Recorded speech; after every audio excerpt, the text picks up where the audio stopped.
about to find out. We're about to find out on our YouTube notifications. Hey, Tango, welcome back to the party. Go lay down. You deserve it. Lay down, boy. Hola. Yep, I see it. I see it. It's I live. See it. And now it's on a midnight read. It's all in my and this possibility. I'm about to get an advertisement. Let me see that. We like to see those. I see Ben Schwartz. Is he in the chat? Like to see those. I'm just kidding. It's just Ben Schwartz in my timeline. It would be cool. He has a YouTube channel though, but he's not Jablisky's Gaming. What up, the digital dog? Wait, Digital Dog. Hold on, is that someone in the chat? Hold up, hold up. I'm trying to get back to the chat because Yep. I'm trying to do my usual. Let me promote this in all of my social media apps. Yeah, I see. Yeah, what up, Digital Dog? What a dog? What the dog doing? Better late than never, but you know what? I'm kind of glad I decided to stream a little bit later just because people are already streaming at the same time because, you know, it's Mr. Needle Mouse's birthday plus the Eggman right here. Whether you prefer Jim Carrey's or the pee-pee head one from Adventures of Sonic the Hedgehog. Okay, so only one person in the chat. I got me, and it's only just Gabriel for now, as we already enjoyed some good steam food. Do we have chili dogs? No, because we're broken poor. But I did have some chicken, so that kind of counts. I don't know, you tell me. But regardless, since y'all have been making this poll, no, I'm the one that made the poll. It's by me, no one else. Where I decided to be like, hey guys, what should I do for my next stream? I think I'd make it a tier list. And then, as expected, all of you want Sonic. So I'm like, well, since it is the 80% is crazy. it is over Pixar and DreamWorks, which, not gonna lie, I originally wanted to do Pixar because there's a new one, which is Inside Out 2, which I haven't seen the full movie. I've only seen like clips of it, but it's breaking records as the most successful movie of the year, even possibly outgrossing Dune Part 2, which, that's insane. But apparently you guys don't want Pixar. But if you guys want Pixar or DreamWorks, I'll make that in the next poll. But for now, since today is the Blue Blur's 33rd birthday, I was like, well, since even though I am a big fan of the movies and so you know me for the movies, why not talk about the other medias, like the TV shows from all the way from 1993 till now with Prime and Knuckles. So that's why I was like, yeah, why not? It's a tier list and do it on Sonic's birthday because why not? It makes sense. I'm not kidding, y'all. I just waited for like over a week to finally get the stream out the way. And the reason why it is because I want to wait till Sonic. Okay, now I'm seeing add Sonic 06! That's a video game, dummy. We're only doing This is just shows and movies. yeah, only the adaptations, not the video games. So for those who are coming to the stream, Rocketman, I say Adventures of the Hedgehog so bad that's good. I'll get to that show. Both me and Gabriel for now, since Lesnar is like a little delayed. I'm not gonna get judged after I make it feel. I mean, if y'all want to judge your opinions in the chat, I mean, sure. This is a tier list for crying out loud. It's more like S tier, B tier, D tier. So I'm just going by the basics to S and D because I don't think it really deserves an F tier, or in this case, I don't think neither of them deserves of the, oh, I haven't seen them, because I kid you not, guys, I binge every single Sonic. Well, I didn't binge like all the seasons, but I binge like the majority of the Sonic TV shows, like the Jaleel White cartoons. We'll do the 90s. Am I doing a comic tier list? No. Don't get me wrong. Nah. I've read the comics and I did voice dubs of it on the voice dub and things, but I'm not really like a big expert on the IDW and Archie lore of it because it's too much. I mean, look, I know the same thing with Marvel DC, but the reason why it's tolerable because characters like Spider-Man, Batman, Superman are comic book characters. Sonic is a video game character first and foremost. But let's not forget, Sonic, I mean, this is only judging for Sonic, the only video game character that has branched out into multimedias. And Gabriel can correct me if I'm wrong, I don't think there's any other video game character that had multiple TV shows and movies till now. I mean, I know we're in an era that we got new video game adaptations or TVs and movies, but I don't think not as much as Sonic. Am I right or am I wrong, Gabriel? Because I believe I could be right on this. Here's the thing. I'm never wrong. You would think it would be Mario, but He only have is, like two TV shows and only a live action movie and an animated movie, and that's it. That's all that Mario has. yeah. Sonic is just more Versatile. he's just a lot more marketable, Mm-hmm. and it's not just because of the character, it's also because of the company and Sega, and they're more open to that Yeah, stuff and collaborating.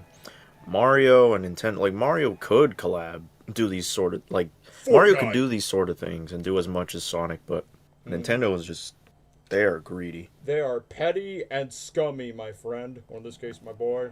So that's why there's barely any Mario collabs outside of like the own Nintendo brand, because at least Sonic is third party, not in video games but in TV networks. Like the first three cartoons, Deke, and then Sonic X is for kids, Sonic Boom is Cartoon Network, the movies and Knuckles, it's Paramount, and then Sonic Prime is Netflix.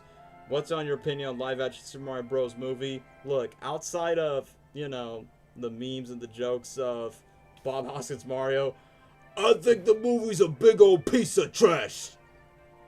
Mario has three shows. Yes, I remember Super Mario Bros. Super Show, Mario 3, and Mario World.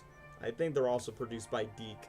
But the point is, guys, Mario may have his media, but since the 90s, Mario has stayed away from multimedia and only just stick to the video games until we got the billion-dollar hit, the animated movie. Because, Nintendo's very precious of Yeah, adapting. we're lucky we even got that. Mm-hmm. A way I better. guess they're just now realizing, oh, we could do more with Mario than just the games, and we'll make more money. And we could do the Don't know same. why. I mean, I guess, because the live action that it flopped and everything. Yeah. But And obviously, they have the chance to do more with Mario. yeah, they did. And besides, I know it was during an era where video game adaptations suck around that time, like no matter how much hard they try. But then you got, arguably speaking, the Sonic movies themselves, like a prime example that, in my opinion, broke the video game movie curse. And then you got the animated Mario, then you got other adaptations. You got Cyberpunk, you got Arcane, Cuphead, Last of Us, Twisted Metal, Fallout, and the list goes on, where we're living in a renaissance where video game adaptations are now the new comic book superhero trend right now. Where back then, superhero movies used to be the biggest trend in pop culture media for film and TV, but now video games are the one that are taking the storm. So next thing you know, we're just gonna see like our video game adaptations are still peak cinema to us. Yes. So that's all we have to say about the Ramble. We will get to the tier list ranking, guys. I'm just in the middle of promo because I'm a YouTuber. That's what I do. What about Angry Birds? FNAF movies peak, changed my mind. I'll say this, for the fans, yes, but if you're a casual, you're going to be super confused as heck that's not made for you. But for the fans, yeah, I could definitely say for the fans. Thoughts on the Sonic X Shadow Generation 2 reveals? Pretty promising. It's decent. It's promising because the Shadow gameplay of Sonic Adventure 2, it's pretty surprising that we see the Bio-Lizard in HD quality because I'm going to be honest, the old design and the original game kind of freaked me out a little bit, so I like the updated look. Have you seen the 1982 Pac-Man show? I think I've seen a couple of episodes. I do remember the Merry Christmas one, which I think WatchMojo.com just mentioned. Hey, my boy Dwayne. Oh no, FNAF movie was garbage. Excited for the Terror skin. Oh yeah, basically the beta Shadow skin around that time. But I remember I watched the Christmas Pac-Man special where it goes, "Don't worry, Santa, we're saving Christmas. You open your mouths instead of your hearts." Yeah, because let's not forget, aside from Mario and Sonic, Legend of Zelda had a cartoon, Pac-Man had a cartoon. Surprisingly, Spyro Crash Bandicoot hasn't, which that still baffles me at times. But it is what it is. Maybe someday in the future. What about Angry Birds? Oh yeah, they just announced they're making a third movie, which if you go on Twitter, Twitter loves those movies. Personally, for me, I won't say the Angry Birds movies are peak video game movie adaptations. They have that DreamWorks Illumination vibe to me at times, but it's better for what it is. See, now most of y'all are talking about Angry Birds, so cool to know that outside of Sonic for now, Angry Birds is like the second video game movie series that will get a trilogy before FNAF and before Mario, I guess. So, I get your joke, Dwayne. Crash Bandicoot movie with Lara Croft? Yeah, and Deadpool's gonna be in it, only coming on Disney Plus. Also, Baby Shark. Yeah, that's a video game. Have you stole anyone's kids? Looks like you would. Okay, I like the Pac-Man cartoons help me shape the main canon with power twits and everything and having Pac and its name in it. What's your opinion on Ghostly Adventures, Socially Yoshi? Even though, that was like the last iteration of a Pac-Man TV series. At least I remember on Disney XD. We will get to the ranking, guys. I'm just trying to, once again, promo. But Gabriel can keep up with the chat while he's munching on food that's not chili dogs or eggs. There is loud noises around, so I'll probably be mute Oh, sometimes. okay. I thought you were talking about on And I'm my also end. eating. I don't want to chew in your ears. I thought it was like coming on my end. No. Like right outside my room, someone's revving up a car. It's just. "Rrrr." That's probably like my dad just going, ew. Yes, it is. Oh. Yeah, you can name it, dude. Dude. I know you guys can't hear the Sonic music in the background, but I don't want to put it. I don't want to blast it on YouTube, or else you're not gonna hear my voice in the stream. But yeah, it's Sonic Symphony in the background. Why? Because Sega does what Nintendo don't. No copyrighted music. No copyright law in the universe, if you ask me. Man, I don't. I know, like, those companies and stuff want to make money and they don't want people to take credit for the Sure. songs and music they made, but like I feel Sure. like that stuff should be free. Like why should it be copyrighted? I don't know, man. It's like, seriously. I mean, I get that they're based on video game properties, but I think that's like the advantage of most video games. Like, even outside of Sonic, like other video game OSTs, like, gets like less copyright free. But for Nintendo, it's pretty petty where you have to rely on, I don't know, instrumental covers as long as you get permission for it, or at least music that sounds like more like Nintendo music. Like, I can't use Mario music from the actual Yeah. games because I know I would get demonetized. Alrighty then. Blue dabba dee dabba die. Sorry if I'm being delayed on the chat. Oh, yeah. Dwayne says, "Do you know the story of what happened to the Knuckles rapper?" Oh, which Knuckles right? Oh, is it the one from Sonic Adventure 2 from the unknown one? Yeah, it was during the. Yeah. Yep, I've heard. And not only just that, but there's a quote unquote story, which I don't know if you guys are really deep in the Sonic community, by this one chick named Emmy Jones and some, dare I say, some, I'm just not gonna reveal, but some inappropriate discussions between her and the rapper. So that's like one. A second thought, I thought And he the was rapper? the rapper from the Sonic I've just Adventure heard 2 about songs.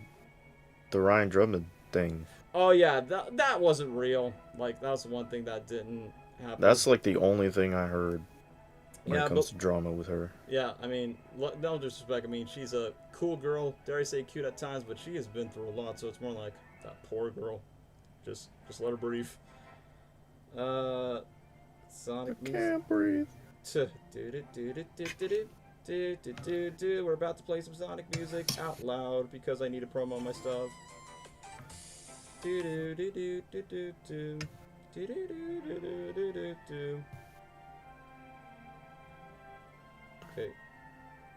Okay. Okay. Join in the chat live. Yep, there goes the music.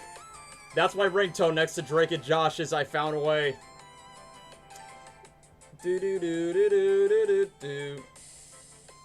Okay, shut up. Shut up. How old am I? I'm over 42. Anyway, let's check the comments in the chat because I am delayed. I know the stream is delayed as a whole. So, bro, if Knuckles not D tier, but that shit, put that show sucks. We'll get to that, Dwayne, because, boy, do I have some opinions on Sonic Prime and Knuckles. That's all I'm gonna say, without giving it away. Happy birthday, Sonic the Hedgehog. I love you. Hey, just keep the furry feet pics out the way. Adam Sandler 2015 Cinematic Classic Pixels. We shall not speak. Where Josh Gad makes out with Qbert in lady form. We're not going to talk about that crap. Okay, when to go Sonic Adventure 2 PS4? What's your opinion on Sonic 06? Knuckles is Jewish. Yeah, I'm not gonna give away the Knuckles stuff. But it's like, yeah, the one way they got away with that Holocaust joke. Knuckles the TV series on Paramount Plus, but we'll get to Knuckles. I haven't watched most of Knuckles. I'll like the first episode. Like I said, I will get to Knuckles, but Knuckles will not be discussed until the last. We're only going from 1993 with Adventure of Sonic the Hedgehog, then we'll save for Knuckles for last. And I know some people are like, why not wait till Sonic 3? Because we're impatient, and that third movie's not going to come out till Christmas. That's the only good thing, bro. Legit, just watch a synopsis video. Actually, watch the first episode, then watch a synopsis video on the whole show because it's not even the Knuckles show, dude. Yeah, like I said, I will get to my opinions. I don't want to give it away too soon, guys. But all I'm going to say is, man, first two episodes, yeah, even though the second episode's a downgrade compared to the first one, worth the watch. The rest, I'm going to get judged for my Boom opinions. Oh, about Sonic Boom. But I heard episode 4 is funny. We'll get to episode 4 of Knuckles right away. Will Mario movie get a TV show like Knuckles? I don't think so. I think a spin-off movie like Luigi's Mansion or Donkey Kong Country, because, you know, Illumination Nintendo wants that movie, so, I doubt it. I don't know. Okay, is that all for the promos before I move on to other things and actually get to the ranking? Because I know people are dying and waiting for me to rank Knuckles, even though Knuckles is not even going to be the first one to talk about. Okay, I got that out of the way. I'll be happy to show you the way. Sonic Boom, Sonic X are a little bit bad. Jalen got me into Boom, not gonna lie. I didn't think it was gonna be funny until he showed me where Sonic called a dude a normal guy. Okay, the episode. Yeah, we will get to Sonic Boom of why, like I said, I don't want to give away my opinions, but some funny stuff and some shout-outs of, like, the best episodes. Because I know, depending if you are a die-hard Sonic fan or maybe if you're a casual, I don't know, it just really depends of how much Sonic stuff you know. But like I said, that being said, we're not including the video games because that's too much to rank. We're not including the comic books because the lore, it's like FNAF lore. Like, the comic lore is way too insane that you have to go on. It'll bring like a 5-hour live stream if that was the case. So, for this one, we're just talking about the TV shows and the movies. So, without further ado, as the chat keeps on rolling, how about we start with the very first cartoon, Sonic... No, not SatAM, my bad. Adventures of Sonic the Hedgehog, which is the very first one back in 1993. So, what are my personal opinions on Adventures of Sonic the Hedgehog? Look, outside of, you know, the iconic memes of Robotnik going, "Snooping as usual, I see," and the iconic PSAs of Sonic says of the, "If you got touched by someone you like, that's no good, I'm waiting." Obviously, from the premise of the cartoon, since it was Sonic's very first cartoon back in 1993, its intention was not to be taken seriously whatsoever. It's very Looney Tunes, Tom and Jerry, even dare I say Ren and Stimpy at times when it comes to his jokes. Shout out to most of those cartoons around that time. But if I had to say like a couple of highlights, of course, this was the beginning where we got our first official voice, where you got Steve Urkel from Family Matters, aka Jalil White, which basically he does a really good Sonic voice. Another thing I also like is the little bro and big bro dynamic between Sonic and Tails. And Robotnik, man, that big Robotnik just got that dummy thick booty to smash. But all joking aside, I like most of the quotes that he says, like, "I would like to demand a promotion, I hate the hedgehog." But as a whole, like, outside from the jokes and the gags, does the series hold up outside of, you know, a couple of side characters like the badniks like Scratch, Grounder, and the monkey called Coconuts? Okay, as a Sonic show, it's definitely a meme-worthy TV show that basically, you know, mostly remember for, like, all the memes and everything. But as a TV show as a whole, it's aight. I mean, it's nothing that's, like, worth taking seriously or basically just worth that binge quality. But if you want classic Sonic memes of Sonic Says, or there are some silly episodes where Sonic basically becomes like the Bugs Bunny, where he basically plants a lot of booby traps with Eggman and everyone else. The funniest thing is, I think there's one episode where they try to reunite this nerd that basically like was a hairy caveman and reunite with this woman, and he disguises as a bride, and Robotnik wants to kiss the wife. Until then, Sonic and Robotnik just start kissing. I'm like, if that joke was made in 2024, it would be turned different ways. Yeah, that happened in an episode where Sonic did the usual Bugs Bunny trope where he kisses the enemies just for gags. But if it was made today, that'll just play it off different.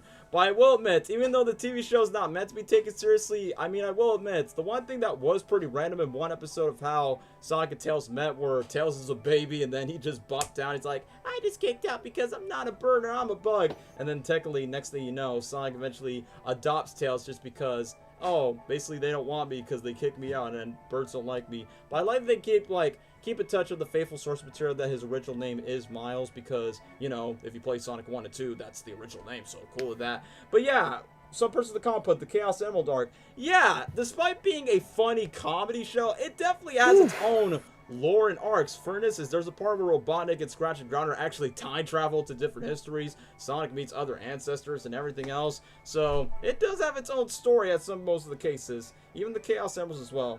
Sonic Colors, Super Mario Friends by like Sonic Colors. Like, dude, that has nothing to do with it. So, Cameron, thank you for responding to comments. So, that's all I can say about Adventures of Sonic the Hedgehog. It's basically a show that doesn't, like, you know, as a show, like, if you're saying, like, it's a Sonic series, if I need to introduce, like, a Sonic fan by saying, "Hey, you need to watch this," and then we're like, it feels like it was something that's made during my grandma or grandfather's time. That's what the show is. Like, Adventures of Sonic the Hedgehog is basically background noise. Like if you need something in the background, but it's not thing to take yourself seriously, just turn off your brain. If it was the Pride Month section that came out today, oh yeah, it would be over that one scene. Like I said, very Bugs Bunny when it comes to like the, let me just kiss my enemy and just become a fake wedding. Mwah. So, without further ado, like for me it's a no-brainer. Adventure Sonic the Hedgehog is easily a C tier. I say it's aight, but it's not like, you know, beyond peak. So that's all I had to say about Adventure Sonic the Hedgehog. What about you, Gabriel? Gabriel?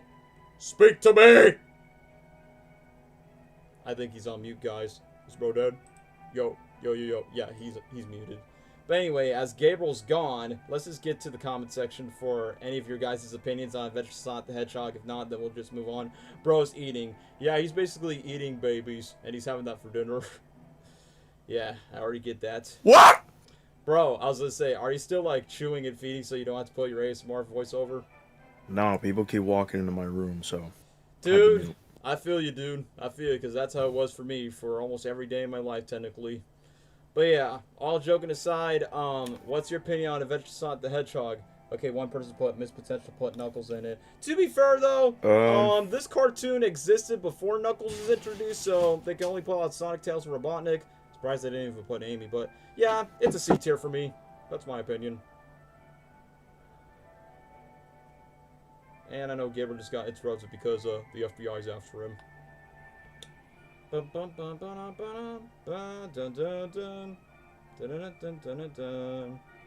got interrupted again because we got to pay rent for our landlord. I might murder my family. All right. I might murder my neighbors. All right. So, what was happening? I said, what's your opinion on Adventures of Sonic the Hedgehog, the first Sonic cartoon? You know,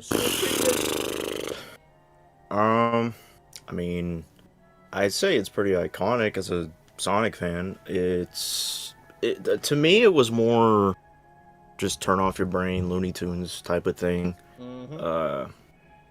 The Chaos Emerald arc was interesting, but, you know, overall the show was just, you know, just something fun to watch. I would.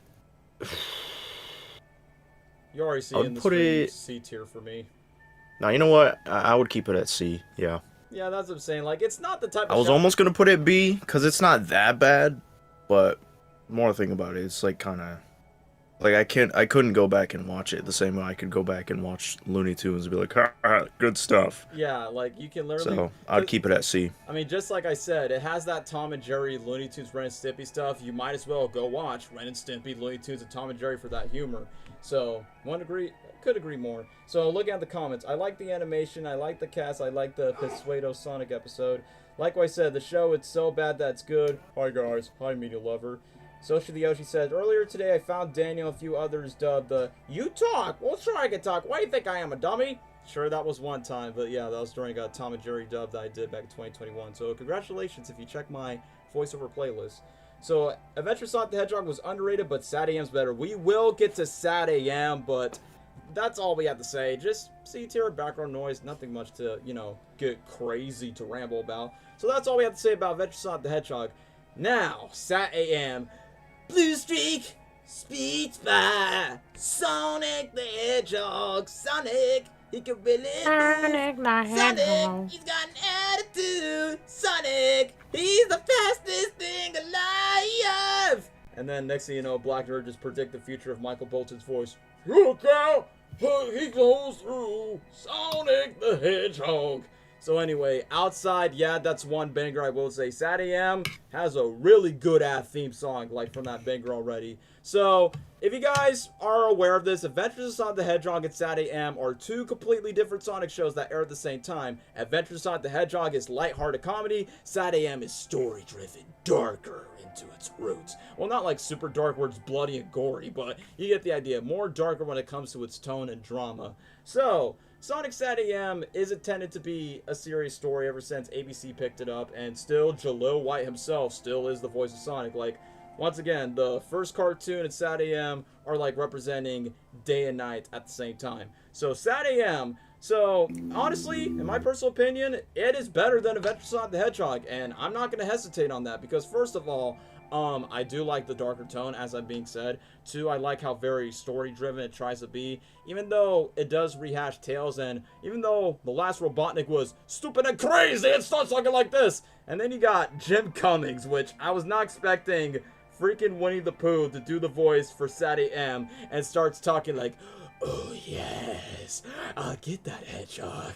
Sniffly. We'll start roboticizing them." Like, that voice is honestly creepy, but dare I say, it kind of sounds like he's a predator, but I get the point that this is the most menacing interpretation of Robotnik. But I will say this, outside of Jalil White, SatAM has a pretty iconic voice cast. Like I mentioned, Jim Cummings, you got Rob Paulson voicing a French bodyguard named Prince Antoine, which sounds a lot like if Pinky from Pinky and the Brain has a French accent. You got Kat Susie, who voiced Lola Bunny from Space Jam. You got Chucky Finster voicing a bunny robot cyborg. And the kid who voiced Tails is the voice of the teacup from Beauty and the Beast, and that kid from Jumanji where his face turns into a monkey in the Robin Williams movie. But I'm getting ahead. The voice acting's actually pretty good. They actually, like I said, I think out of all of them, this has the most iconic voice cast.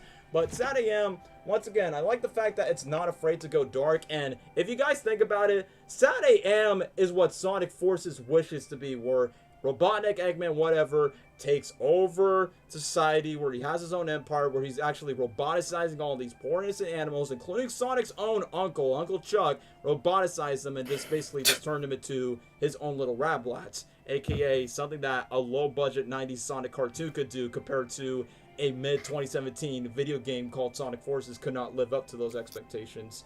So, SatAM, it does have its problems. I mean, I will say most of the problems is probably due to the pacing where it comes to that. And even though they do have their standout characters like Sally Acorn, Bunny Rabbit, Rotor, and Prince Antoine. Yeah, I think that's his name. Carl Weezer, but French, if you want to consider that. So, SatAM, the introduction to the most controversial Sonic character. Okay, I know Amy existed around that time, but at the exact same time, this is where Sonic fans debate, like, oh, who's Sonic's true love interest? Is it the sexy furry chipmunk Sally Acorn, or is it the clingy anime Minnie Mouse wannabe, which is basically Amy Rose? And I know this is going to be such an odd comparison. If Sally Acorn was the Gwen Stacy to Sonic, then Amy Rose would pretty much be the Mary Jane to Sonic Spider-Man if that was the case. Since Sonic and Sally's chemistry is actually palpable, where Sonic does bounce off just to be smart and witty, while Sally's a bit more mature. So I'm a Sonali shipper. Good for you. For anyone that wants to go two camps and two sides. But I will say this, at least Sally is actually an independent, not just an independent, but actually like an individual character of her own, and actually not just cares about Sonic, but basically cares more about her friends. So I'll say she's, on that moment, she's less annoying than Amy in her first years, until Amy Rose, the character, got better in later years. But that's where people just debate, like, oh, Sally's the better girlfriend. No, Amy's the better girlfriend. Which, I'll say this, better than kissing a human princess like Princess Elise, I can admit that. Sounding the Archie comics. So, yeah, thanks for reminding me. The Archie comics, they actually took a lot of inspiration from the SatAM, which, obviously, they were quite shameless with it. So, for SatAM, I remember there was supposed to be, like, some animated movie called Sonic Armageddon that Ken Penders was going to produce, but it doesn't make sense because that show ended for like a year, which I always like. Another thing I also want to remember, that SatAM is probably like one of the only Sonic shows around this era that actually had 2 seasons. Well, Adventures had 1 season with multiple episodes, but SatAM actually has an overarching story where Sally's fathers got kidnapped and Sonic's uncle being roboticized. And for Tails doesn't really have a big role in the show, just like he has in Adventure Sonic the Hedgehog. And they still do the big bro, little bro dynamic, but in this series, Sonic has like a more of a mentor type of role. And I definitely think that SatAM brings like Jalil White's like his best voice acting chops, not when he's silly, but also when we see this iteration of Sonic being vulnerable. But as much as I want to give praise to SatAM, I will admit that it does miss its full potential, and SatAM is probably like the first Sonic cartoon that starts, you know, oh, the show ends in a cliffhanger when Snively is basically now in charge of the Empire, which, you know, I think there was supposed to be a season 3, which that didn't happen, which I think there's like a fan animation stuff that happened. But regardless, SatAM, I definitely say, before we get to Underground, the rest, it definitely is like one of the more better Sonic shows, but I won't say it's S tier or A tier, which I'm seeing you people in the comments just put A tier. Personally, for me, if I have to rank SatAM, it would be B tier. It's better than Adventure Sonic the Hedgehog, and if I had to recommend a classic Sonic show, like in the 90s era with Jalil White, then I say it definitely belongs in the B tier. Like, it's a good show, but I wouldn't like overpraise it too much because I'll admit, as much as I appreciate the roster of characters, if I introduce this to like later fans, if you want to get attached to these freedom fighters like Sally or Bunny or Rotor or Prince Antoine, you're better off just reading the comic books because you're never going to see these characters in other media again outside of the Archie comics. So that's my opinion of SatAM. It's a B tier, so it's good. It's good. Anyway, SatAM is the team at T 2003. Hey, thank you, shout out friends. Sonic Boom, Movie 2, Sonic Movie 2's top tier. We'll get to that, but we're just talking about SatAM. So, I say SatAM's a B tier. Anything you have to say about SatAM, Gabriel? Okay. I think, again, like, it's just a classic, silly, fun cartoon, brain rot, alright. Not as much as Adventure Sonic the Hedgehog. And I liked it more specifically because of, like, the additional characters. I thought Eggman was better in this. Like, I mean, he's always memeable, but, you know, he wasn't as much of a clown as he was in the first. Yeah, because, like I said, he is very serious and talks like this. Yeah. I think... I wish there was something, like, in between C and B. That's where I would put it, but I think...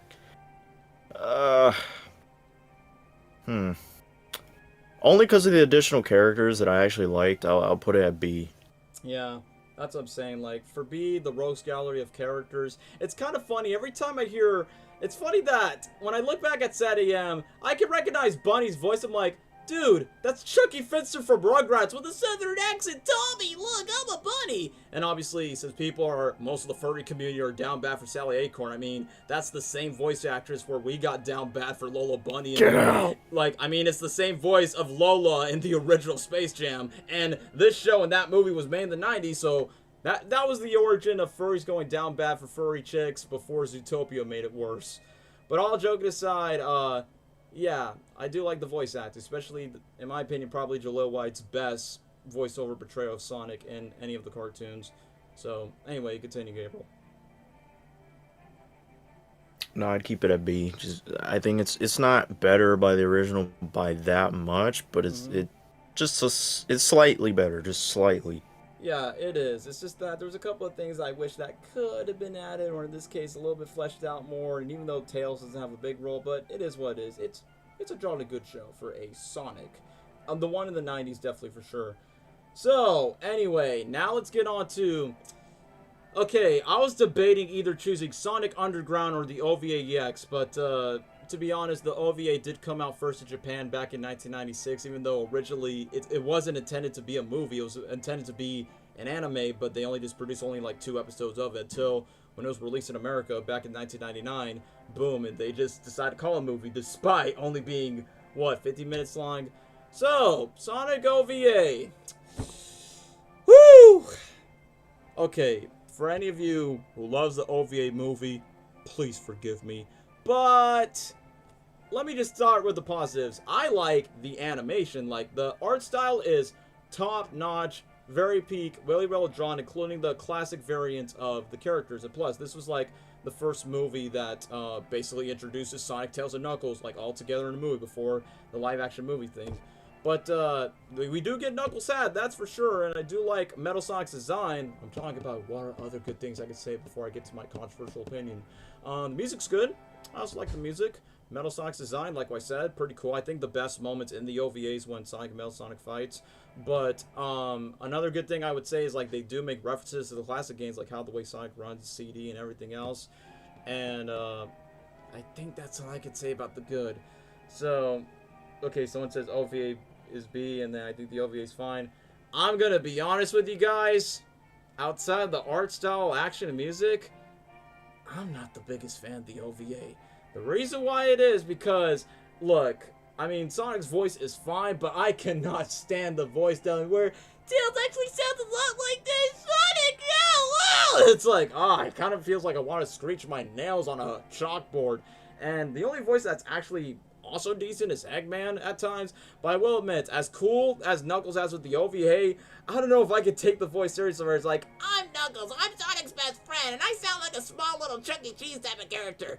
So, I will admit, as this OVA being quoted as a movie, if I introduce this to a new Sonic fan, I mean, yeah, they will like the visuals, they like how the characters look in the art style, which I think the art style is easily the best thing about the OVA, but them as characters, they never get fully fleshed out. They just randomly show up like, oh, if you play the games, if you played the, or you watch the previous cartoons, then you would get the idea of who they are. But the weirdest thing is, before we get to Princess Elise being like, you know, the human in distress, being flirty with the Sonic characters, this furry chick named Sarah, who's basically the daughter of the president, man, Japan is not giving kids like a safe, horny lifestyle when they grow up, because man, this teenage girl is like so down bad. Because first of all, when Robotnik was about to take over the world and basically take the girl where they're about to dress at prom, dude, Gabriel, I don't know if you remember this, but this one scene where he's like, I'll be the last man on Earth, and then it just shows baby Eggman, and one of them was breastfeeding Sarah on the boob. Oh yeah, that was since the first time. I didn't catch the breastfeeding part, Me but too, I didn't everything catch it else, at like when I first. saw all the baby Eggmans everywhere, I was like, what the heck? I was like, man, Japan, you're not gonna give kids a good V card for their lifestyle when they get over. Okay, don't remind me of Sarah. She's like Amy, but worse. I think she's worse than Princess Elise. You don't like the song for... I said I like the battle. I just not the biggest fan of the movie. The battle's easily one of the best parts. Okay, let me read some other ones. Japan to be going wild, man. Because, bro, like that chick, she was like, I want that D2, you're the last man on Earth. And there's this one moment where Tails was hanging on to her, and then Knuckles like, how dare you? And then Tails is like, I'm sorry. I'm like, whoa, okay.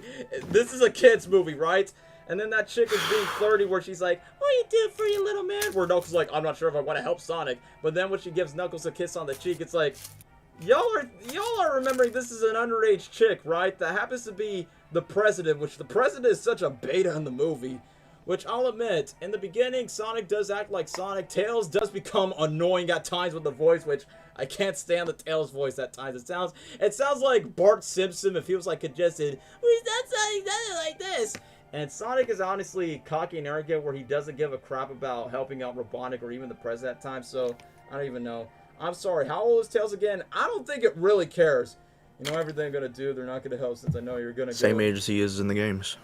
Strange, isn't it? Okay, I'll admit, that line for what Sonic says, that was also pretty cool, which, once again, the Metal Sonic design is cool, and the action scenes with Metal Sonic is fire. But I will say this, the one thing I found pretty stupid about how they concluded Metal Arcs, like, his conclusion was, even though Metal Sonic actually had a change of heart, but they're just ripping off, well, not ripping off, but it's basically Star Wars Revenge of the Sith, but instead of with Obi-Wan and Anakin, where it's like, you were the chosen one, you and my brother, I love you, where Sonic's like, Metal, let me save you, there's like, there's only one Sonic, I will die to the lava, and then when Sonic just screams, Metal, it's like, so you have empathy for this robot that you just faced, even though he's created by your arch nemesis?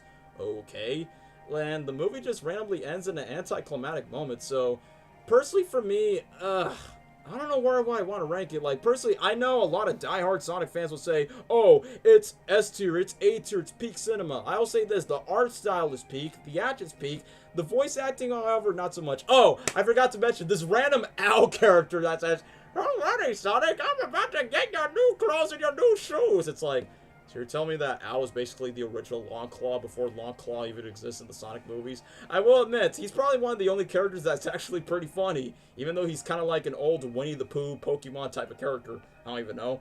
But aside from that, the OVA, it's a mixed bag for me, honestly. Like, I don't want to, like I said, it's not B tier, it's not A tier. I don't know, Gabriel, help me out on this, C or D tier? Because I'm not the biggest fan of it, but I don't think it's the worst thing ever. What do you think, Gable? C tier or D tier for the OVA? It's not that bad. I would put it, I mean, me personally, I put it between A or B. Really? Yes. I love the animation. The story is simple. It's you know, got a lot of adventure, and I do agree, like, with the voices thing, like, I wasn't the biggest fan of Knuckles' voice. Tails, I mean, it didn't bother me that much. But Knuckles threw me off. I wasn't a Yeah, fan of that I mean, outside the for his cowboy hat, voice. the But, voice you know, the actually, character designs are great, I will say. yeah, from the 90s, from the Genesis era, it does do that well. Yeah, the character designs are great, though. Yep. I was gonna say, you're gonna go on. And, I mean, I know it's a thing they do from time to time with, like, a human princess or whatever with Sonic The or original whatever it Leafs is. back then. I don't like that stuff.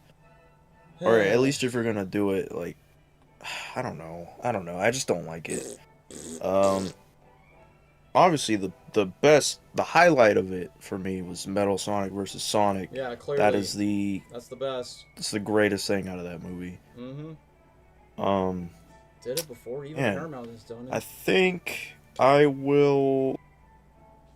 Oh man, Yeah. the biggest thing for me is the character designs, the music, animation. Other than that, I think I'll put it at B. You would put it on a B tier? Interesting. Yeah, I'll put it on B.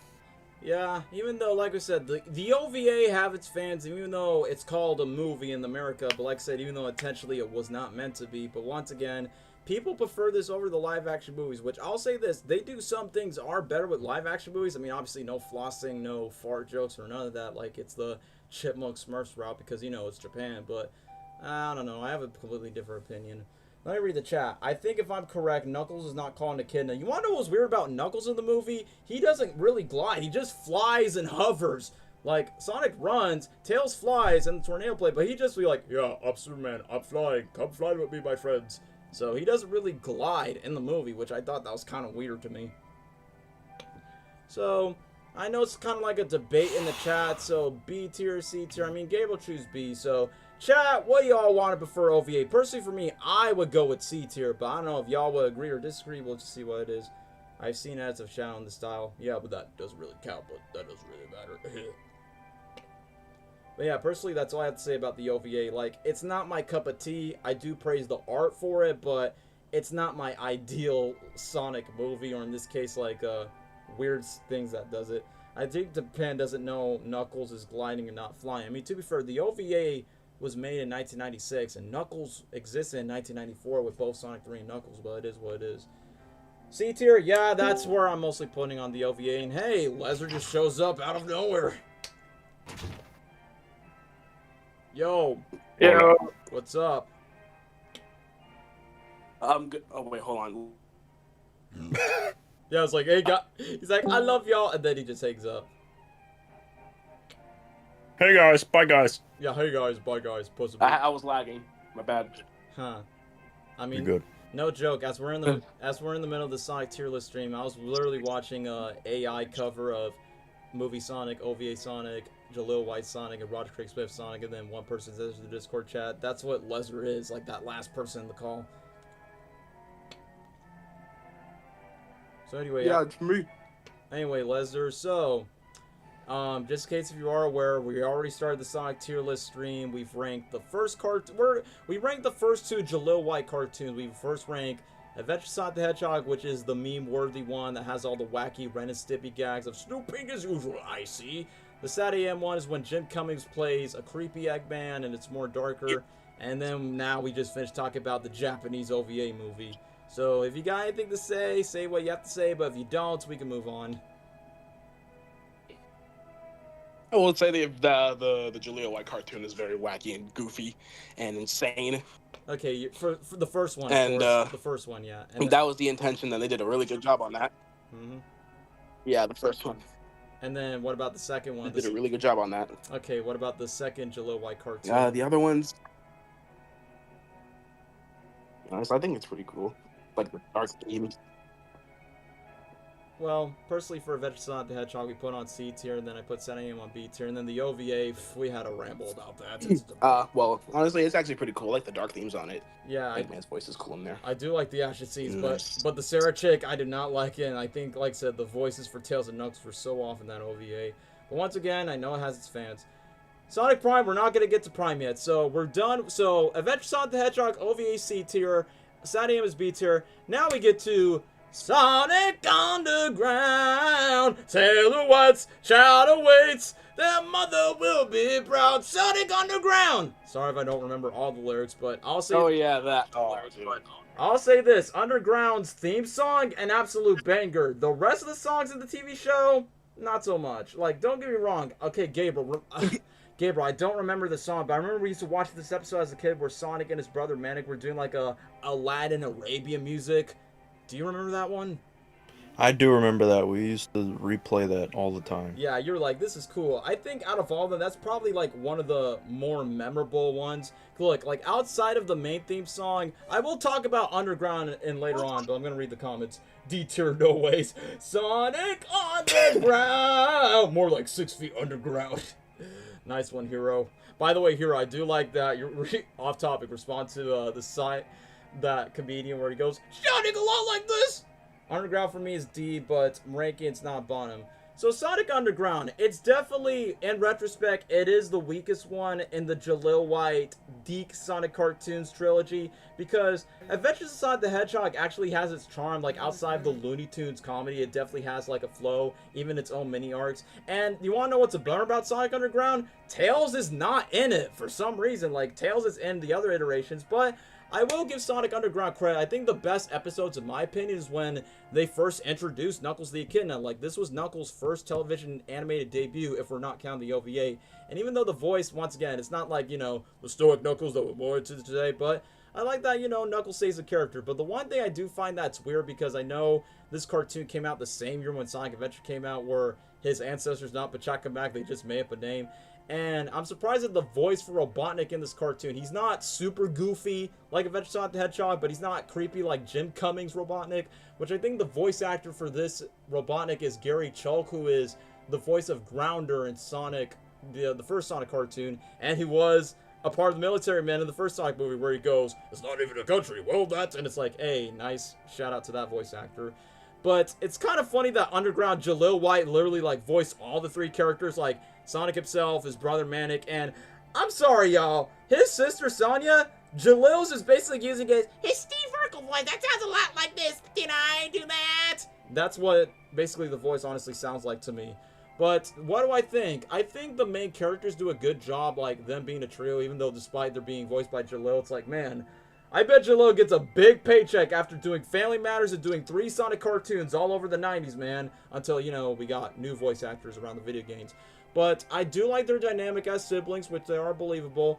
And I will say this, Underground probably has the most forgettable side characters. Like, for instance, what are the side villains' names? The dogs, I think their name was Dingo, who's the buff Australian orange dog that has a crush on Sonya. Hey, she's cute, and you're ugly.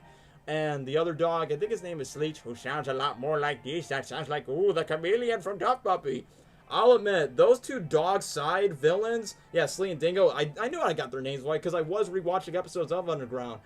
In my opinion, they're like the most off-brand Robotnik sidekicks. Like, Scratch and Grounder, they're badniks, so they're believable as Robotnik's henchmen. Same goes for Sniffly being like, you know, the nervous, like, yes, sir, I will do anything for you, sir.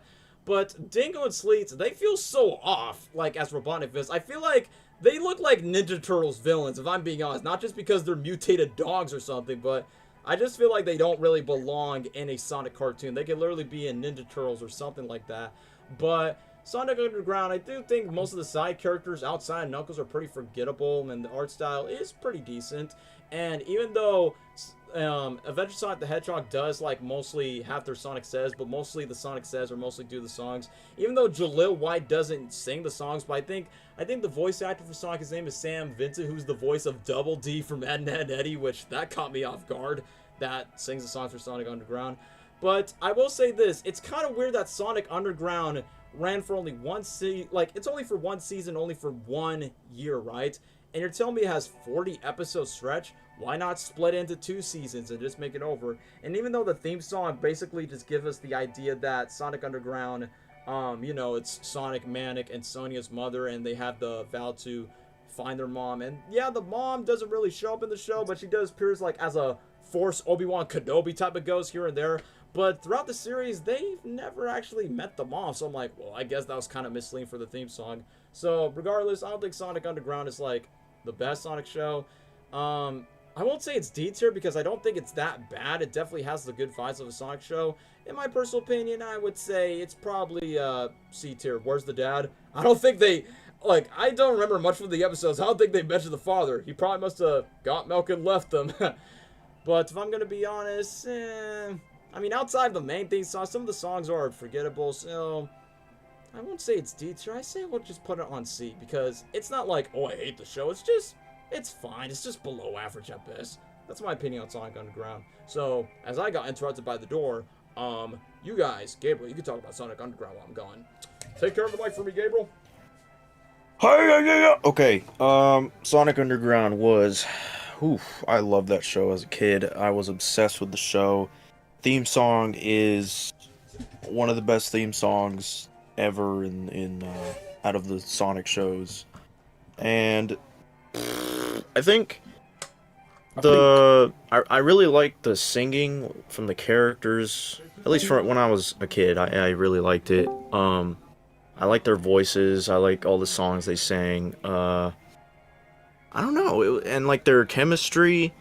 It was entertaining to me. I don't know. I really liked it as a kid, and being it. I thought it was interesting how they were trying to rescue their mom, and I don't know. It was interesting and it was fun to me as a kid. It's not the most compelling thing. It's not. I wouldn't say. It's the weakest compared to the other two shows with Yeah. Jaleel White. Yeah, out of the three, it is the weakest of the three. Yeah, I don't hate it. I actually really love it for nostalgia reasons, and I grew up watching it. But I would keep it at C tier. Yeah, that's what I'm saying. Like, it's fine for what it is. I will admit, I think Sonic Underground does have, like, a tone identity crisis at times. Like, Adventures of Sonic the Hedgehog and Sonic SatAM, they know what they are. Like, Adventures of Sonic the Hedgehog is meant to be goofy and lighthearted. SatAM is meant to be more dark and serious. Underground tried its best to be both, but I don't know. In some episodes, it does work, and some that it doesn't. And yeah, I like this. Where's Amy in these shows? I'm not kidding with you guys. I It thought... just felt like filler. Like, not just that, I honestly thought that was Amy the whole time in Sonic Underground, but Gabriel, because me and Gabriel watched these three Sonic cartoons on Netflix when they used to be on Netflix, but now they're on Paramount Plus. I thought Sonya was Amy, but that's one of the things, like, yeah, Amy Rose, like, the most iconic female lead that's not part of the cartoons. But like I said, my favorite episodes are with Knuckles in it, because, like I said, it's the first time we see Knuckles in a Sonic cartoon. Once again, I do think it's weird that Tails is not in it, but since Tails got a lot to shine, and, you know...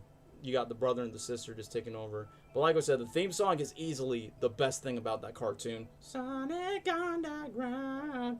Yeah, Super Mario Hero were definitely the same. Like, it's definitely like one of those cartoons that me and Gabriel said. We liked it as a kid, but as we go on, it's just, you know, the weakest of the Jaleel White Geek Sonic trilogy.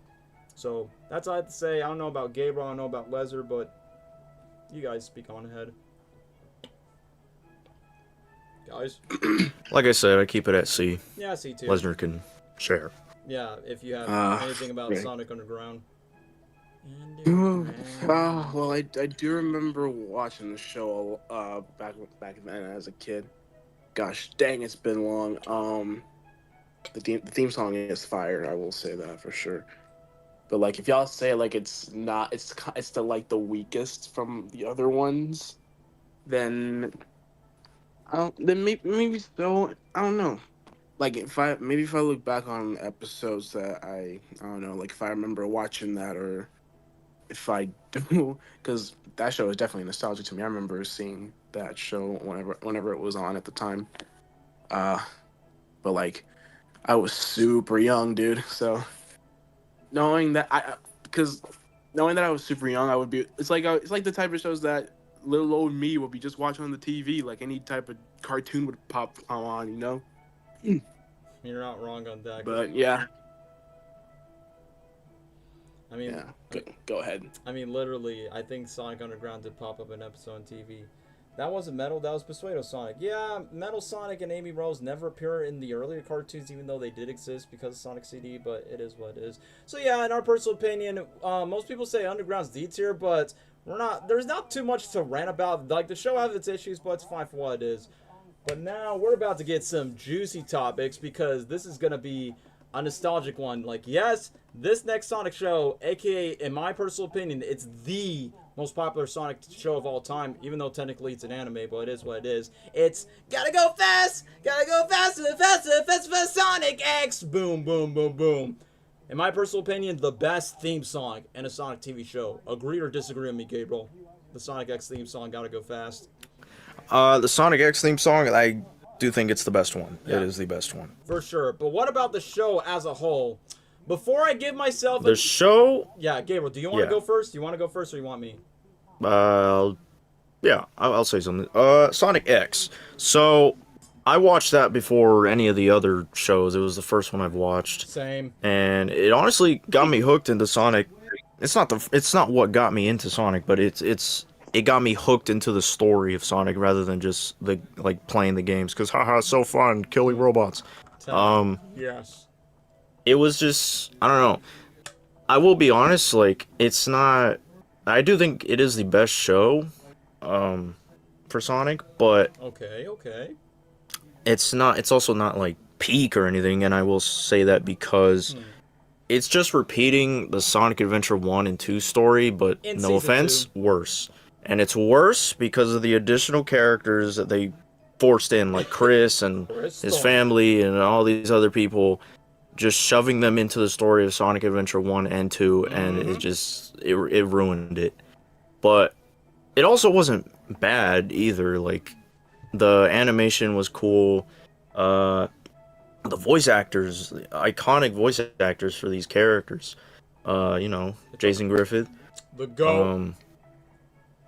I love the fight with Sonic and Knuckles. That was awesome. I love,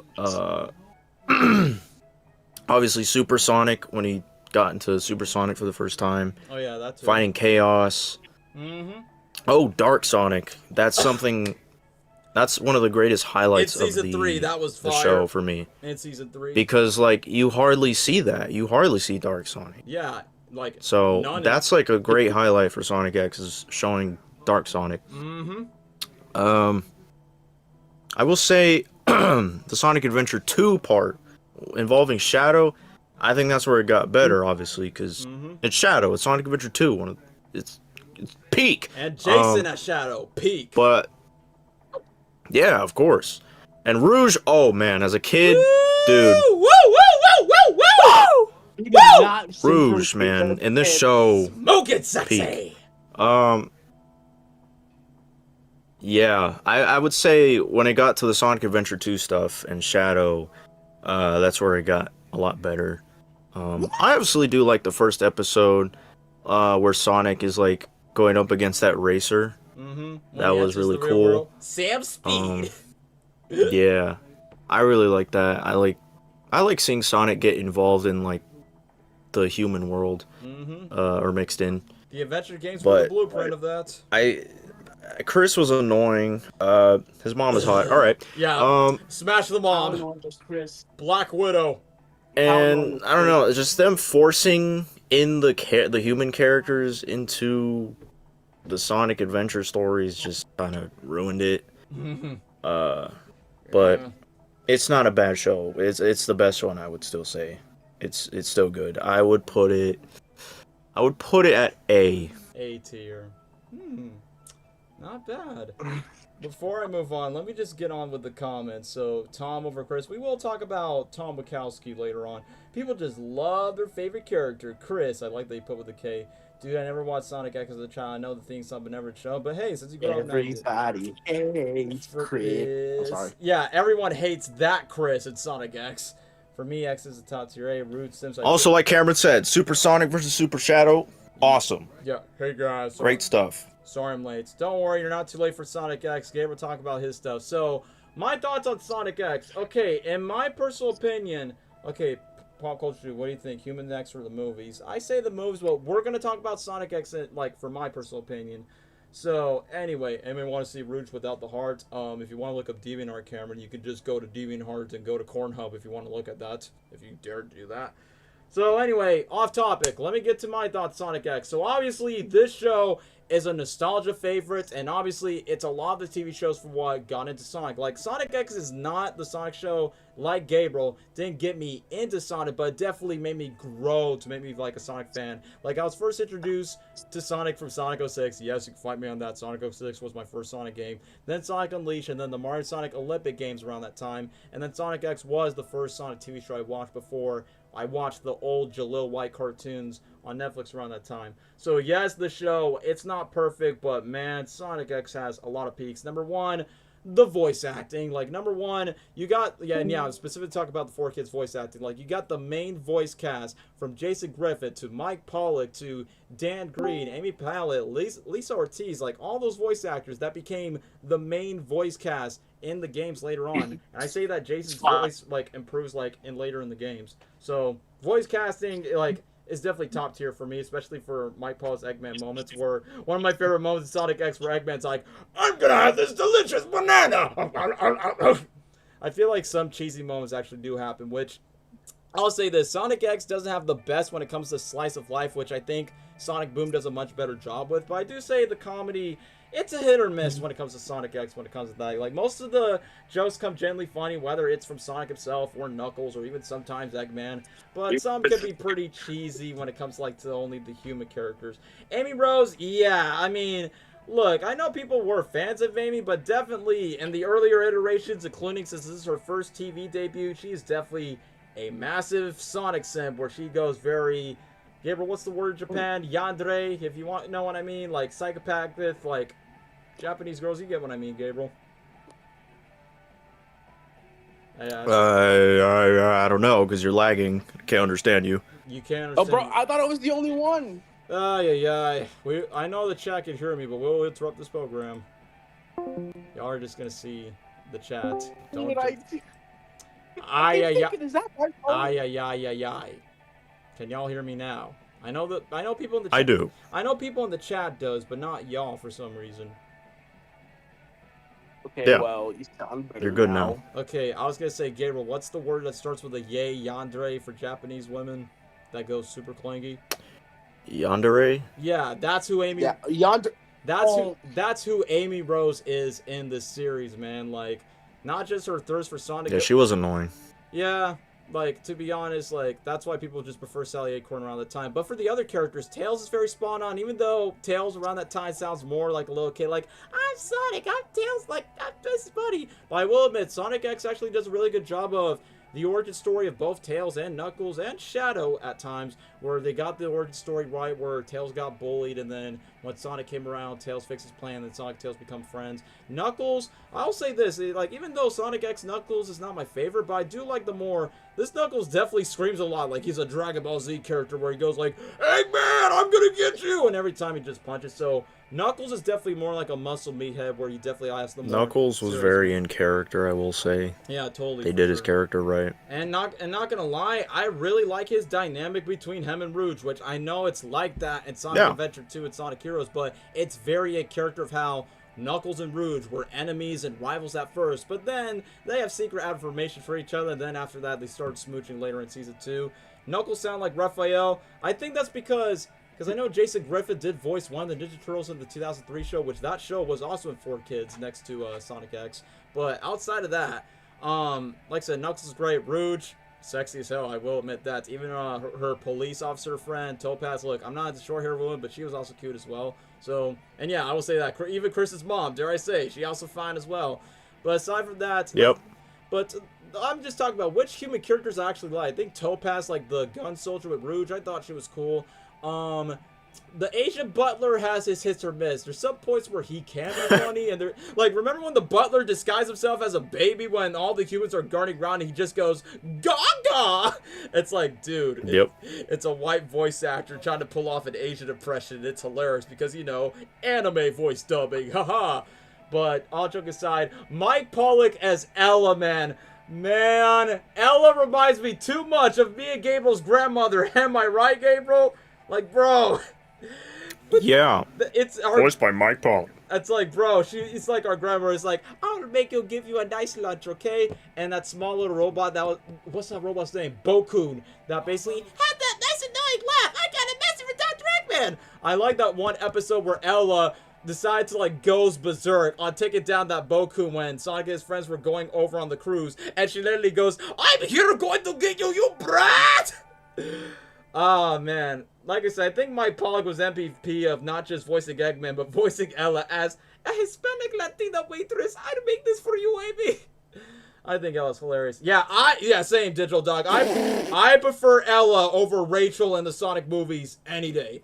Jason voiced Mirage Leonardo. Yeah, thank you, Cameron. He did voice that in the 4Kids TMNT around that time. But yeah, I do like Ella. The grandfather, I think his name is Chuck, right? I'm like, wait, Sonic has an uncle named Chuck in the SatAM verse, and now Chris has a grandfather named Grandpa Chuck.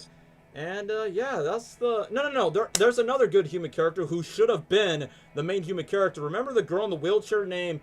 I think her name was Helen, right? Where Sonic just wants to help that little girl who's basically disabled on the wheelchair. She wants to go on an island, and Sonic actually helps the girl explore more. She should have been the main character over Chris Thorndike. And dare I say, even Chris's friends are a bit more interesting. Like the black kid and the white kid, they're a bit more interesting. But Gabriel, you already said about your thoughts about Chris Thorndike, right? Oh, yeah, I just said he's annoying. Yeah, Chris Thorndike, man. I mean, first the Sonic OVA was the beginning of unlikable human characters, right? But now we get to Sonic X, where Chris Thorndike, aka the Ash Ketchum wannabe, man, he was annoying. The one thing I don't understand about his character's arc, he mostly complains about, I don't want to be alone. Sonic, please don't leave me. I don't want to get hurt. But you know what? I will say, when I said human characters being forced into the story of Sonic Adventure, and it was like annoying, kinda, or it like kind of ruined it a little bit. I think it's mostly because of Chris. It's mostly Chris's fault. Like, he was just annoying. He's like the worst human character. Well, he's the main one too, which is worse. But I think he's the worst human character in this show. Well, and everyone else was just okay. You know, I don't know. They were just okay. I guess, you know, I'll cut it some slack. They didn't do a terrible job mixing up the human characters and the Sonic Adventure stories.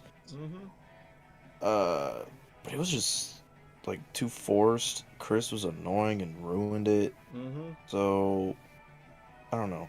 I think I'll be generous and I'll move it up to S rank because I love the show so much.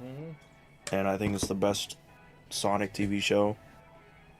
But, you know, it could have been better without people like Chris being forced into the story. I mean, everybody hates Chris Thorndike. But Gabriel, can we agree that the wheelchair girl who only appeared in like, what, 2-3 episodes should have been the main character over Chris? Because she actually has emotional depth and actually has... Could have been, yeah. Yeah, more empathy. Anyone else but Chris. Yeah, even Chris's friends could have been the main characters. Ash knockoff. Get out! Yeah, but I'll admit, Chris is actually an okay character in Season 3. The one thing that feels weird about Chris is... So, Season 3, which... I will explain the peaks of Sonic X. I'm just complaining about the argument. At least it's not like the Knuckles shares where it focuses on Wade, right? Yeah, we'll say that, Hero. We'll definitely agree that at least it's far from what Knuckles did, where they put the human character 100% in charge. The one thing I do feel weird about Chris's life, it's not about his grandfather or his maid or his parents that barely visits him because, you know, his parents are rich. It's its teacher, man. I forgot to talk about the teacher. So, the teacher always spies on what Chris is doing because he's just trying his best to make sure what are these alien life forms. I'm like, is this teacher a pedophile or what? But all joke aside, that caught me off guard about the teacher being a secret spy all along. Just, you know, trying to tackle what Chris and Sonic's doing, even though he's trying to pretend just to be a casual teacher. But I don't know, that just felt weird to me. But anyway, I mean, the worst thing about Chris is he says he doesn't want to be alone, but yet before he met Sonic and all of his friends, he was a rich kid. He's not just a rich kid, but he also has friends at school. How is that a lonely life? Way before you meet Sonic, Tails, Amy, Cream, and all those characters. So that doesn't even make any sense. Even in Season 2, where all the Sonic characters go back home but left Sonic behind, but then Chris was actually mature enough just to leave Sonic go before Super Sonic just goes back to his world. At least Chris in Season 3 is actually okay, because I think Season 3 jumps forward to the future where Chris and all of his human characters all decide to grow up as 18-year-olds, and Chris actually opens a portal and he goes to Season 3 with Sonic, Tails, and the new character Cosmo, which I will get to that Season 3. Chris, even though it's weird that they made him a kid again in Season 3 to the new planet, but they want to do it for the sake of, well, in Sonic's timeline, people don't age that fast. I mean, it's surrounded by furry predators. So I will say Chris is okay in Season 3, but Season 1 and 2, hard to watch, which I will admit, even though Season 2 does a really good job adapting Sonic Adventure 2, I hate that Chris, like, replaced Amy Rose of trying to remind Shadow about Maria. But I think the reason why they did that, because, hey, Maria was a human, Chris is a human, so it makes sense. So it's like, look, if it's not Amy Rose, I don't know why they have to do Chris. I mean, if they do a similar thing with the third Sonic movie where they use a random human character, hopefully it's done better than Chris trying to convince the good in humanity for Shadow. I'm just saying. But I ramble too much about Chris. Let's talk about the real peaks. Like, I've talked about the voice acting. Man, even though Sonic Adventure games were the blueprint of the TV show, Yes. and even though Sonic X is basically the first adaptation of having Sonic characters interact with humans before, you know, the movies do that themselves, the live action ones, man, this show had peaks, man. Like, the action scenes as a whole, like, from whenever Sonic fights to the Sonic versus Knuckles fight in the tree, that was awesome. Tails using the plane like the Tornado X on the purple and using all of his gadgets, also cool. Even though Amy's annoying, but I will admit, seeing her Pico Pico Hammer when it's on flames, immaculate. And dare I say, even the most innocent, wholesome characters like Cream and Cheese that doesn't become arrogant and violent, she kicks this robot named Ermal, I think, that she used to have close friends with, but after when that robot starts attacking the others, she actually has her own badass moment. And Shadow, man, peak Shadow the Hedgehog at its finest. Like, we'll see what the third movie has to offer with Keanu Reeves, but man, Jason smashing with Shadow, and boy, like, look, outside of Chris replacing the Amy role of seeing the good in humanity, they surprisingly did Shadow's origin story right, both for the Japanese and the English dub, where they got the role of how much Maria meant to them. Even Eggman goes a little bit more in depth of Gerald Robotnik, and I like how they handle Gerald's death, where it's show off screen, then you hear bullets in the background in like some of the dubs of Sonic X. But I will say this, yeah, Jason, like, I think he's the real MVP of voicing Sonic and Shadow and a couple of random human characters throughout the show. I feel like Jason's totally MVP in this. Like, I'm just saying, I think like, he's the best Shadow voice. yeah, without question, peak Shadow, peak voice acting. Eggman stuck up the middle finger. No, let's talk about when Eggman starts dancing in Season 2. But like what Gabriel said, the Sonic Adventure adaptations, okay, this is the first Sonic TV show that not just include Amy and Cream and Rouge and Shadow. This also introduced Big the Cat, which honestly, they got his character pretty spot on. Where he's like, my name is Froggy. Which I'll admit, even though as much as I cringe for Chris being a part of it, I will admit Chris fit more in the dynamic between Big the Cat and Cream around that time during the Sonic Adventure adaptation, which I will admit, Perfect Chaos, so adapted well in an anime. And also, the final battle of the Sonic Adventure 5 Super Sonic Facing Chaos, peak. Total peak. But the one thing that sucks is what Chris is. But the one thing that I found pretty funny in some of the episodes, Sonic X, even Sonic Adventure 2 did the same thing, where Sonic actually teams up with the president. There's even one moment where Eggman was actually running for president at one point. Even Eggman wants to use, replace the show with Sonic X and Eggman X, which I almost forgot to talk about some underrated characters, Deco and Boku, which are like the side robot goons, because, you know, every Sonic media needs 2 robot henchmen. I'll say this, Deco and Boku are better than Underground's, where Yeah, I remember that. but I will admit, I honestly thought their voices sound the same, where it's like, we will do everything, Dr. Eggman, please make it stop. Well, I will admit, obviously they're not super goofy like Scratch and Grounder like Adventure Sonic the Hedgehog, but I will say they're pretty decent. They're not like, you know, too stupid like Orbot and Cubot in later iterations, but I say they're fine. I like the moment where Deco and Boku actually side in with Team Sonic and the humans, and they literally both said, Dr. Eggman, we quit! Despite both of the robots that got locked up with Eggman. But Boku, man, the voice was annoying at times, but I will admit it is funny whenever he starts crying like, oh. But man, that little gremlin's such a joker where he always puts like a boombox. He's kind of like the jokey Smurf of the Eggman team, like, see, I got a message from Dr. Eggman, it's gonna blow up! But once again, my favorite moment is when Ella wants to beat the living crap out of that robot and then slings Eggman and the team away. So, outside of Season 1 and 2 in the action scenes, my personal favorite season, it's the one that doesn't adapt the Sonic Adventure games. It's Season 3. And honestly, in my personal opinion, Sonic X, it sticks to the landing where I'm going to say this for other Sonic shows because I will admit the last 3 Sonic shows don't stick to the landing because SatAM's a good show, but it ended off on a cliffhanger, which that's the one thing that sucked about it. Even Underground never had Sonic's mom resolve. Sonic X actually has a good closure for a TV series. Like, season 3 introduces the Metarex, which are basically like these guardian Cosmos. And speaking of Cosmo, she was an interesting addition to the team. Like, even though she was like this introverted alien, but she actually, like, you know, is a representation of peace, but also she's the key of letting the Sonic characters get into the lore. And the best thing about season 3, even though Chris actually was okay in season 3, just because even though it's weird that he comes back as a 12-year-old kid than his grown adult self, I like that season 3, outside of Chris, they push all the human characters away and they 100% focus on all the Sonic characters, like fan favorites from Sonic, Tails, Knuckles, Amy, Cream, Cheese, Eggman. Even Shadow came back, even after the sacrifice. I will admit, even though in Season 2 of Sonic X, as much as I like the Super Sonic Super Shadow fight, it baffles me that the Japanese dub played Live and Learn. But guess what? The English dub did not play Live and Learn. The Japanese version did, which I am praying the third movie take notes for the Japanese dub where they actually play Live and Learn in the final act, please, because the English dub didn't, which that baffled me. Third movie, please include Live and Learn at the final act. You'll make the fans happy.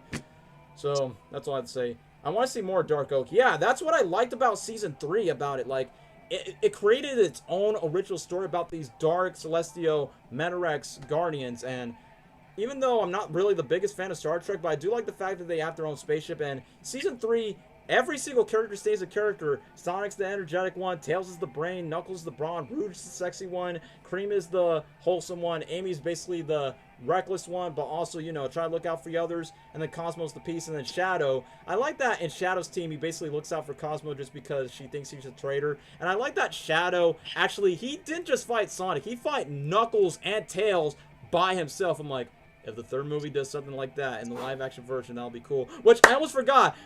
Okay. Oh, bro. What, Leslie?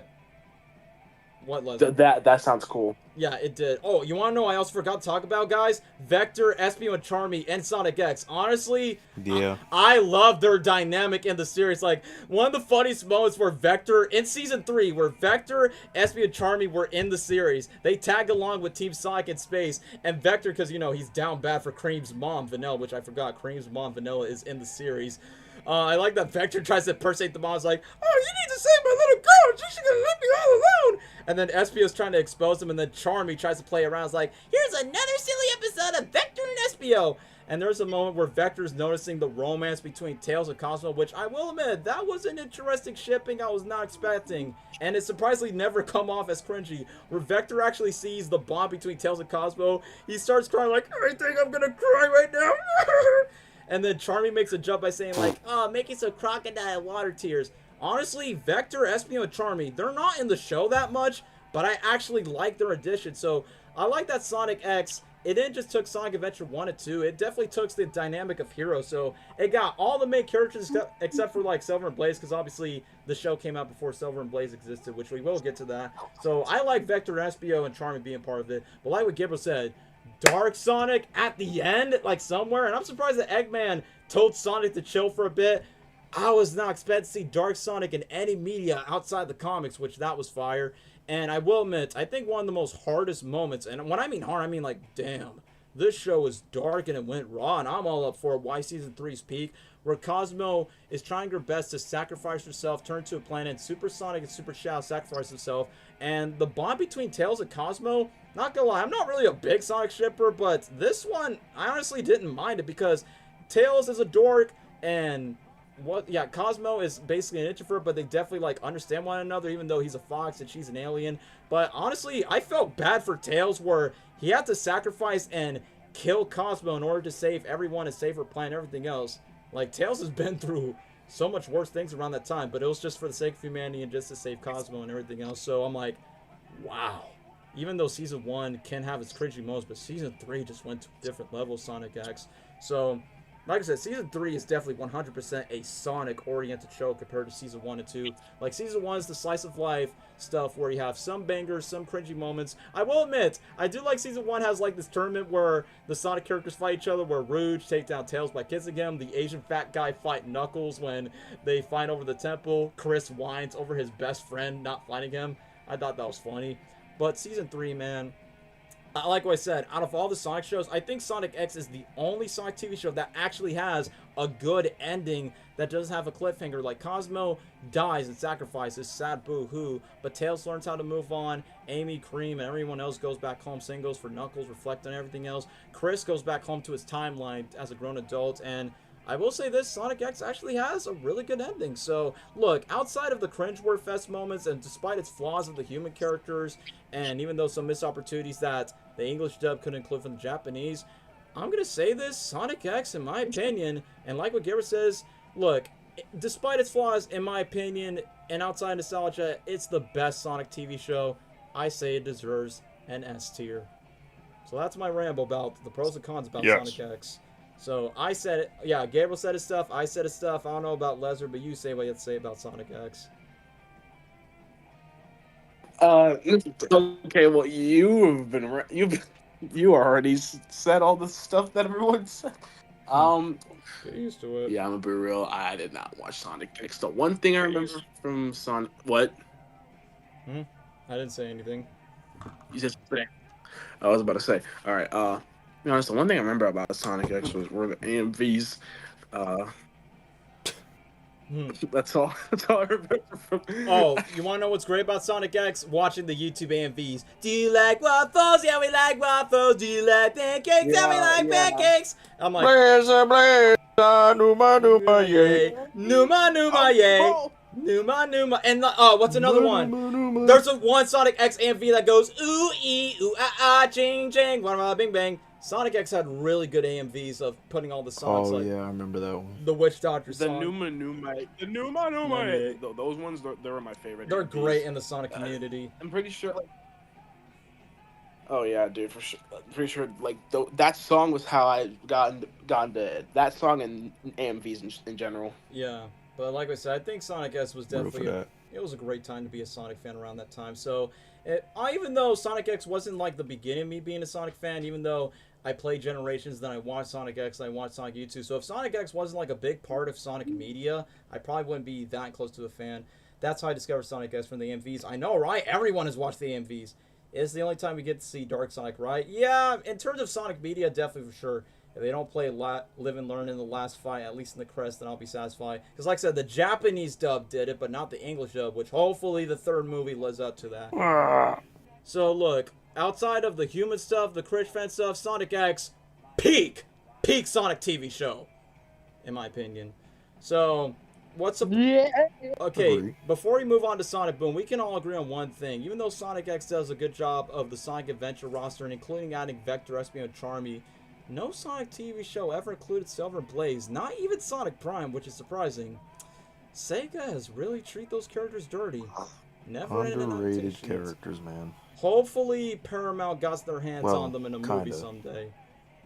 Like, look, like outside the comic books, they don't really do anything with Silver and Blaze. Like, it baffles me that they're not in any of the TV shows. The movies make sense, but hopefully they appear in a movie someday. But they need their time to shine. But Sonic Prime is the one I'm surprised, like, wait, no Silver and Blaze? That's a shame.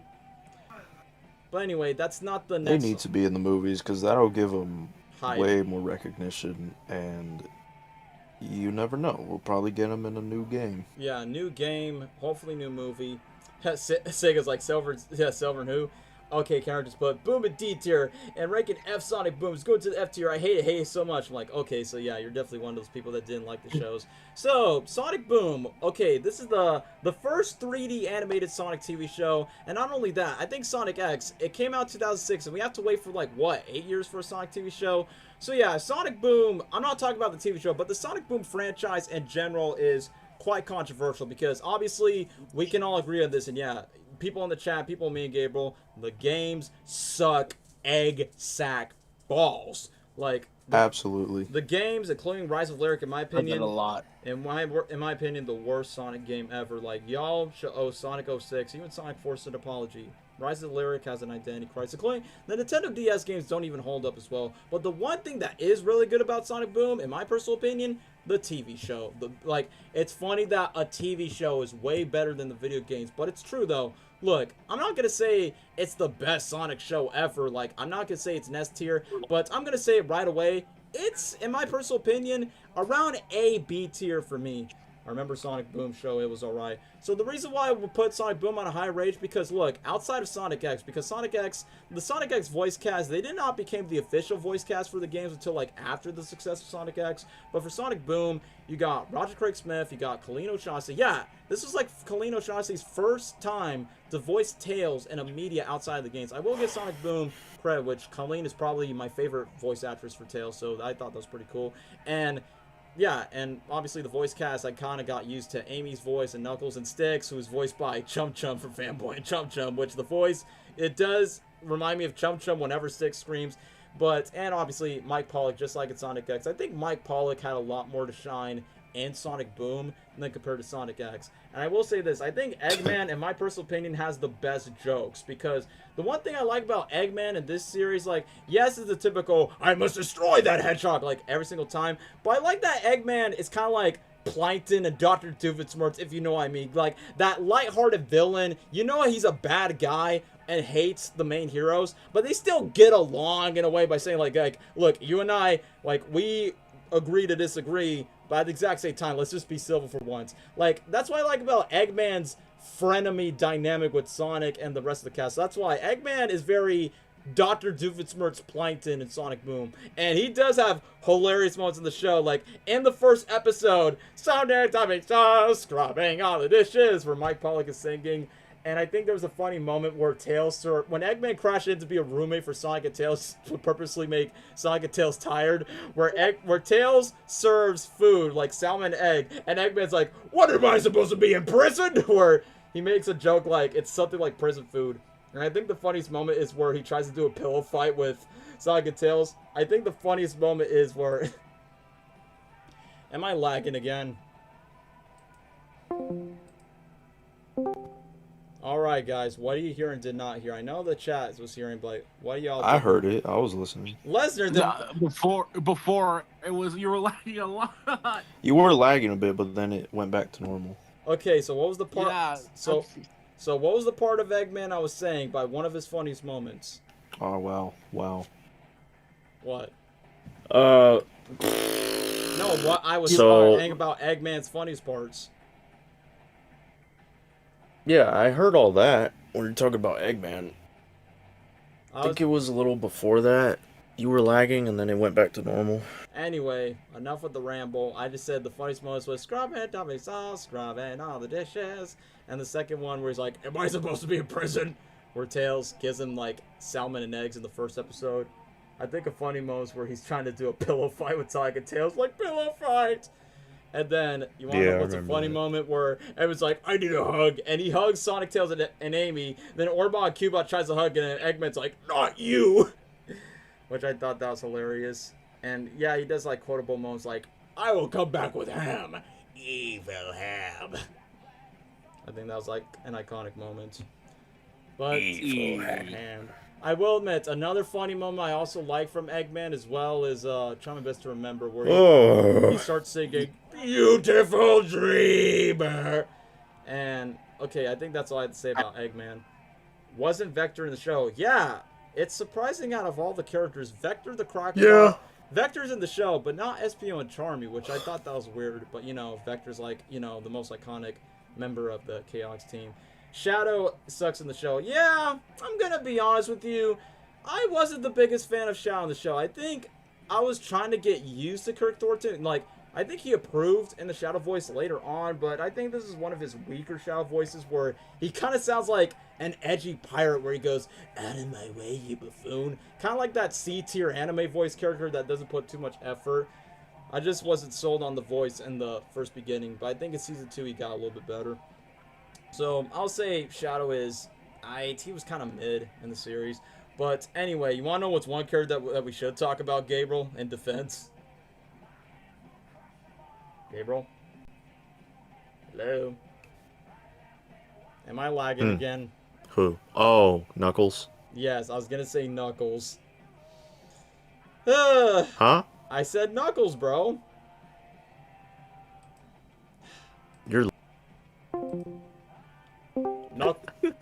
Do not do way. You found a way? Yes, I'm I talking. found it. I'm All right. I'm talking about one character that you and I are gonna defend, Knuckles, in the show. Here. Let me. Yeah, why can't y'all just leave? It's like, bro, I'm fine on the stream, but still, I don't get it. I have been leaving. I don't know. Hold on. I am. How about now? Da-da-da-da-da-da-da-da. I didn't hear Gabriel at first.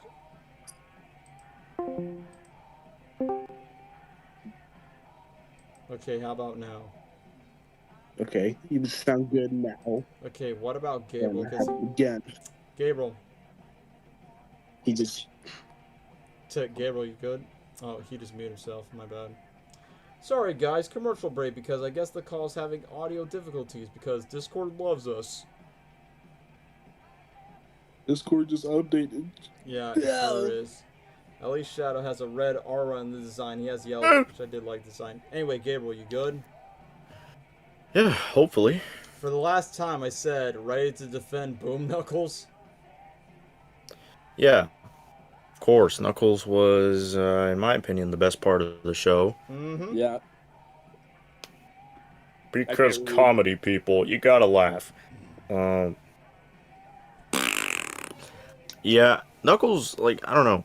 To me, I mean, Sonic was also funny, too, because Roger Craig Smith, he's Yeah. that guy. Yeah, who's Roger? He's talking to me. Great joke from that. Who's Roger? He's talking to me. Great joke. Man. Knuckles, I think, just takes all the funniest moments. He's, like, got so many highlights. I mean, everyone has funny scenes. Everyone's funny in the show. Awkward. But Knuckles, I think, is just the funniest. And, you know, I know people were upset that, like, they made him dumb and all that, and, you know, he's supposed to be more serious. But in this type of show where it's more like this show is like the Looney Tunes show Called of it! Sonic. It's the Looney Tunes show meets Sonic, and that's what I love about it. Yeah. It's not meant to be taken seriously. It's just for fun. It's a slice of life thing. It's comedy. It's just to be funny. And that's why the games suck. Yeah, games But suck. I love Knuckles in the show. His moments are funny, like Super Mario Hero said, Awkward. the birthday cake scene where he pops out of the cake, and then he's like, awkward. Let's not forget the first episode. I think you'll be a great sidekick. One moment I remember, I think it was when Knuckles is talking to Sonic. He's like, I remember like it was yesterday, and then Sonic is like, it was yesterday. And Knuckles goes, what was? Let's not forget the first episode. That's one of the funniest. The first episode where he says, I think you'll be a great sidekick, and then Sonic's like, no, I need some for my sidekick, and then Knuckles says, oh, yeah, I I'll remember, Knuckles Jr. And then after when Amy comes over where she sings the Jungle Pizza Man song, oh, man, today, and then Knuckles randomly says, Knucklina! Oh yeah, Knucklina! I love that. It's just the way he delivers the jokes. Like, the jokes themselves are corny and everything, but it's the way he delivers the jokes that make it funny. Yeah, the voice actors in the show are just fantastic. They're all having a ball with the show. Like, I even saw behind the scenes, you could tell the voice cast not only had a good time voicing, like, not just the most, but show off their comedic time, including the writers themselves. I like the fact that they even did table reads together so much, so that's why I just think it's hilarious.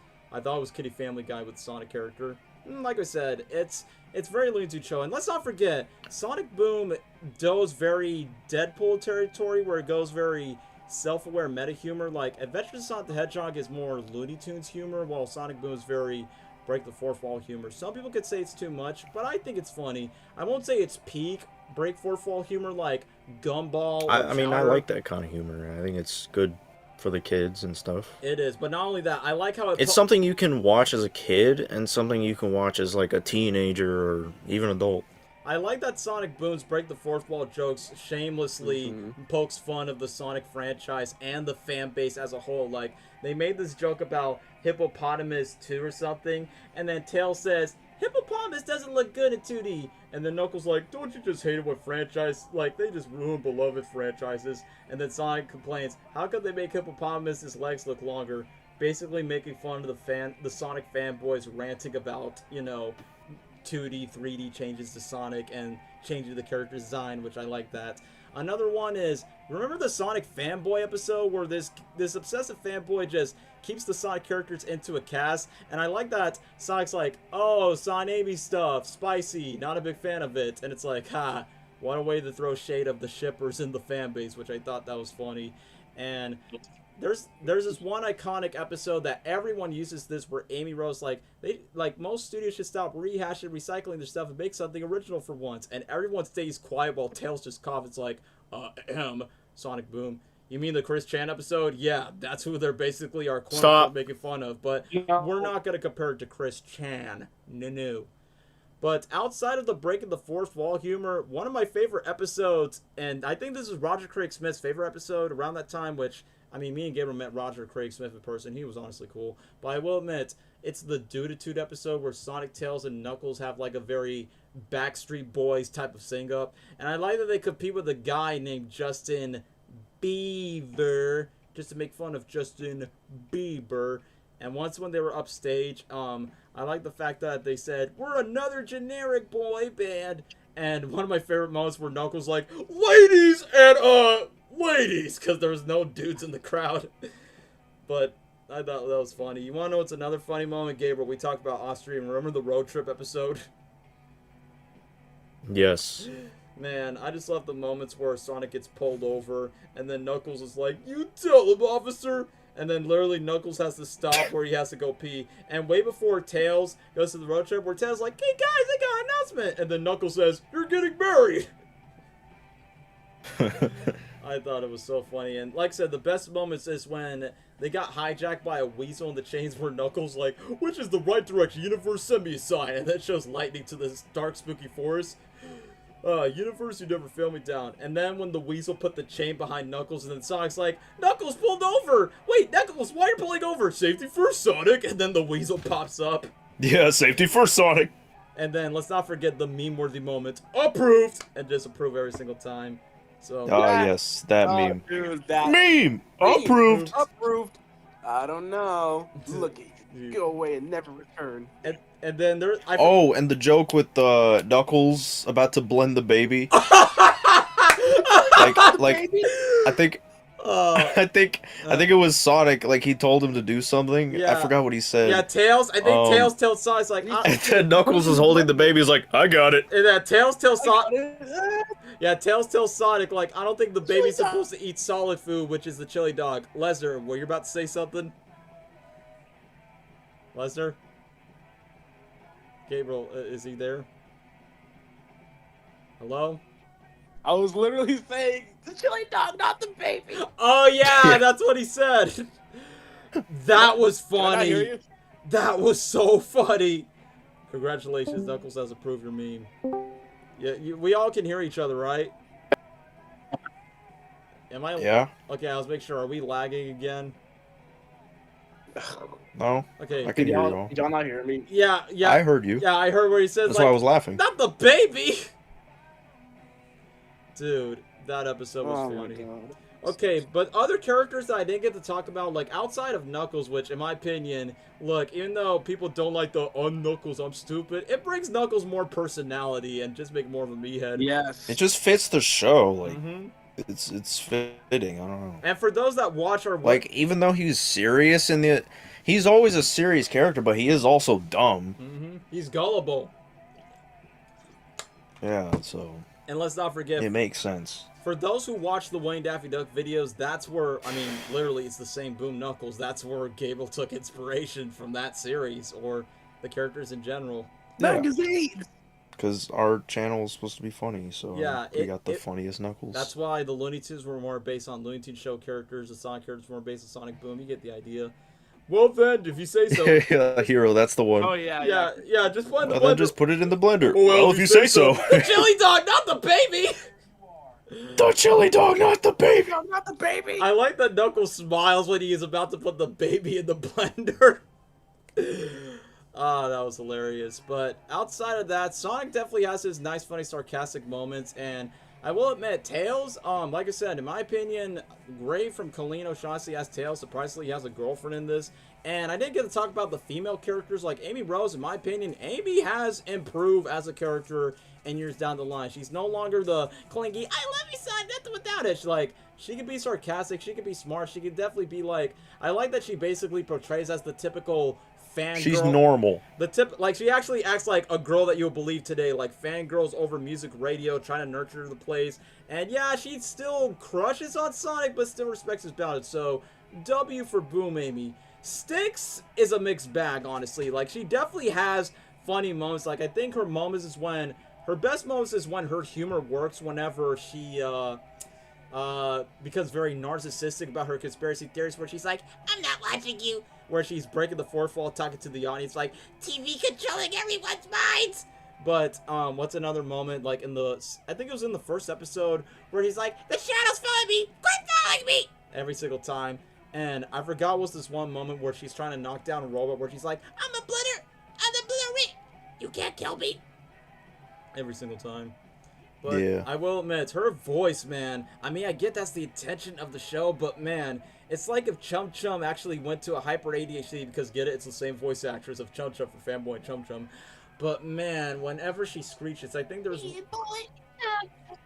like, I think the one point that sounded annoying is the one episode where Sonic, Tails, Knuckles, Amy Six are trying to like make this rock monster go to sleep. And I get the intention was everyone's annoyed, but her lullaby goes,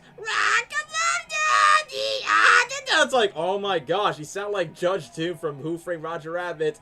Remember me, Sonic? I killed your brother. I talk just like Styx. So I will admit, Styx can be funny, but her voice when she screeches, it can be funny with a jump, but it can get ear screeching at times. I'm just saying. So I will admit, like, Styx is a fine new character, but I think she's probably the weakest character in Sonic Boom. For me, at least. I don't know if you could say the same, Gabriel. I don't know. You tell me. She she definitely has a unique voice. I don't know. I mean, I feel like she was just forced in there because, hey, we need Amy to have a friend that is a female. But we need someone more crazy, So, I don't psychotic, and different. That's not like Amy. And you know, they couldn't do like Blaze or Rouge. Rouge because they don't really have like a sense of humor like that. Yeah. But yeah, someone put in the comments, yeah, she's technically canon thanks to Sonic Frontiers. I prefer your WAD version of the Sonic Boom versions because they actually are funny. Well, you could say the same for Knuckles, where, are you kidding me? That's Yoda! Knuckles, and Knuckles. Knuckles, and Knuckles. Knuckles, and then it's like, this flower looks like it's gonna be AIDS. And then some other funny moments. Farm monkey! Take it or leave it before I shoot you.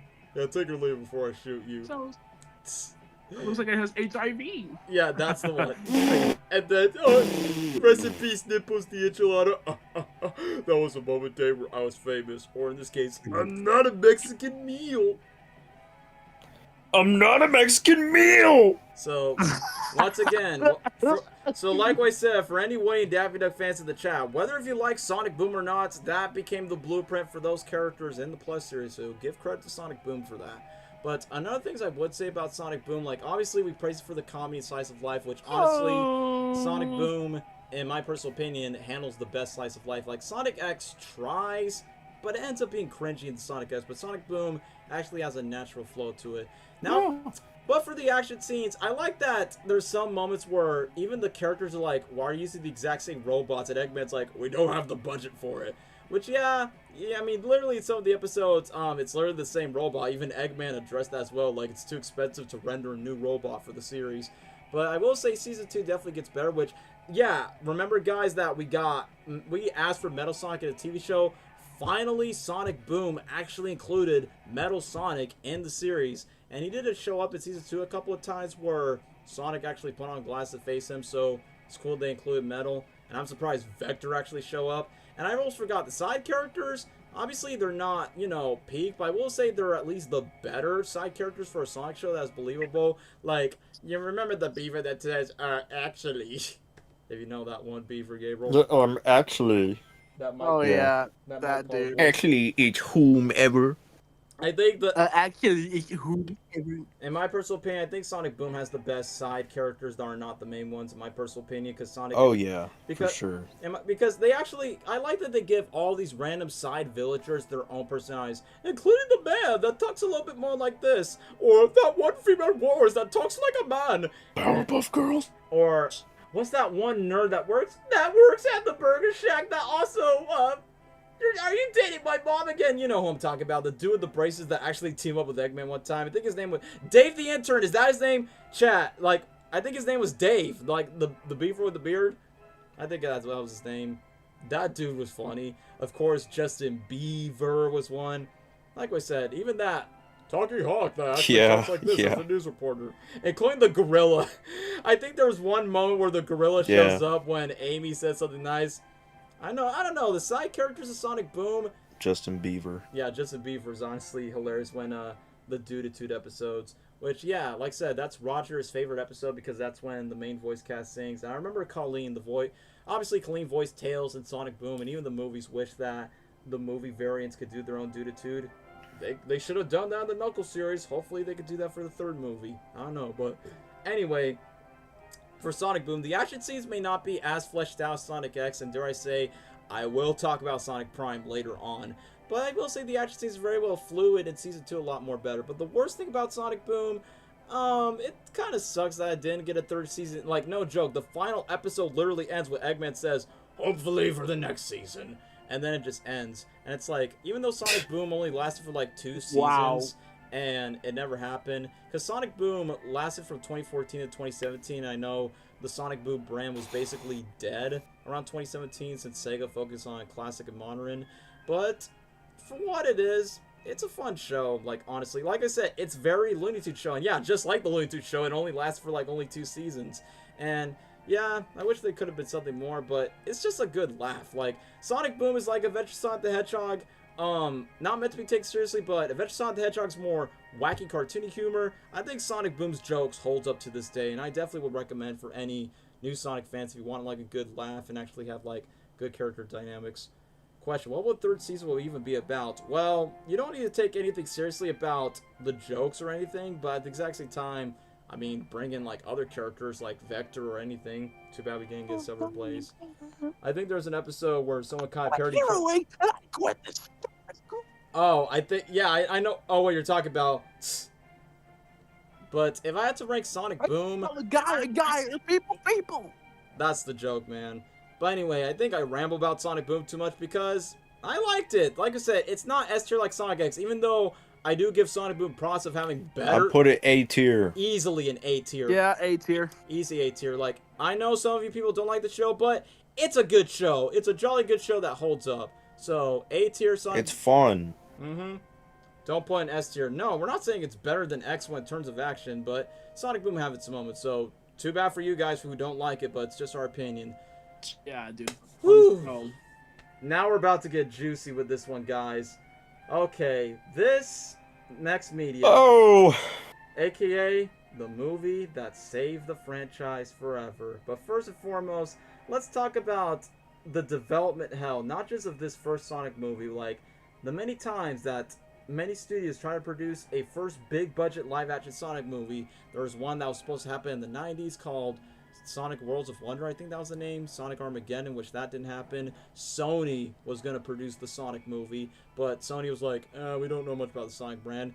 And then enter Paramount Pictures that owns the rights, which honestly, probably a much better studio that would listen to the fans. Like, if Sony would have made that Sonic movie with that old design, I bet Sony will be like, screw you, we know our audience best. But Paramount, Jeff Fowler, like, look, with all the memes of, meow, like, first of all, Jeff Fowler and Paramount did a big W move of listening to a fan base after when they complain about, the human teeth and the white things and the Gangster's Paradise song, which I'll admit, the only good thing about that trailer was Jim Carrey's Robotnik, which we will get to that. But, guys, if it weren't for that online backlash, this movie could have been a dumpster fire. It would have embarrassed the whole entire Sonic franchise, and I think the Sonic franchise would have been dead. Am I right? If they would have kept that old design. Yes, for sure. That I was like, oh, it's over. We're Sonic fans are cooked. Mm-hmm. If it weren't for But that, they actually listened. even though the plot would have remained the same, but despite the animation studio being closed down, I will say this: the design easily saved the movie. But before I talk about the movie itself, and boy, guys, I'm gonna have a passionate, dying love for this movie. I'm not, spoiler alert, it's not an S tier. It does have some flaws, formulaic flaws that we've already seen live at CGI. But before I say it's A or B tier, I'll get to the positive first. But before I talk about the movie itself, that trailer, when it first dropped on my birthday, November 12th, 2019, when I was 18, on my way to high school, 6 a.m. Oh my gosh! It had three things I love. Number one, they redesigned Sonic where he's much more improved. First of all, W for Tyson Hess. Tyson Hess, who did the animated shorts for Sonic Mania, who's now a part of Sega with all the Sonic animated shorts for Sega. W for getting Tyson Hess to help the design. And the design was great. Ben Schwartz, I'll talk about it later on. The trailer, you got a redesigned Sonic, Jim Carrey bringing his classic 90s comedy in a modern movie to life, and playing Ramones Blitzkrieg Bop. Are you kidding me, man? Best birthday gift around that time. And that trailer could not get me more excited for that first movie. But before I get to my opinion, let's read the comments. 2020 movie for me. See, I don't love it, don't hate it, it's just okay. Hero just puts, yeah, first design drop. I was like, nah, this ain't it, Chief. But I'm glad design. Sonic movie beats here. So, before I get to my letter ranking, the first Sonic movie, it's not a perfect movie. It definitely has its flaws. It has that same problem that we see in these live-action CGI hybrids. And I won't say it's a peak film adaptation of the Sonic lore, but you want to know what is peak about the first Sonic movie? In my personal opinion, like, if you take away the flossing and a couple of some jokes for the kids, it is a beautiful character study of Sonic the Hedgehog as a character, even Robotnik as well. But first, I need to talk about the best part of the movie. Is easily the main character. Like, we've talked about a design. First of all, my boy Ben Schwartz. Like, I'm gonna be for real, y'all. Look, I know I've heard of Ben Schwartz's voice. Like, I probably watched episodes of Randy Cunningham on Disney XD when I was young, but I did not remember who was the voice. But when they announced that he was gonna voice Sonic before, even with the old design, I was like, but when I heard his voice, when they put lines from, you know, Ben Schwartz's voice every blue animated character because his favorite color is blue, so Ben Schwartz is based for that. When they put lines from Dewey Duck and Leonardo from Rise of TMNT, when I hear voices like, please welcome the Headless Battle, I'm like, holy crap, I'm closing my eyes, and I'm not, even though it's Ben's voice, but I just hear Sonic. When I close my eyes, I'm like, dude, like, and the best thing is, before I talk about Ben's performance, the best thing is, you want to know how he got hired to voice Sonic? He went to Tim Miller, aka the executive producer of the first movie, the director of Deadpool, and he's close friends with the director of the first movie, Jeff Fowler. And around that time, he met up with Jeff Fowler, and he actually has Sonic stuff, and Ben auditioned for the role. And what makes Ben Schwartz so base, just like I give credit to Jack Black for being a gamer, and obviously Jack Black is now in every video game movie from Bowser's Mario, Borderlands, and now Minecraft the movie. Ben Schwartz is as a pop culture dude myself, he is a cultured human being. Like, he knows his games, he plays Mario, Final Fantasy, all the Nintendos, the Sega Genesis, even the Sonic games themselves. And when he got the role, I'm like, perfect casting at its finest, man. Like, look, I'm not saying his version of Sonic is like the most definitive version of Sonic, but I love his iteration so much. Like, that inner youthful, energetic, like, he has that youth energy for what makes Sonic Sonic, and he brings his own personality, his own comedy. But what I like about Ben Schwartz's Sonic, he gives me the vibes of what makes the other Sonic great. He has the witty charm like Jalil White Sonic. He has the cocky humor like Roger Sonic at times. He has the confidence growth like Jason, but he also has the heroic moves like Ryan. I feel like Schwartz took the best of the previous Sonics and he makes it his own. But I think what makes Ben Schwartz so great as Sonic, that even Jalil did it and Jason did it, I like that Schwartz does a really good job of making Sonic so vulnerable. Not only just with the voice, but with the writing and Jeff Fowler's direction. Because even though obviously it's an origin story, that's what the first movie is. Like, it took elements from the games, which we will talk about that, but it's a beautiful origin story where how can you make a Sonic movie but without Tails and Knuckles, but still make it interesting with Sonic as the main character, which I will give the first movie credit. Even though James Marsden does have his subplot, and yes, we will talk about Jim Carrey, Sonic is the main character of the movie, front and center. If you're gonna make a movie about Sonic, it should be about Sonic. I'm looking at you, Knuckles, and you failed to copy that. So, first Sonic movie with Ben Schwartz. Like I said, I like that in the first movie, he enjoys his best life on Earth, and I like that they give him a superhero origin story, you know, when Batman, Spider-Man, Superman lost their parental guardians. And even though I do complain that I wish we would have seen more of Sonic's world, but the beginning, man, I like that he has a very Deadpool Spider-Verse opening log of talk to Theon. It's like, I know what you're thinking, and then he reversed back to his origin story, which I will admit, what I love about Ben Schwartz's Sonic, he took inspiration of Jim Carrey's references, just because Jim Carrey's in the movie. Like, during the beginning where he goes, he said it was an inspiration of Ace Ventura, where he says, let's see that, and it's a replay. I'm just saying, if y'all get the reference, don't ya? Eh? Yeah. Yeah. Yeah, I'm not lagging, am I? No. You're good. Okay, I'm just making sure. I have a soft spot for the first movie. Kind of felt nostalgic. Yeah, personally for me, the first movie's not perfect, but now looking back at it, it got me nostalgic. But back to the point. I like the fact that in the beginning of the movie, Don't Stop Me Now by Queen. It's crazy that the fans predicted the song just because that one lyric. Okay, what's the song? I'm gonna make a supersonic man out of you. Don't stop me now. I'm gonna have a good time. Great licensed song for Sonic, and not only just that, I play that song on my birthday, and I'm like, bro's literally me. I like that movie Sonic perfectly represents our inner childhood, and heck, I kind of relate to movie Sonic on how I used to be when I was young.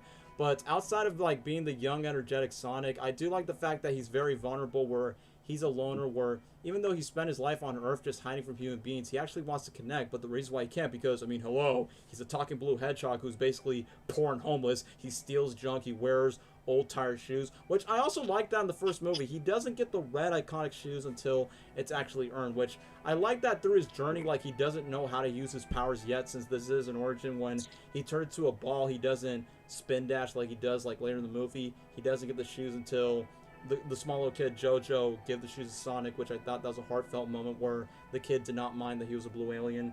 But aside from that, I think outside of, you know, the fart joke and the flossing, which I thought that was cringe, I think movie Sonic as a character is great. And before I get to talk about Jim Carrey, which, boy, I have a lot to talk about Jim, I'm going to get to James Marsden, which, okay, it's a no surprise that Jeff Fowler casted James Marsden because, well, he has experience with talking CGI animals. Enchanted and Hop, which people compare this movie to Hop. But let's say this, the first movie is a much better version than Hop because at least the CGI character is, you know, likable in a way, and it does age well. Love that part from Queen's my favorite band of all time. At least there's some rock in there. Yeah, I will get to more of the songs, but for right now I'm going to talk about James Marsden as Tom, even though, yeah, he does play, you know, that same role that he plays in other live-action hybrids, but I will say this, Sonic Movie 1, in my personal opinion, they actually give me human characters I actually liked, because you guys have been listening, we hated Chris, we did not like Sarah in Sonic OVA, and Princess Elise in Sonic 06. It's like, it's so hard that Sonic games and TV shows want to make me like the humans, but somehow the live action movies actually make me do. Like, I'm not saying Tom Wachowski is a peak character, but I will say I respect the dude's most. Like, he is a small town cop that wants to matter more than just being a babysitter that just takes out the trash and looks out for animals and everything else, and actually be like a big blue collar cop that wants to be in crimes and actually save people's lives rather than just doing simple stuff. So when he wants to matter to move to San Francisco, that feels very real. And even though Tom and his wife Maddie's basically like, you know, human characters for the casuals who are not Sonic fans to connect, which, funny enough, Gabriel Lesnar, you want to know what's interesting? When I saw this movie with my dad, he said his favorite character is not Sonic or Robotnik. My dad's favorite character is Tom. So, there you go. It works for the casuals that are not Sonic fans. Yeah, I figured. Donut Lord. Yeah, the Donut Lord. But anyway, The Donut I Lord. figured. but yeah, once again, Tom is. I actually liked him from his Mhm. modus around that time. And secondly, even though it does go to the cliche of the great talking animals around my life, and what am I gonna do with you? I need to get rid of you fast, kind of like with Hop, with the exact same movie. But however, I do like the fact where when Sonic came around to hide in Tom's house around that time, where even though Tom thinks that Sonic is like a distraction for Tom to pursue his bigger dreams, and he sacrifices bigger dreams just to protect the people around that town. Even though some people have criticisms around that argument, see where Sonic and Tom, where Tom wants to move on to live better things, but abandon his small town that people adored him for. Which, even though people are not the biggest fan of it, but I like the fact that it brings a little bit of conflict, but a little bit of things that matter with Sonic and Tom. So that's all I could say about Tom, honestly. And then for his wife Maddie, I will admit she's kind of cute. I will admit that. She's not in the movie that much, but I do say that Tom and Maddie does have a healthy relationship for once, which I can't say the same for the Whipples in the Knuckles series. But however, they have good chemistry, both the characters and the actors themselves, and I like that. Maddie's a vet, Tom is a cop, and what do you know? They save people's lives, including a talking blue hedgehog that they supposedly adopt later on. But I like that she becomes like a vessel just to help out Tom and Sonic like later in the final act. So Maddie's cool. For other human characters I also like Agent Stone, which in my personal opinion, probably the best side human no, not just the best side human character, but possibly the best sidekick to Robotnik, because let's be honest, like from the other Robotnik sidekicks from Scratch and Grounder, Deco and Boku, and Orbon and Cubot, Eggman often abuses them just because Eggman treats them like idiots. But at least the reason why Jim Carrey's Robotnik sees Agent Stone as an ally, like even though he uses Stone as a punching bag, at least he sees Stone as not an idiot like the other characters. And before I get to talk about Robotnik, I will talk about some other ones. How about Rachel? I'm gonna be honest with you, she is funny whenever she does. Like I will admit, in the first movie, like the most that made me laugh where she goes, "Catch me, Jojo," and she faints. That was funny. And the second moment where she screams, "This is my house!" when Tom and Maddie ties up, I will admit, she used to be my least favorite character in the Sonic movieverse until we get to Wade's sister Wanda, which we will talk about that for Knuckles. But she used to be my least favorite character. Like, look, she has her funny moments, but my biggest problem with Rachel in the first movie, including the second one, which I will talk about the second movie, about her involvement, which I think it got worse in the second movie. I just feel like Rachel, aka Maddie's sister, just distracts away from the plot where it doesn't feel like you're watching a Sonic movie. Like, I get the point where Sonic is knocked out cold, but whenever she's on screen, it just feels like you're watching a Tyler Perry comedy. It's like, aha, funny black fat woman on screen. She just distracts the way where she kind of has the vibes of an angry Nick sitcom like Helen from Drake and Josh or Andre's grandmother from Victorious. That's who Rachel reminds me of in both of the movies. Like, she has her moments to shine, but I feel like she distracts away from the Sonic plot where she has nothing to do with it outside of just being jokes. And for Wade Whipple, so I will talk about him in the Knuckles series, he's fine. I mean, some of his jokes are funny and some are not. Like, I will admit, the one joke that honestly did make me laugh was during the part where Robotnik leaves and he's like, "I will tell people about this." And obviously, a couple of jokes are a couple of stinkers, so Wade's jokes are hit or miss. But now, in my personal opinion, who is the best character that is not Sonic in the movie?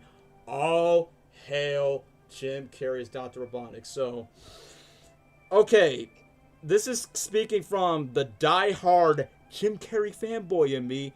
Man, it's been since Dumb and Dumber 2.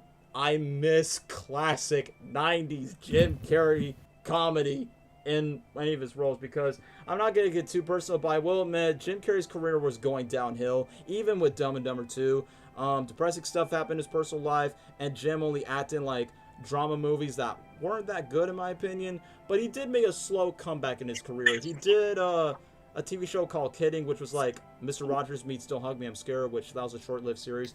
But his real comeback, his big screen comeback, was the Sonic movie. And honestly, I was not expecting to see the man not just inspire me to act and entertain, but the man that inspired my sense of humor and be more extravagant, more expressive, more impressive, and instead of just being a stiff wooden stick that doesn't emote. But I will admit, I never would expect to see the actor who inspired me as a kid play a video game villain in the first Sonic the Hedgehog movie. When he was announced as Robotnik, I was like, brilliant! But all joking aside, I was like, that is perfect casting at its finest, because people was like, oh, he's fat, Jim Carrey's gonna be like Jim Carrey's. Like, guys, if you look at Jim Carrey's career, he is a great character performer. Like, look, like, these are characters that are based on comic books, like from The Mask, The Grinch, Count Olaf, the Riddler, Ebenezer Scrooge. Jim knows how to bring his own interpretation of these pre-existing characters, and he makes it his own. And obviously, like I mentioned, Grinch and Riddler, Jim, like, as much as I like him as a likable lead hero, he is so good for playing villains, man. Like, the Jim Carrey fanboy in me, like, when he played Robotnik, it feels like, look, if we're never gonna get an Ace Ventura 3 or The Mask 2, it's like Robotnik is like Ace Ventura but evil, but he has the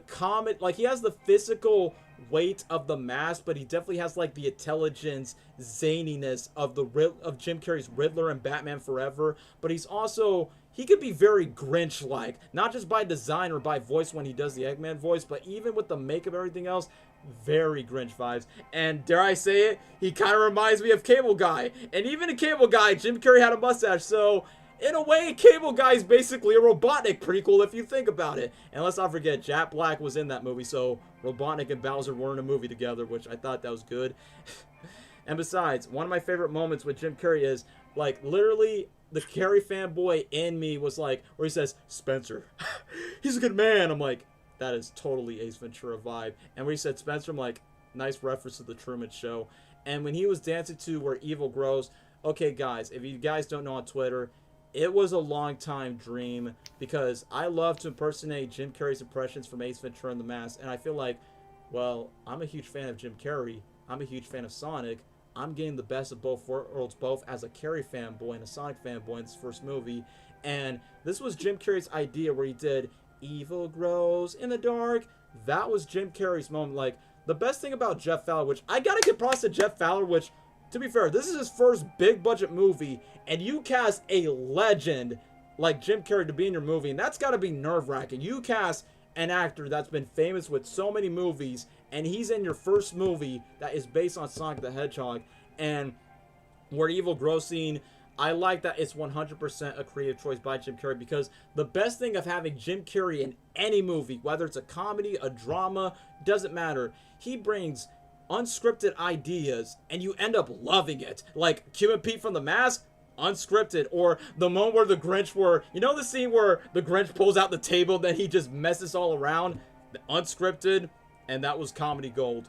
And for Robotnik, where he does Where Evil Grows, I recreated that on Twitter, and Jim Carrey actually quoted by saying, finally, Robotnik has his clone experiment. I'm like, 18-year-old me was in tears, man. It's like, I can't believe I got noticed by my idols, all just because he was in that first movie. Like, I'm going to be honest with you guys. If Jim Carrey was not in this movie, sure, I would go see it because it's a Sonic movie, but I would not be as hype if Jim Carrey wasn't cast as Robotnik. Like, look, Carrey fanboyism aside, about my joygasm, I'll say this. Him as Robotnik, on the Eggman side, what I love about his interpretation as Dr. Eggman, or aka Robotnik, is, just like I said, it's an origin story of Sonic, but it's an origin of Robotnik. So that's why people are like, why is he not fat? That's the point. This is a Robotnik before he met Sonic, and he's not called Eggman. Which I will give this movie credit, where Sonic nicknames all these human people. Like, he calls Tom Donut Lord because, get it, he's a cop, he eats donuts. He names Maddie Pretzel Lady because, get it, she shaped herself like a pretzel in yoga. And the genius where he calls Robotnik Eggman because of his egg-shaped drones. I'm like, genius from the filmmakers behind it.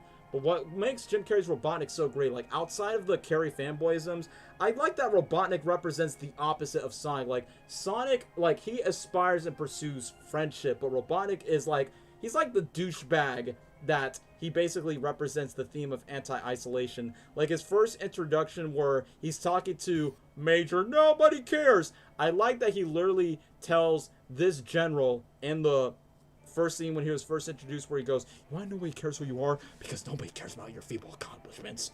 Like, basically, Robotnik literally says that on the first impression where he says, I'm the top banana in a world full of hungry little monkeys. And he definitely showcases, like, he's not doing that just because he's a douchebag. He's saying that because, in his mind, his brain is very superior because he is a scientist trained with a triple-digit IQ. When Sonic had this loneliness scene where he's, like, all alone forever and his electric surge made the government go on the hunt. I like the fact that Robotnik feels like that his superiority of his intelligence and all of his achievements will never be outmatched until when he met Sonic. That's where the conflict begins.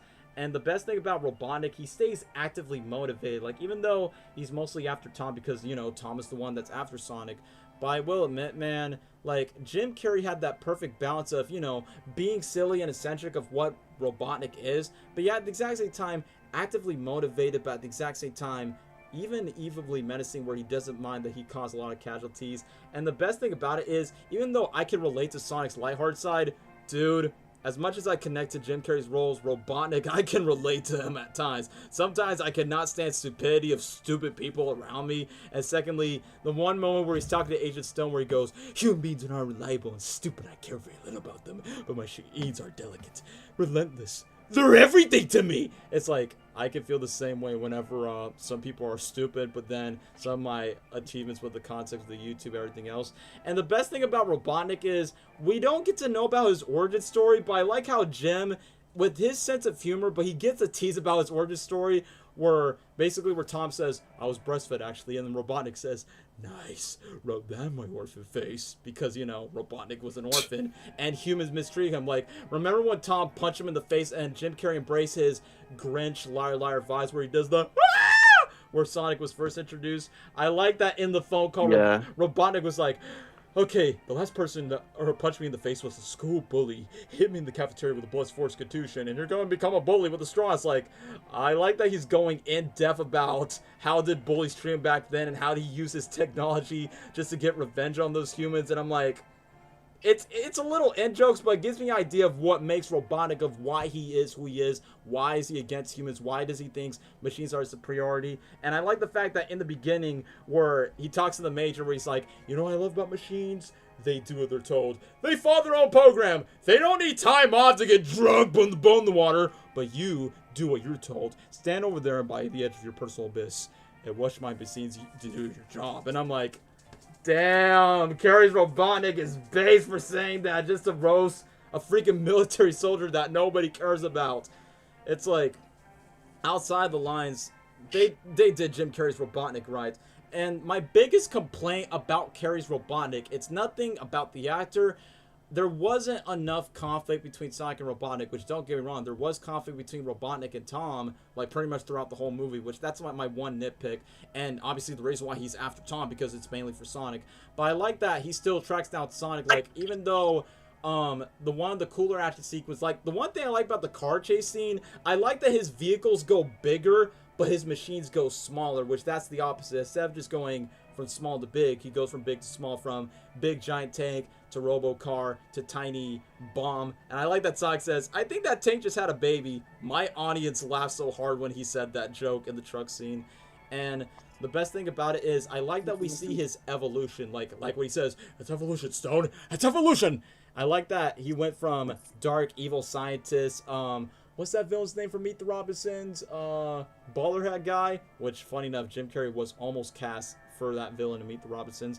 From that villain design to the flight suit, designed by body temperature and reduced drag, where he gets closer to the iconic Eggman look. And the best thing about his first movie look, I mean, I had gel hair in high school around that time, so it made it easier for me to cosplay when I cosplay as Robotnik in the theater, where I embrace my Jim Carrey energy. And I will admit, the heartfelt moment during the Evil Grow scene, I was in the theater sitting next to a kid, and this kid was like a mega Sonic fanboy. He was like, Knuckles! When the echidnas killed Longclaw in the beginning, and then when the Sonic meme was shown, the kid was like, Sonic! But when Jim Carrey was dancing to the song, the kid was like, who is that? What's the actor's name? And me in my Carrey cosplay outfit, I just whispered, that's a legend named Jim Carrey. And his mom was laughing because of Carrey's mannerisms. I'm like, that's why I'm glad Jim Carrey's in this movie. Like, for me as a Jim Carrey fan, I grew up watching him, and now this first movie introduces a new generation of people that don't watch Jim Carrey's movies outside of The Grinch. And I will admit, the best moments during my favorite moments is the final act, which finally Sonic and Robotnik actually interacted, which they didn't interact much in the first movie. That's one of my biggest complaints. Is literally when Robotnik chases Sonic down when he loses all of his rings. It's literally a big budget game of cat and mouse, and dare I say, like outside of Green Hill, the final act is honestly the most game accurate segment of the whole entire movie, where Eggman chases Sonic down in the city. Aha, just like Escape from the City from Sonic Adventure 2, including when Sonic was running in the Great Wall of China, Sonic Unleashed reference, and then going to the pyramid like in the classic game Sonic Adventure. But the best moment, literally in the finale of the first movie, when Robotnik got Sonic beaten down, and he's like, "You're an astonishing creature," and he's about to terminate Sonic. I like that Tom, throughout the journey, which I get that was the whole point, where he teach Sonic about the whole bucket list idea, which I'll admit, there are some cringeworthy moments, like I mentioned, Sonic flossing. This is all your fault, TikTok. This is all your fault, Fortnite, for influencing Sonic to floss in the movie, which I hated that. But outside of that, the bar scene is fun, and I will admit, this is a hot take. The bar scene, I'll take that over the Uptown Funk scene in Sonic 2. Let me explain why I prefer that scene over Sonic 2. I know it's the beginning where Sonic is trying to explore Earth, and you want to know what's funny about the Asian waitress that shows up in the scene, like Welcome to the Business Pit? That waitress is the same actress that voiced Amy in Sonic Prime. Coincidence? I think not. So, technically, I like that in the movie where Tom explains Sonic about, you know, enjoying life and just being around the bull. And then Sonic had, like, this fight with these cowboy dudes where it's like, "We don't like your kind, you're some hipsters."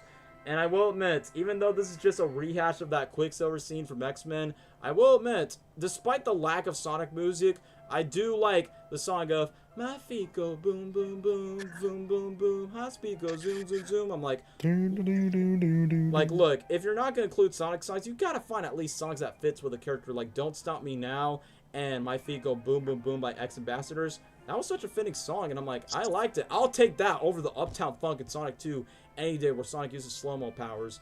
But even though it does rehashes the tropes of, even though, funny enough, a bar fight scene with a CGI rodent, Alvin the Chipmunks 4 does the exact same thing, which that's the biggest issue about the first movie. It's the fact that it rehashes the things that we've already seen in these animated movies of, hey, CGI character teams up with a human character, and the human character doesn't like him, just like with the Chipmunks, just like with the Smurfs, just like with Hop, as a prime example.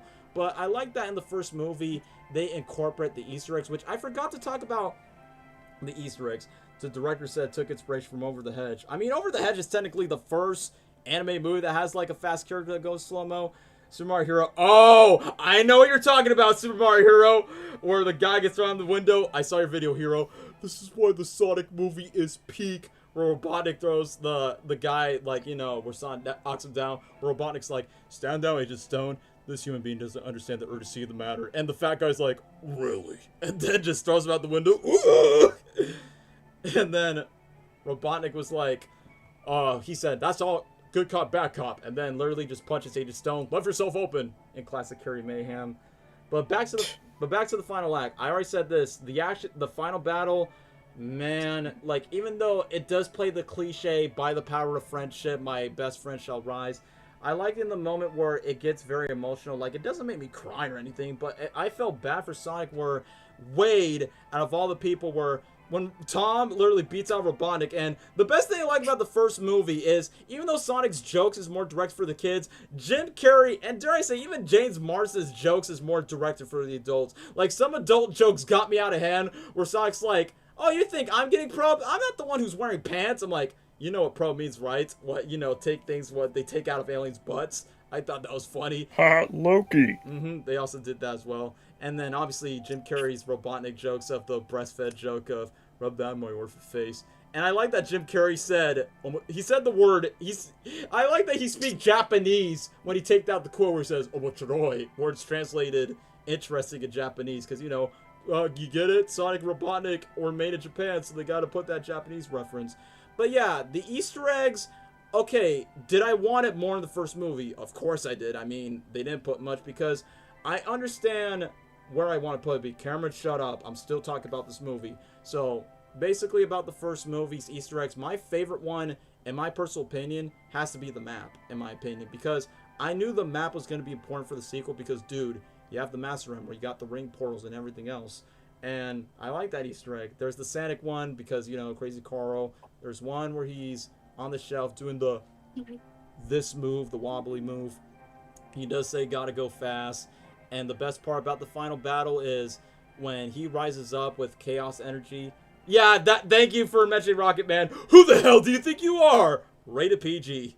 I like that they don't mind some mild cussing, which, funny enough, there was a line where Sonic was supposed to say badass, where he says, we're a couple of loose cannons, but in reality, he's supposed to say we're a couple of badasses, but that wouldn't make the parents pissed. Remember there's an Easter egg where Zilla person named Amy Rose there? Yeah, I noticed that. I'm like, so Amy's in disguise as a Zillow username? Oh, let's not forget one Easter egg, guys. Tom says there's a Wachowski that guards Green Hills over 50 years. Let's stick to the 50 years at some point. But, yeah, when it comes to the Easter eggs, there's even though there's no Crush 40 songs, but there is a Crush 40 Easter egg down below. But the best thing about the final act is when Sonic rises up and just says, this is my power, I'm not using it to run away anymore, I'm using it to protect my friends. Man, the visual effects, and even though Sonic says that he used to protect his friends, that's very in character of Sonic, and at the exact same time, we see the character growth for Tom, even though did not like the Hedgehog at first as expected, but defended him by saying, like, this was his home and he's my friend. And, bro, I had such a huge nerdgasm in the theater, man. When Sonic was posing and Robotnik put his goggles, I like the contrast. Blue versus red, speed versus smarts, super villain versus superhero chillin'.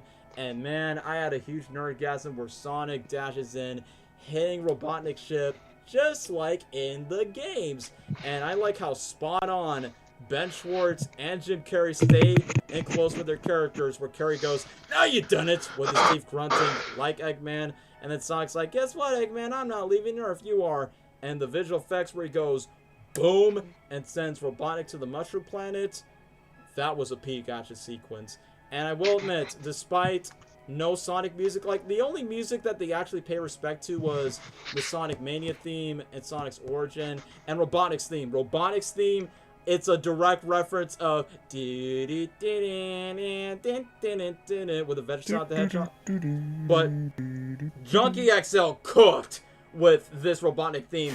Dun dun dun dun dun dun dun dun. I was like, Junkie XL, easily you just made the best theme. Sonic's theme, it's fine for what it is. I mean, it's kind of like na na na na. Junkie XL originally wanted to put Green Hill music, but the weirdest thing, Tom and Jerry was the main inspiration for the music, which I guess that makes sense, because I don't get it.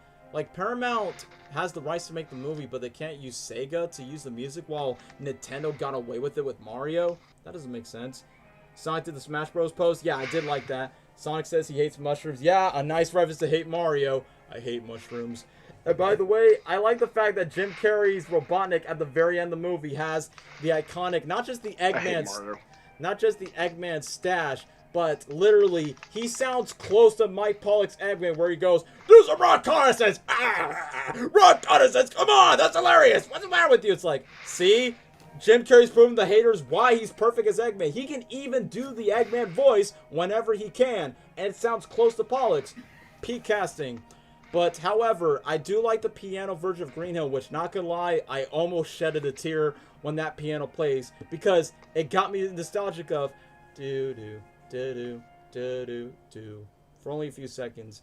But I will admit, the Olive Garden joke, not funny at all, man. It kind of baffles me, like, why would you want to make a joke about Olive Garden despite it's not even sponsored for the first movie? Even Garfield made that joke better. But I will admit, the last segment was pretty wholesome, where Sonic finds a home, he has a better home, everything else. And let's not forget, if it weren't for this first movie's success, we would not be clapping and cheering in the theater, where we got Tails in the mid-credit scene. Like, in my mind, I'm like, they're not going to put Tails in this movie, probably for the sequel, but that was the point. Director Jeff Fowler said, Tails was intended to be in the first movie, probably with that old design. He probably looks like Swiper for the live-action Dora movie. But all jokes aside, I like that Tails is literally voiced by Colleen. And before we talk about the sequel, that's where I'm like, are they gonna choose celebrity? But I'm like, hey, it's cool that you got Colleen O'Shaughnessy, the voice of Tales from the Current Games, for that one mid-credit scene. And if it weren't for that mid-credit scene, we were like, sequel, sequel, sequel. And I think in the theater I did an Ace Ventura reference in my Robotnik cosplay where I go, yes, yes, can you feel that, buddy? So overall, not a perfect movie, but in my personal opinion, first Sonic movie, y'all gonna hate me for this, but it's an A tier for me. Like, yes, the plot is very formulaic. Sure, it definitely has some, like, cringe-worthy stuff from the flossing and the Olive Garden jokes that are not even that funny, but what makes this first movie right, they did Sonic right, they did Robotnik right, they did drop the Easter eggs, but they definitely tease for what the future can hold. But anyway, I ramble too much. I think I'm better off just to put the first Sonic movie on A tier. So, I don't know, Gabriel, want to steal anything from me, but in your own words? We'll say, I mean, you know, you pretty much took the words out of my mouth, but Spider-Man No Way Home style. this movie is more like you almost don't have to be a Sonic fan to understand it. That's watch great. It. Great for the casuals. Which is it's not a bad thing, but you know, it's just I feel like Jim Carrey carried this movie. Totally. And Carried. without Jim Carrey, I feel like this movie would just be another hot movie with Sonic in it. And James Marsden again. So it would be pretty average if Eggman and Jim Carrey wasn't in it. Mm-hmm. It's decent. I still really like the movie. I remember the hype for it, the trailers, promotion, everything. Seeing his new design, Mm-hmm. or the one that after they fixed it, it was a lot more hyped, and I still really like the movie. I could come back to the movie and watch it for, you know, just to remember back in quarantine or whatever when I watched it. Oh yeah, in the COVID era. Let's not forget that. One of the last successful movies it's just before decent. COVID happened. I keep it at A tier. Mm-hmm.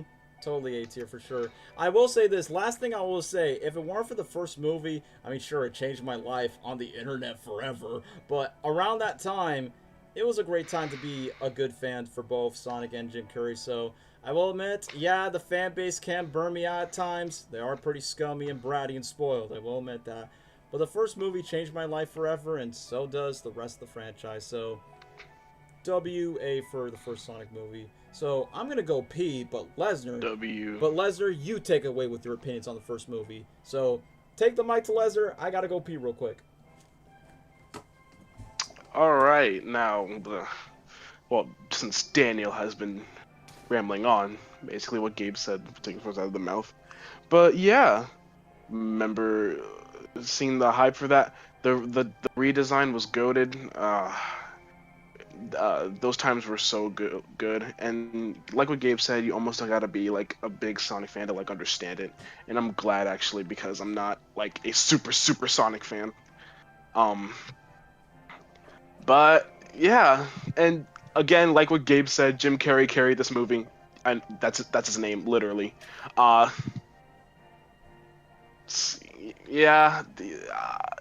I really I love everything about it. Like, it really does deserve to be an A tier for sure. The best part about it was oh yeah, dude, definitely I love the bar scene. I love the battle between him and Robotnik, and along with Tom and Maddie.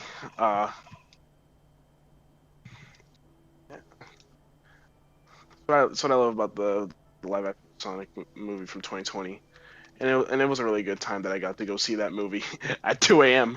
But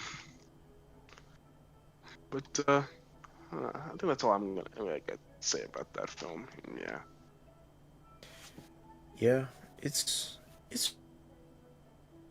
just not top tier or anything, but it's fun. It's a fun movie. Just it's good for everyone, good for the family. You don't have to be a diehard Sonic fan to watch it and understand it.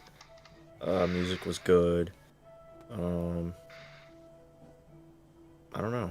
It's a good balance, good family movie for everyone, for kids, for Sonic fans, for just the average adult. I don't know. Yeah, anyone can enjoy that movie. Yeah, I do like the scene where he is trying to save Tom and Maddie from falling off the building. And he Yeah, throws that them one. away. Land in hay. I was not expecting Yeah. that. So I was I expecting like that to expect that, and something. then So him that on the doesn't building with Eggman, and him getting chased by Eggman. count. I like it. Thanks for reminding me of that scene. Don't worry, I know exactly what to do. Kick them off the building. And then Jim Carrey's response, I was not expecting that, but I was expecting that to expect something, so it does count. So does it count?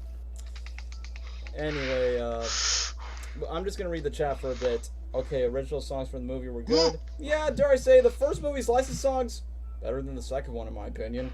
Gonna be honest, the movie was turning me into a Sonic fan.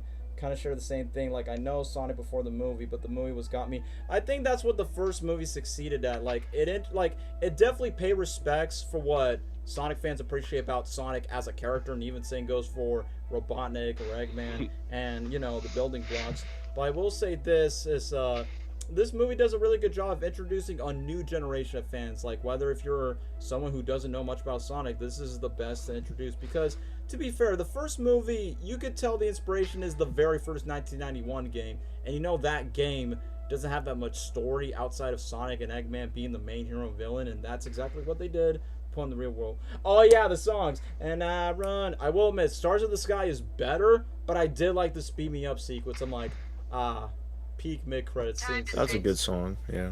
It is. Yeah. So, anyway, first movie. Kudos to Jeff Fowler and the crew for your first movie. But anything else we have to say before we get to, in our opinion, the better Sonic film adaptation? Oh, no. That's about it for that. I keep it at A tier. Yep, A tier. It personally fits there on the A tier. Now, what about Sonic Movie 2? I got 2. All right, gonna say- Sonic Movie 2 I was going to say, who shall speak is first? Gabriel, take it away, Gabriel. it's just how you get a Sonic movie done, you know? I mean, it felt the most Sonic out of, like, compared to the first movie. It feels almost like a different movie. It is, obviously, but like I don't know, it feels like there was a whole completely different vision and team behind this. And I get it, like, it's supposed to, but, like, I don't know. It's so different from the first one. The first one is, like, It's a buddy comedy. for everyone, like a family movie, Buddy comedy road all trip that. movie. Like, the average person can watch it. Sonic Movie 2, I feel like you'll either... A global You'll enjoy it a lot more if you're a big Sonic fan or you're a kid. And, you know, it's a Sonic movie, so as a Sonic fan, I obviously think this is the better movie. It's the best movie for Sonic. And, you know, because they go deeper into the lore of Sonic and mostly Knuckles, because it's his introduction in this movie. Also Tails. And they picked, like, great casting for Knuckles and Tails. Peak casting. Idris Elba did not expect it. Did not expect Idris Badass Elba casting. for Knuckles, but he surprised me, and he did really well in the movie, and he's great. He's great for Knuckles. Colleen, I mean, there's no one better right now. No one better for Tails. That is The best. Oh, but she's not a huge celebrity. I don't care. She's the GOAT They for pay Tails, man. respects of Yeah. keeping. They pay respects for keeping a cares? voice actor over a celebrity. So be grateful. Yeah, exactly. She's an actual voice actress. She deserves it. And not some random famous person. Like, Yeah. I was thinking John Cena would be a choice for Knuckles, but Gabriel, you want to talk about wrong Suicide Squad member. Yeah, Gabriel, want to talk about this story? We were watching James Gunn, The Suicide Squad, right? And I compliment Idris Elba as a great actor, and we say John Cena should be Knuckles, and then Idris Elba shot John Cena in the neck of that movie. And then, guess what? Days later, Idris Elba was cast as Knuckles, and me and Gabriel, we were like, what? Yeah. That, again, it surprised me. That, or, you know, I thought of The Rock also. Patrick Warburton was a good to be Knuckles. What? It'll be like, hey, Sonic. What? Someone put What? that in Hey, chat. Sonic. Why? It's more Who like, said that? do I look like I Rocket need? Man. Do I look Oh, like? nah. Just imagine, do I look like I need your power?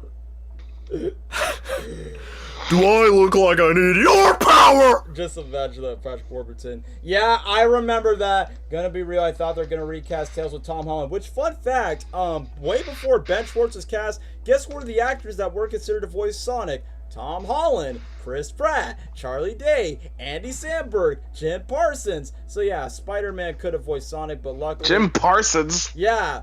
I'm not sure. Yeah, Bazinga. Why? He would have voiced Sonic if Ben Oh, Schwartz- Jason Momoa would have also been a good choice. Oh yeah, Jason Momoa was considered to voice Knuckles, but I guess due to schedule conflicts for Fast X and Aquaman 2, which weren't that good movies. But hey, to be fair, guys, at least Jason Momoa is going to be in the Minecraft movie with Jet Black, so that's something for having Jason Momoa in a video game movie. But honestly, that's what me and Gabe respected. Idris was surprised, but go on, Gabriel.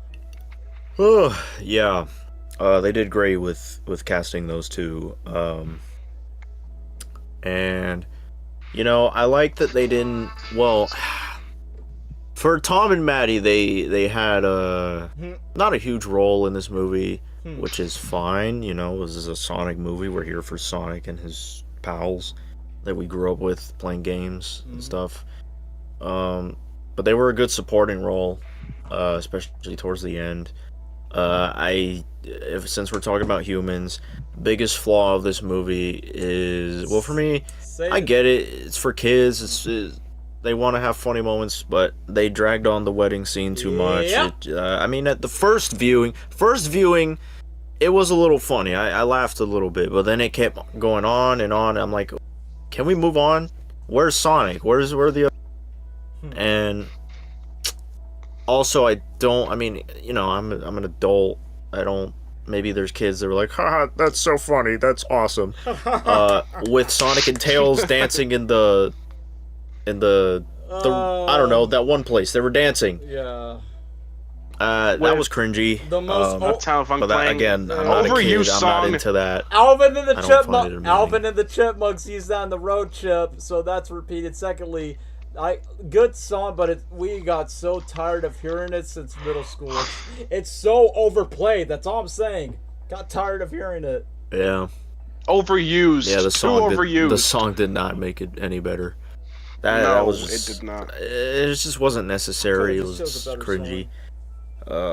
So those two scenes unnecessary to me. I think well, no, it didn't ruin the movie, but it was the biggest flaw of the movie for me. Everything else though, peak Sonic, Eggman getting the Master Emerald and just, you know, being himself, fantastic.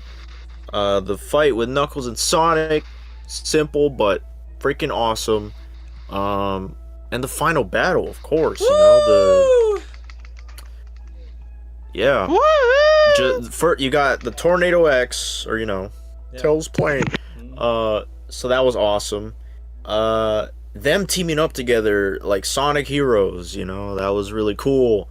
And Avengers. it was really cool how Eggman had different suit and different look when he had the Master Emerald's power. Yeah, Sinister 3.0. Oh. Yeah. Come in and get them. Come and get it. But that was really fun. That was really cool. That was the biggest highlight of the movie. There's other great scenes too, but that's the biggest highlight for me, was that. And the music was cool. I do like they went more emotional, not just with Sonic and the human characters, Tom and Maddie, but Sonic and Knuckles. You know, Definitely. like Knuckles kind of opening up to Sonic and Peak writing. then them kind of trusting each other, and because Sonic saved Knuckles from drowning, or no, was it the other way? Yeah, well, I forget. Sonic saved Knuckles from drowning, and then after when Knuckles left, Knuckles did the same thing for Sonic 2. Yeah. Yeah, I don't know, just the emotional moments with those guys was good, and also with Tails, like after the terrible dance stuff, Tails kind of opened up to Sonic and was like, "Yeah, I need friends, man. Be my friend." Bully. So that was, I don't know, I like that stuff, and there, aside from the wedding scene, there was just a good balance of not too much human characters and more of the Sonic characters. They did a good job of doing that. You had Wade in there, he was there for the funny stuff, and then that's it. Tom and Maddie just there for support. That's it. The wedding scene was funny for a bit, dragged on too long, so yeah, the humans were okay in this movie. Yeah. Yeah, overall, it's a great movie. It's very, very Sonic the Hedgehog, and that's the most important thing. And also, can't forget the ending after the credits. Shadow the Hedgehog, the teaser, that was fantastic. We all freaking screamed in the theater. I remember you. Oh, Supersonic, also, that. You can't forget about that. That was too good. And the Sonic 06 reference, love it. Just that little foot tap. That's a nice touch. That was 06. That was good.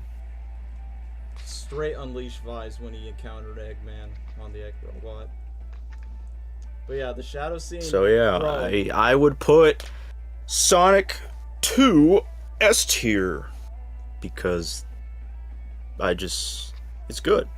A couple flaws, obviously. It's a kids movie, also family movie, but great Sonic movie. S tier. Question: do you want to put it over Sonic X or behind Sonic X on S tier?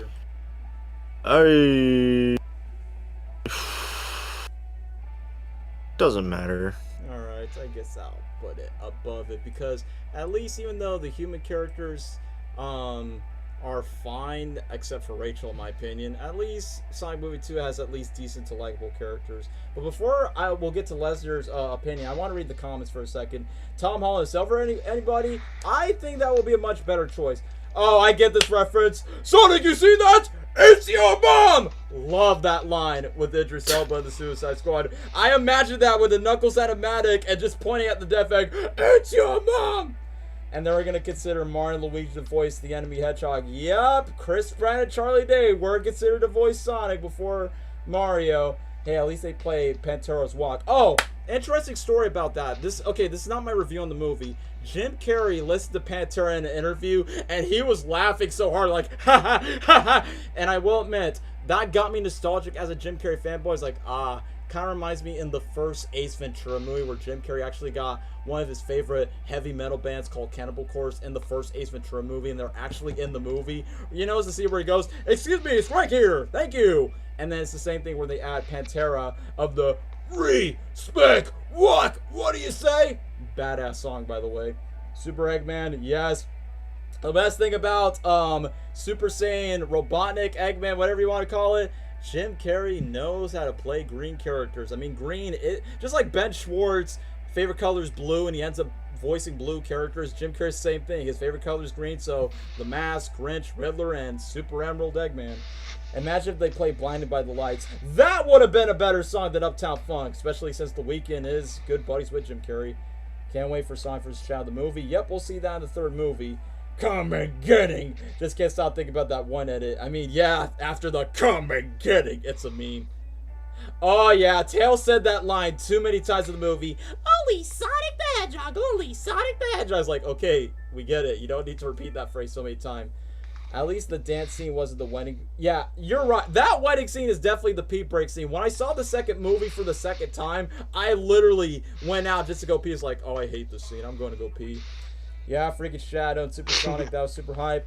Bro, I mean, I cosplayed Robotnik in the second movie screening, and Gabriel, you were there with me in that screening. We were surrounded by die-hard Sonic fans. The biggest cheers was the "This is our moment" when the Sonic heroes were teaming up together, Avengers moment. Everyone was cheering, but I was cosplaying as Robotnik, so I quoted out loud, "Time to fight." Rest in peace, Denbog Daryl. But anyway, let me continue. But yeah, Supersonic, yeah, everyone was cheering, and to me in my Robotnik cosplay, I shouted, "I hate that hedgehog!" And in my typical Jim Carrey fashion, everyone says, "Yeah!" And I said, "No!" And then the shadow reveal, Gabriel doesn't really cheer for movies outside of No Way Home, but literally the line where the gun soldier says, "Locked up for 50 years." Gabriel, remember the dudes on the left? They were just saying, "No way!" Like literally on the left, they knew the reference. Like, yeah. No way, man! And then after when Shadow shows up, you shouted, and then to me, in character as Robotnik, "Oh, hail Shadow!" Like, everyone, it was like Spider-Man No Way Home level of hype, man. Everyone in the theater, including ourselves, lost our minds when that happened. It's like, man, that's how you know how dedicated this fan base is. Like, whenever you show a fan favorite character, they'll show up, they'll watch the first movie, second movie on repeat, and that's how it is. Sonic Movie 2 over X? Yeah, I agree. Like, sure, Sonic X may do some things better, but Movie 2, as a visual, as a medium, it is what it is. The go, my favorite Shadow, I almost wet my pants when I saw him. Yes, Paramount, shut the hell up, take my money. Over. Want to see Buzz think of Sonic 2. Gabriel, we remember this reference. Buzz thinks Sonic 2 is mid just because they didn't watch Lightyear. Don't leave me! Why is Buzz being so difficult? Yeah. Nick Cage. Don't leave! Nick Cage as Shadow, too late. We got freaking John Wick. We got Duke Kaboom as Shadow the Hedgehog. And dude, the funniest thing is about Keanu's Shadow, Sonic is a fanboy of Keanu Reeves because, you know, the first movie referenced speed. When I find you, pop quiz, hot shot. There's a phone on the bus. The Knuckles series shows the Keanu Reeves speed reference. Like, dude, the Sonic movie fan base clearly loves Keanu. But regardless, since the first movie, I've always wanted Keanu to voice Shadow. So, peak casting. That's all I'm going to say. Okay, that's all for the chat. No, wait, imagine the audience if Chaos shows up. We'll see. I doubt he'll be in the third movie, but we'll see. But anyway, that's all for the chat. Before I talk about my review of the second movie, let Lesnar speak for his review of Sonic Movie 2. Okay, Sonic 2. Boy, I had a fun time watching that in the theater. I love that movie a lot. Definitely is the most Sonic movie ever. Jim Carrey definitely carried it again. Mm-hmm. especially the green suit. I love that one. See, Sinister 3.0. Sit down. I love that moment. Sit down in the chair. His Canadian was showing with that accent. If you can. I can smell the electricity in your brain. You smell like a snack. Can I be honest? I found it a little funny when Robotnik was like, "You're gonna do the floss, be lost without me." That okay?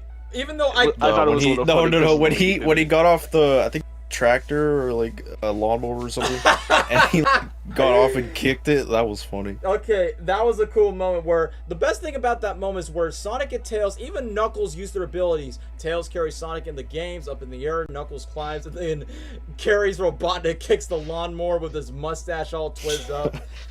But the moment, yeah, the flossing, I'll admit, even though I did cringe when Sonic did it, but it's like, well, he's a kid on Earth, of course he knows. But I'm like, but Sonic has better dance moves than that. For Carrie's Robotnik, I mean, come on. I mean, in a Saturday Night Live skit, when Jim Carrey's playing as Joe Biden, he was making fun of TikTok dance. I'm like, that's what I love about Carrey's humor. He knows about comedy both in the old age and even today's times. And with his charm of, if you don't want to be flossed without me. And the best thing about Knuckles, he doesn't get it, which makes it even more funnier around that moment. So I agree, Lesnar. I don't know, just the way how he flosses, it's funny.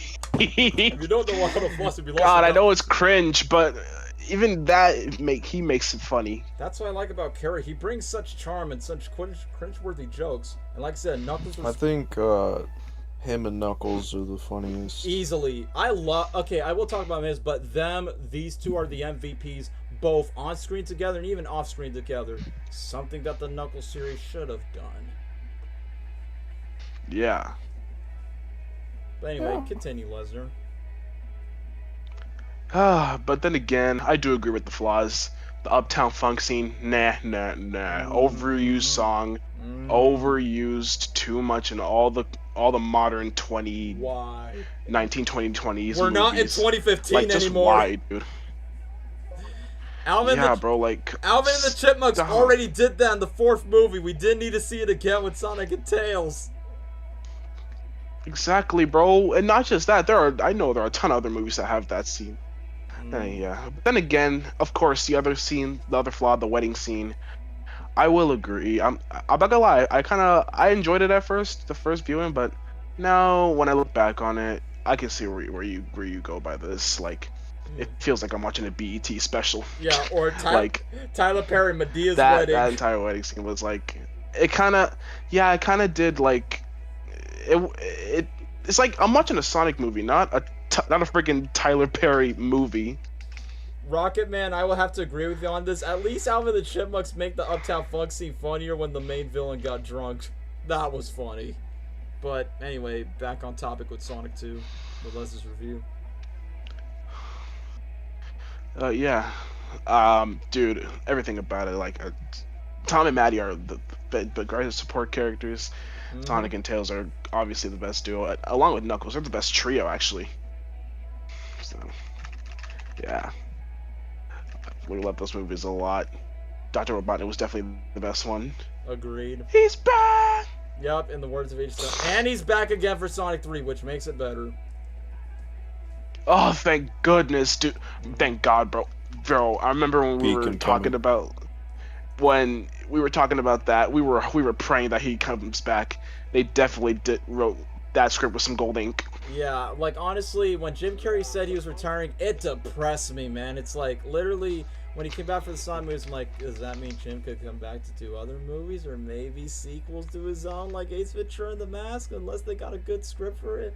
Which, that's funny, like, this is off topic out of the movies, but I like in both interviews, like, Sonic Movie 1, he will do a Mask 2 if there's a good director, a visionary filmmaker. Then Sonic 2, they said, are you going to do Ace Ventura 3? Then he joked if Chris Nolan directed, which that will be insane. But when he said he was going to retire, that broke my heart around that time. It's like, no, but, and, okay, I will say this, thanks to Sonic 2, Jim Carrey broke his no sequel rule. I mean, sure, Dumb and Dumber 2 was an exception after Ace Ventura 2, but I could tell Sonic 2, out of all the sequels that Jim Carrey has done, I'm talking about sequels that he did, not the Carrey-less sequels where he's not in it, but I could tell Sonic 2 is definitely his favorite one that he has done. Oh, God, no. Behind the scene. Like, obviously, Ace Ventura 2, he felt burned out. Dumb and Dumber 2, he still had a good time, but he did feel like he was rehashing, you know, the first movie, but just as an old man. But that's why, the reason why he agreed to do Sonic 2, because number one, I mean, you could tell from the first movie, Jim just passionately loves his character. And as a Carrey fan, I never would have thought he would be this passionate for playing a video game villain from the Sonic franchise, that he would say, not just say yes to not one, but 2 sequels. So after when, like, he also broke another sequel rule. Jim Carrey never does trilogies. Ace Ventura got a sequel. Dumb and Dumber got a sequel. But now he's playing Robotnik for the 3rd time, which he has never played a movie role for 3 films. So that's what I'm saying. Him in these movies is a blessing, man. And like what I said earlier, if he wasn't in these movies, I probably wouldn't be as hyped for it. So couldn't agree more with Lesnar. Yeah. Like, I agree with him. Like, obviously, I hope he gets fat in the 3rd movie. Oh, spoiler! Get fatter. Spoiler Get alert! fatter. Spoiler! I knew alert, Spoiler! Yes, he will be fat, because good news, Jim wanted Robotnik to be fat in the 2nd movie. He did, but producers were like, "Nah, it might be too silly." I mean, to be fair, I understand why they didn't want, because when I was watching the scenes where he was running, him and Knuckles were running in the Labyrinth Zone, and like, I don't want to die like this, it's derivative, and he slides down like the mask. I'm like, okay, I guess during physical moments, I understand why they didn't want to do the fat suit. But yeah, Jim did say he wanted the fat suit in the 2nd movie. I'm like, well, you could do it for the 3rd movie. But now, thanks to the CinemaCon footage, yes, he is fat, so I might as well gain weight and binge into carbohydrates as he... Like, I know the trailer's not out, but the quote in the 3rd... Okay, this is not really a spoiler for the 3rd movie, but in the trailer, Robotnik has long hair, which is why Jim literally grows hair in real life after his retirement, and then he literally goes bald, where he has a bushy mustache, a long hair, and he's like, I have the source of ultimate power in the palm of my hands as I binge through carbohydrates, and he goes Fat Thor with his fat bod. So I'm like, good. Sonic, that's what I like about it. 3 Sonic movies. He's gone from mustache man to bald head, big mustache, red suit. The 3rd movie, he's now officially called the Eggman, the next movie, which I can't wait for that. And without giving away spoilers, I like that Robotnik and Sonic are going to team up at some point. I'm like, ooh, we never seen that in the movies, and I'm hyped for that. I am hyped for that. Watch it, Dorcupine. I just want to see the damn trailer. Later, hater!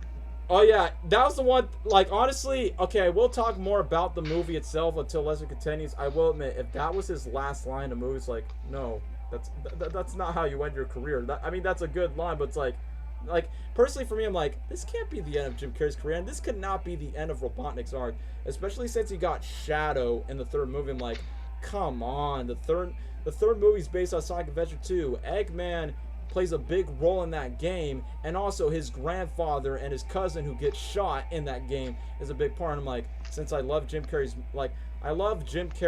performance as this role, I'm like, oh, the third movie, I want Jim Carrey's Robot to get more lore of his family, his grandfather, his cousin, aka Maria. I don't know if Sonic 3 will be his last. Yeah, I'm interested in that.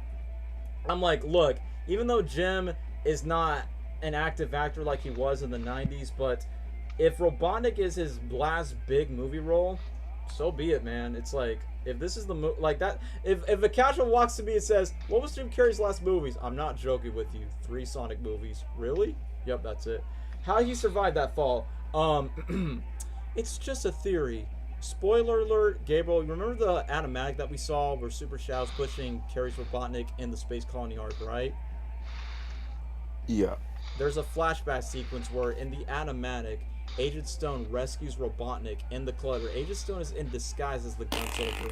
Robotnik survives. Robotnik's in a body cast where he can't move, and Agent Stone spoon feds him, and that's where Robotnik gains weight and they hide underground. It's just a theory, but that's how I say he survived the crash of I mean, I could see that happening. I mean, it's in the animatic. We're supposed to get that trailer. I really want that damn trailer to point out. If not, I'm gonna go insane. But outside of that, I'm excited for the third movie. But him being his last one, okay, this is personally for me, both as a Jim Carrey fan and a Robotnik fanboy. I would not mind if it's his last appearance. I'm not saying it's official. We don't know what the future holds for Jim Carrey in the future of the Sonic movies. So I don't mind if the third movie's the last one. Because if you guys think about it, he's going to become fat, mind you. Secondly, you have Shadow in the movie, and the third movie is going to go deeper to his family lore, like his grandfather, Gerald, or his cousin, Maria. And I don't know what they'll do if they kill him off or Robotnik gets arrested, and if Jim Carrey doesn't want to do any more Sonic movies. I feel like the third one is the best direction to give his character a proper closure than the later hater cliffhanger. And don't get me wrong, would I like to see him in more? Maybe. It depends what... I know they're going to do a fourth movie, but it depends what the fourth movie is going to be about. If they do Metal Sonic, then yeah, keep Jim Carrey around. But if they do Silver and Mephiles, honestly, and Gabriel, you might agree with me, I think that's probably one of the only stories that you can do without Eggman. Like, sure, Eggman's in the game, but he's not really the main villain if you think about it, Gabriel.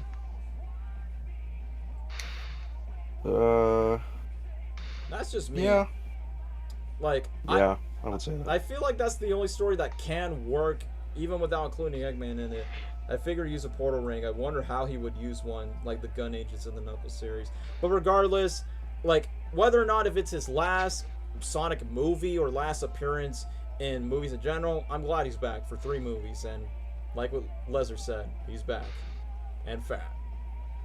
We'd like to see those. Get fatter. Anyway, Lesnar, anything else you have to say about the second movie before I get to my large ramble? Well, I'm just gonna end it off by saying second movie, goated, loved it a lot, and I know the third movie will be goated as well. I can't wait. We need a trailer now. What are they waiting for? What are they doing? We need it. Come on. I was gonna say Paramount. Okay, I'm gonna quote Dwayne on this. Paramount, listen to me right now. You see this? Is this so hard to release a damn trailer? Like, look, I know if it's for San Diego Comic-Con, why not drop it before Despicable 4? That's a kid's movie that you could drop. Man, I don't want to wait a month just for that trailer, man. I want to make content out of it, man. But all jokes aside, I just want to see fat Jim Carrey so I can I want to see fat Jim Carrey so I can get cosplay ideas where maybe I gain weight in real life. I want to hear Keanu Reeves. Dude, that foot. Okay, we never see the foot, but Keanu Reeves' Shadow on the motorcycle, like in the Shadow video game. It's not Shadow fighting the sky like straight out of an anime. That sounds peak. Like, just by reading that description, that sounds peak already. We like to see those. Like, dude, and the fact that, look, even though Crush 40 is not involved, but I'm glad that Live and Learn is played in the movie. It's like, dude, Mario played the Super Mario Bros. Theme. The FNAF movie played the FNAF theme.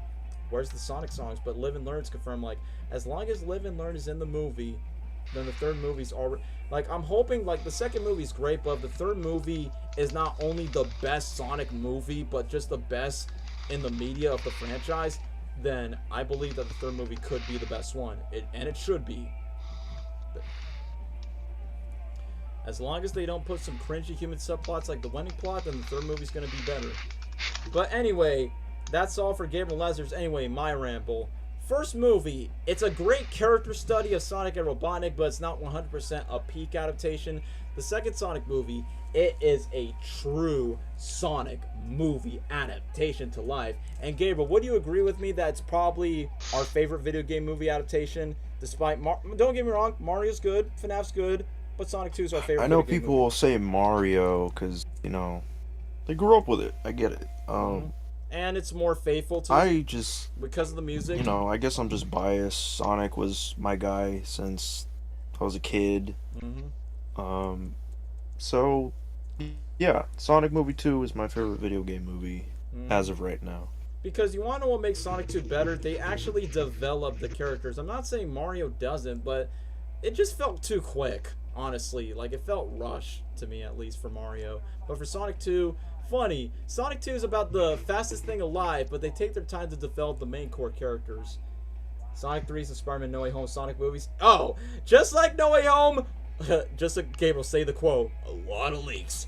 A lot of leaks. A lot of leaks. It's like the most anticipated movie of Christmas, and it's going to make the Sonic fans crazy. So yeah, Sonic 3 is basically my next No Way Home. Even though No Way Home, I do love that movie, though. But anyway, yeah, the reason why Sonic 2 is not just a peak Sonic film adaptation done right, and I'm going to be honest with you guys, obviously my YouTube channel got more famous when I did content for the second movie, but man, this movie is almost everything I asked for a Sonic sequel. I'm surprised some of my predictions age well. The ones that did not age well was there's no Metal Sonic, which that's a bummer. I mean, I know he wouldn't fit for the story. I'm like, oh, come on, at least a prototype of Metal Sonic in a way, like Mecha Sonic like that. It's kind of baffling that they have so much potential to put Metal, but he's not in the movies yet. But hopefully, maybe, I don't know, Sonic 4 or 5, I don't know. But regardless, it's almost everything I asked for a Sonic movie sequel, because look, the first movie was a good stepping stone in the right direction, but the second movie is everything what we asked for. It embraced the lore of the Sonic brand and everything else. Like, let's just first start off with, first of all, the Sonic and Knuckles conflict. I'm surprised. It's exactly what I asked for. It is exactly what I asked for, where the first movie did a good job, where young Sonic was raised by his Obi-Wan Kenobi, Longclaw, the Guardian Owl, and the Echidnas take down the Owls. But the reason why did the Echidnas want to kill Longclaw? Because thankfully, thanks to Tails, the lore explains that the Owls and the Echidnas are trying to fight each other over the Master Emerald. Like, the Echidnas want to use it for power, but the Owls wants to protect it, and that's why the Owls and the Echidnas are in war. And since Knuckles was the last of the Echidnas, and Sonic is an apprentice of Longclaw, and man, their conflict, it is 10 out of 10 peak fire writing for Pat Casey, Josh Miller, and the co-writer of Lego Batman Movie 2. Man, like, the one thing that, where I said, I'm like, this is how I picture it in my head, where Knuckles talks to Sonic, where he goes, I lost everything because of you, and actually shows the past about his tribe, and then Knuckles lost his father, and then Sonic says, we both lost something that one day, and it shows flashbacks. I'm like, dude, how did the writers read my mind? This is what I meant, man.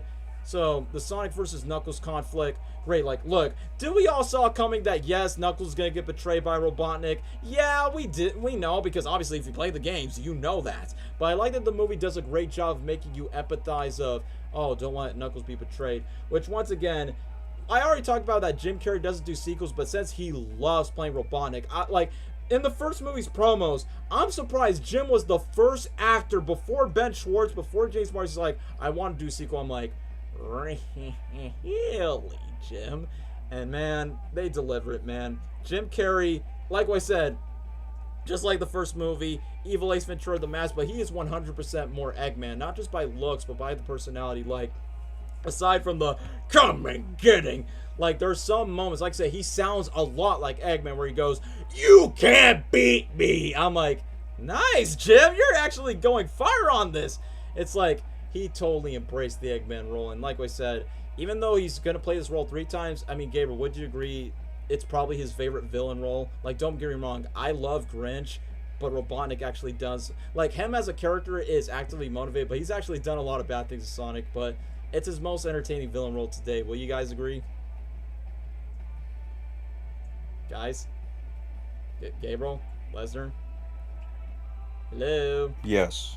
I was like, would you guys agree that Jim Carrey's Robotnik's easily is the best villain in his career? Oh yeah, for sure. Yes, I love, definitely. I love the Grinch, but I don't know. He's just perfect for Eggman. I don't know. The best thing about it is he doesn't play this role for one movie, and the best thing, just like Eggman in the games, he's actively motivated and try to, like, just like Sonic level up as a character, same goes for Robotnik as a villain, he level up his machines and everything. And the best thing about Sonic movie 2 about Robotnik is you know his theme of do do do do do do do do do. Man, Junkie XL cooked. Like during the part where he goes, "I've been rehashed," where Agent Stone upgrade himself, like the theme where it goes, "Ding, ding, ding, ding, ding, ding." I'm like, ooh. I'm getting some Jim Carrey goosebumps with the villain themes. Like I was just getting chills. Like I was like on the edge of my seat.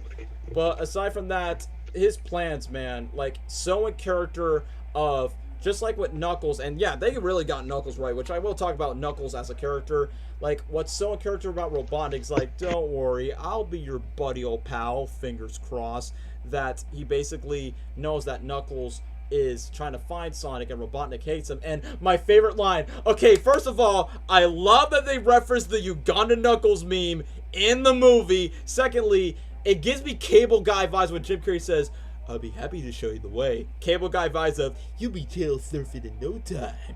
But when he says, "I'll be happy to show you the way," it's like, yes, they reference, "Do you know the way?" And it's from Jim Carrey's lines. It's like, alright, this movie's already promising. And what we're going to talk about Idris Elba's Knuckles, man, what a badass entrance, man. Like, don't get me wrong, me and Gabriel already said it, we love Boom Knuckles for the comedy.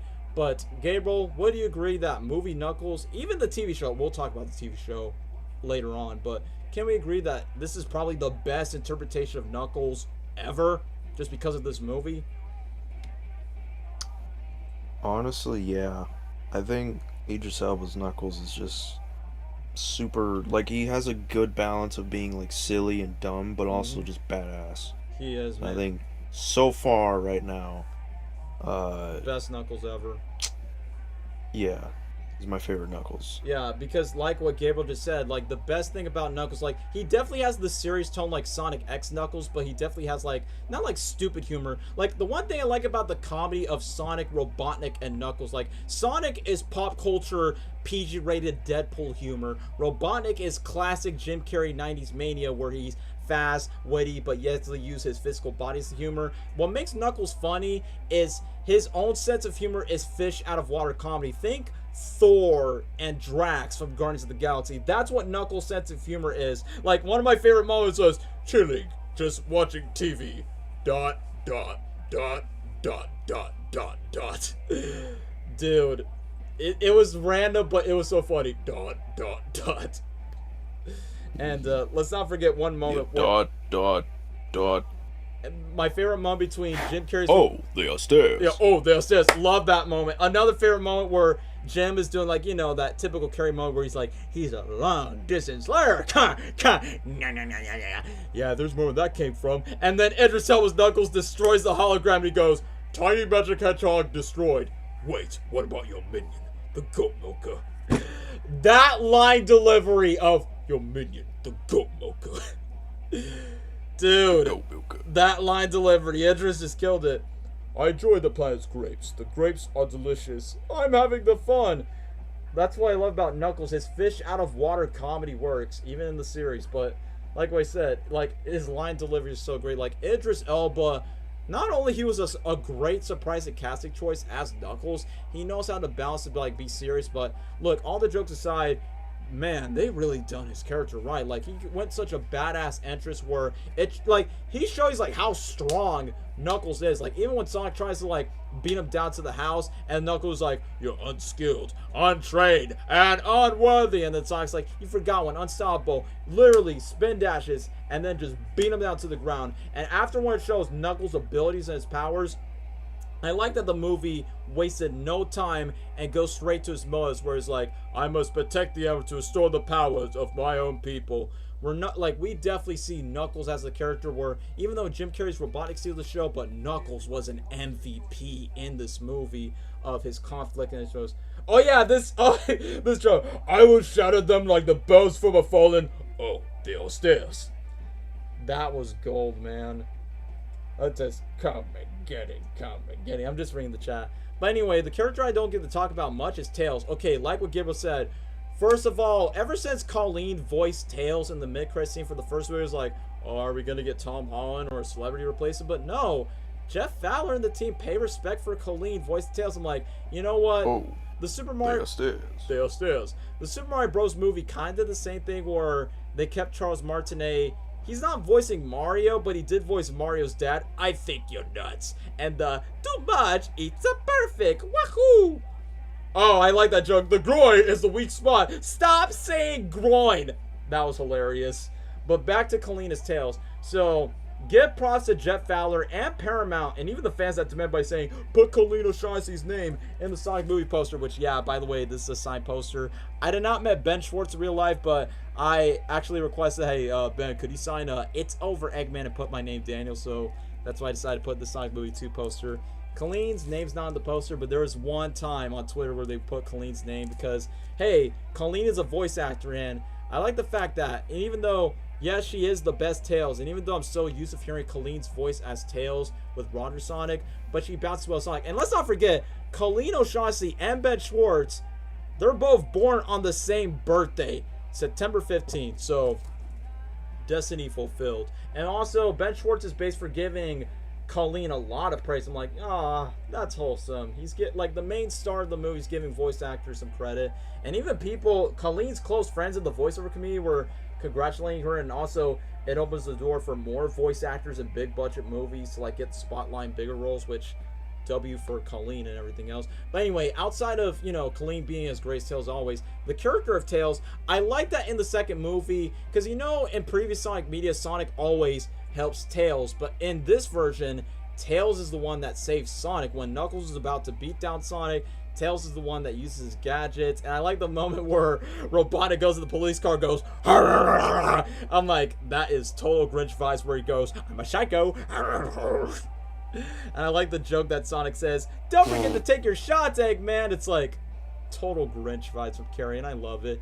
But I like the one thing that I honestly, one of my biggest complaints with Tails is the fact that I kind of wish Sonic actually gives Tails the name. Like, for instance, I kind of wish, like, Adventure Sonic the Hedgehog did the same thing where his original name is Miles and Sonic's the one name Tails. I kind of, because, you know, first movie, Sonic calls Robotnik Eggman, he calls Tom Donut Lord. I kind of wish it was kind of like that, but it is what it is. Where he's like, everyone calls me Tails, they probably wondering why. Let me guess, because the extra tail. And yeah, thank you, Rocket Man. That Clifford reference of Robotnik's back, and who is Clifford the big red rage monster? I'm like, nice, Paramount, to make fun of that crappy live-action CGI Clifford movie. Fun fact, Keanu Reeves. Oh yeah, that is true. Keanu and Idris. All the Sonic movie cast members are all born in September. Keanu, Idris, Ben Schwartz, even James Marsden's born in September. Except Jim Carrey was born in January. So, that's a good trivia fact. Thanks for letting me know, Cameron. But also what I do like what Gabriel said, the one thing that they got Tails right is, obviously, he gets inspired by Sonic and he looks up to him. Like, he's basically a Sonic fanboy. He kind of reminds me how Lesnar was back in the past, where he was a fanboy of me and Gabriel, but then he becomes more than a fan than a friend. Am I right or am I wrong, Lesnar? Lesnar, you there? Yeah, that's him. Yeah. I'm just saying, just like Tails, you were the fanboy, but now you became more than just a fanboy. Now you just became like a team member of the team. That's what I'm just saying. But anyway, what I also like what they do with Tails and Gabriel, I do say it was pretty cool. If you remember, he uses Monster Electric. It says, Yeah, dude, I became a hombre. "Yep, that's where Lizard became." But remember, there's an Easter egg that says November 1992. I'm like, hey, nice reference to when Tails was born. I mean, that's what I like about Sonic movie 2. You can tell that the plot, it's inspired by Sonic 2, 3, and Knuckles, which obviously inspired by the classic games, but they sprinkle Sonic Adventure stuff, like the beginning scene where Sonic stretches and goes to the police car. I'm like, Sonic Adventure vibes, and then basically just go, it's tricky, tricky. It's like, that was cool, where he calls himself Blue Justice, which is like a Batman parody. I know he's supposed to reference Batman, but in reality, he was acting like Spider-Man, like specifically Andrew Garfield's Spider-Man in TASM 2 and Spider-Man Homecoming during the bake scene. That scene was reminding me of. But back to Tails. What the guy's character right is, the one thing that's interesting is how did Tails discover Sonic, where when Sonic had his emotional breakdown when the electricity breaks, that's when the signal travels to different galaxies, and Tails watches his journey of how Sonic became a hero and used his powers to fight Robotnik. And the one thing that caught me off guard was where Sonic was like, wait, you've been spying on me the whole time, even in the shower? And I was like, whoa, take it easy there. And then Tails is like, Sonic the Hedgehog likes bubble baths. I'm like, okay, I get that they don't show their penises on screen, but yeah, take it easy there, man. But all jokes aside, at least that was a smart way of how they include Tails. Like, sure, Tails could have fit in the first movie. It wouldn't make sense for the loneliness theme, which, oh yeah, I also want to bring this up. You want to know what every single Sonic character has in common? Sonic, Tails, Knuckles, Robotnik, and I'm expecting shout out to every character in the Sonic movie universe is a loner. And guess what? I can relate to that. I can relate. Because, look, I'm not trying to get personal in my life, but even I could be a loner myself. But Sonic, Tails, Knuckles, Robotnik all express of how they gone through their loneliness. Like Sonic in the first movie wanted to have friends, but he never had it until he met Tom and Maddie. Tails explains that he used to be bullied for getting two tails, but when he saw Sonic, it's okay of being weird. And despite the Uptown Funk scene being so overplayed, and I wish they would have played like a better song, like, that's not Uptown Funk, because Alvin the Chipmunks did it, and, could have been a better song choice. And like I said, Gabriel, would you agree that the Uptown Funk scene is a downgrade during the Quicksilver scene in the first Sonic movie, where they actually have a better song, and Sonic actually uses powers? And I'm like, how come Sonic didn't do that in the second movie? Hello? I'm just saying, agree or disagree? Guys, am I there?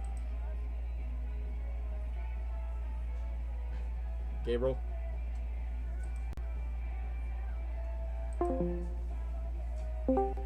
Did I lag?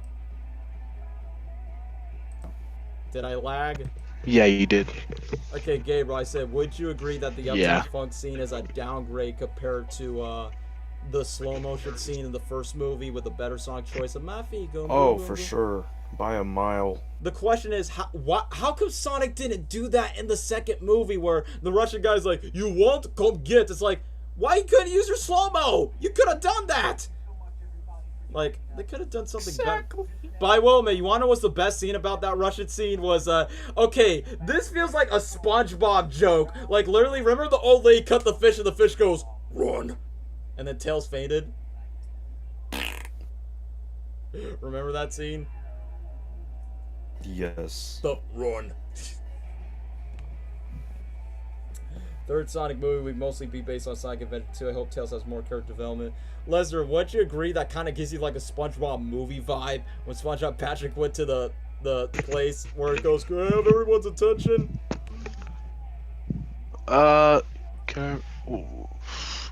What? Hold on. Can I have everyone's attention? That one, Like I said, like I said, during the scene where the old lady cut the fish's head and the fish says, run, at Tails' face, like, doesn't that give you like a SpongeBob movie joke in that scene? Run. Oh, yeah. Shit. I don't... That place where they go. I mean, funny, because both movies are made by Paramount. Even though it's a... But, yeah, that does sound like a SpongeBob movie reference, sure. That's what I'm saying. Like, I mean, they're made by Paramount. Even though it baffles me that Ben... Even though the whole time. Even though it baffles me that Ben Schwartz never watched SpongeBob. How dare he? That got me mad at some point. To run. Put down the run meme. But outside of that, I do like the bond. I will give Sonic Movie 2 credit that they did the bond between Sonic and Tails right from the games. Like, if you love, and I mean if you love the bond between Sonic and Tails, they got it right. From the power abilities, from the brother dynamic, Tails is the smart one. Wait, what? Sorry. What? Wait, wait, what? What?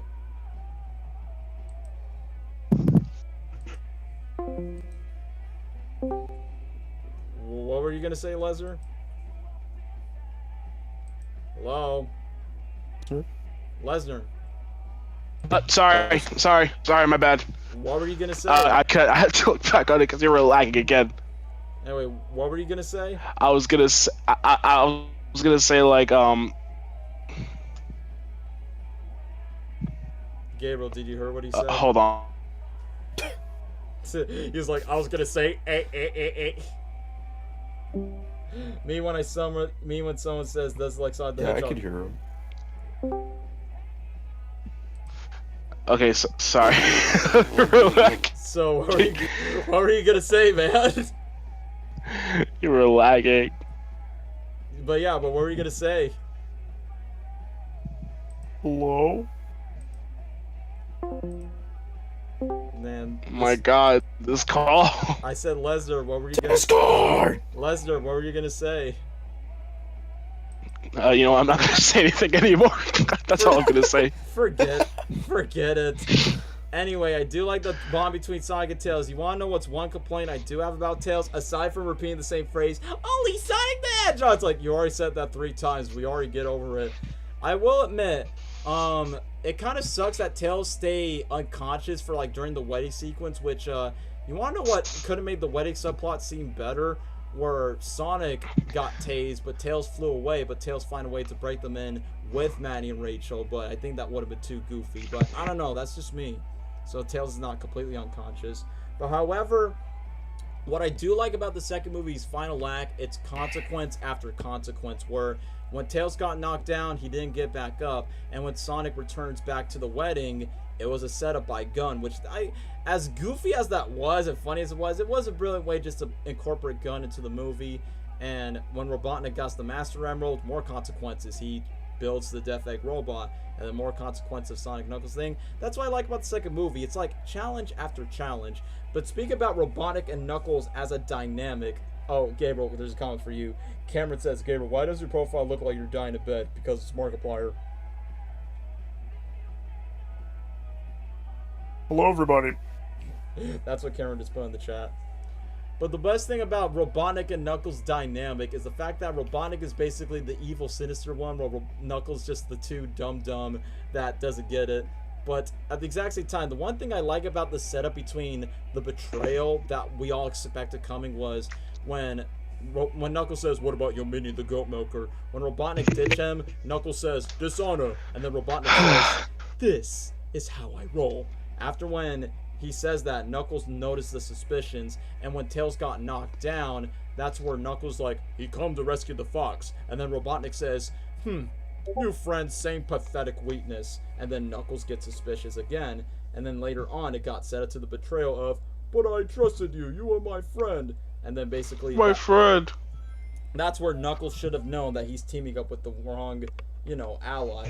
But I will admit, when it comes to the world building, man, the second movie did not hesitate. Like, even though it's a bummer they never went off planet, but at the exact same time, I like how they incorporate real life events, but they try to incorporate into live action. Like, for instance, like the snow scene, it is a straight direct adaptation of Ice Cap Zone from Sonic 3 and Sonic Adventure 1. But you want to know what's great about that scene? The fact that it's not a complete rehash, because Gabriel, we complain about the Tomb Raider movie being a shot-for-shot remake of the 2013 game, like it's nothing too different. Yeah. But at least the genius for what made movie 2 so great, it take the elements of what we liked from the games, but it's not a copy. Like, there's no game sequence where Knuckles is sliding in the snow or where Tails is on the side. That never happened before in the games. So they took the elements of that, but they do something new with it, which I thought that was smart. And then, once again, even though, guess what? The writers wanted to put Angel Island in Hawaii, but they're like, no, it's not going to make any sense if it's on the ground. Man, the Labyrinth Zone. The Labyrinth Zone. You want to know what's great about it? the set was not CGI. They actually built the Temple Run so Jim Carrey and the Knuckles statue could run each other. I'm like, dude, give props to the filmmakers for the craftsmanship on that. And I like that Sonic literally slides down the waterfall and the traps. I'm like, bro, I feel like grabbing my remote control right now when Sonic just zoomed down to the Labyrinth Zone Temple. And man, the fight scenes between Sonic and Knuckles was peak, man. Like, even the snow, like, I like in the snow scene where he calls out, like, ah, great, the Winter Soldier. And it's like, I've been training for this my entire life, and I've been no training at all, and I'm literally ahead of you. That's gotta be embarrassing. And the fight scenes later on, I like that Robotnik's response was like, you mock me with your weak jokes. Is everything a joke for you? Why you have to come my way, my destiny? Because my destiny, because fighting by protecting my friends and family. And then Robotnik says, I think I just threw it up in my mouth. I just like the comedic timing and the interactions from the others. And the best thing about when Sonic and Knuckles were fighting, it's like, it is definitely like a Dragon Ball Z type of fight. And I like how the electricity flare. You want to know what's interesting? Sonic has electricity flare. Knuckles does. Surprisingly, Tails doesn't. We expect Shadow in the third movie, but Tails surprisingly has no electric flare, which is interesting. But however, I like that Robotnik was like the referee where he's like, the Echidna's taking no prisoners today! Sonic has heart, but we lose the quill to live. There's more hilarious scenes in the bloopers. Eat lightning and crap thunder. But the best thing about the action sequence, I like that directly from the games. Knuckles does like this fist fight that in Sonic X where he has multiple fists and then punch him in the face. And after when Robotnik betrays Knuckles, man, the way how the Master Emerald looks visually on screen after when Sonic rescues Knuckles underwater, the one thing that complains, and Gabriel, I don't know if you were with me in the first scene, I did not hear the drowning theme when we first heard it because it was so quiet. It just goes. I didn't hear it the first time. Yeah, that I was like, that's why I was disappointed. Like, yeah, it's. I don't know. I don't think anyone would catch that the first time. I mean, don't get me wrong. We do get the Sonic like sucks on the bubble like he does in the games, but I'm like, I mean, at least it's referenced in the movie. But I kind of wish it was kind of like the Sonic Colors where it goes. But Jeff Fowler says like, oh, I want to take the serious tones. Like, yes, you can. You can make that drowning scene dramatic. Look at Sonic Colors. They did a dramatic version of the drowning theme. However, as quiet as it is, at least it was referenced a little bit. Just But however, I really love the scene where Sonic and Knuckles talked it out, where he's like, I can't just let you die. Then Knuckles is like, why? I've been attacking you since the moment we met. Yeah. And I like that. And the reason why that Sonic brought that up, because, look, I know I haven't talked about the human characters, which I know, right? I'm talking mostly about the Sonic characters, because easily, like, I'm just going to say this. Whenever Sonic, Tails, Knuckles, and Robotnik, like, the main Sonic characters that you know from the games are on screen, that's when you feel like you're watching a Sonic movie. And that's what makes the second movie so damn peak. I rewatched that scene. I still didn't hear. I used the keytar. Yeah, that's what I'm saying. We're not the only ones. But anyway, back to the point. Earlier in the scene, underrated scene by the way, where Tom noticed Sonic's reckless moves where even though he stopped a crime robbery in Seattle, but technically he caused a chaotic mess where he lists nothing but destruction around in that small city. And Tom is like, look, I know you want to be the hero, Sonic, but sometimes stopping the crime is not the key to go. Sometimes it's better off to protect the people from the crime rather than just leaving more consequences. It's basically his great power comes great responsibility speech, and then Sonic's like, you're not my dad! And that's how it was like. But then that speech in the boat paid off during when Sonic was telling Knuckles, like, it's not about being a hero, it's all about saving the people that you like. And then Knuckles like, wise words, some ancient word proper. And then Sonic calls back where he says, some guy in a rowboat. And I like that Sonic calls Knuckles Knucklehead like in the games. And the best part where Knuckles like, you seem so hopeful and free, but yet failing again and again and again and again and again. And then I like that literally. Okay, this is a running gag I also noticed in the movie where every time it started off with Jim Carrey, then next with Agent Stone, then with Sonic. Every time you handshake Knuckles' hands, he always crushes your hand. Like when Robotnik gets, oh, you Drecklet, space bucket, you crushed my favorite hand. And then Agent Stone, space porcupine, I'm an echidna. And then Agent Stone's like, welcome to the team. And then Knuckles crushes his hand. And then he was like, oh! And then Robotnik's like, that means he trusts you, Stone. And then Sonic's reaction was, ow, ow, ow, are you kidding me with that handshake? I will admit, that is a funny running gag. Just starting to get those comic books from Tom, though.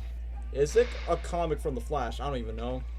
I will admit that I think they did reference Sonic, but, you know, it's another random fart joke, so Sonic could, like, you know, not be home alone. But anyway, outside of that development chip, I did not talk about the humans that much because, like what Gabriel said, I like the fact that the human character's like, this is a Sonic movie, so you go to Hawaii. So I'm like, you know what?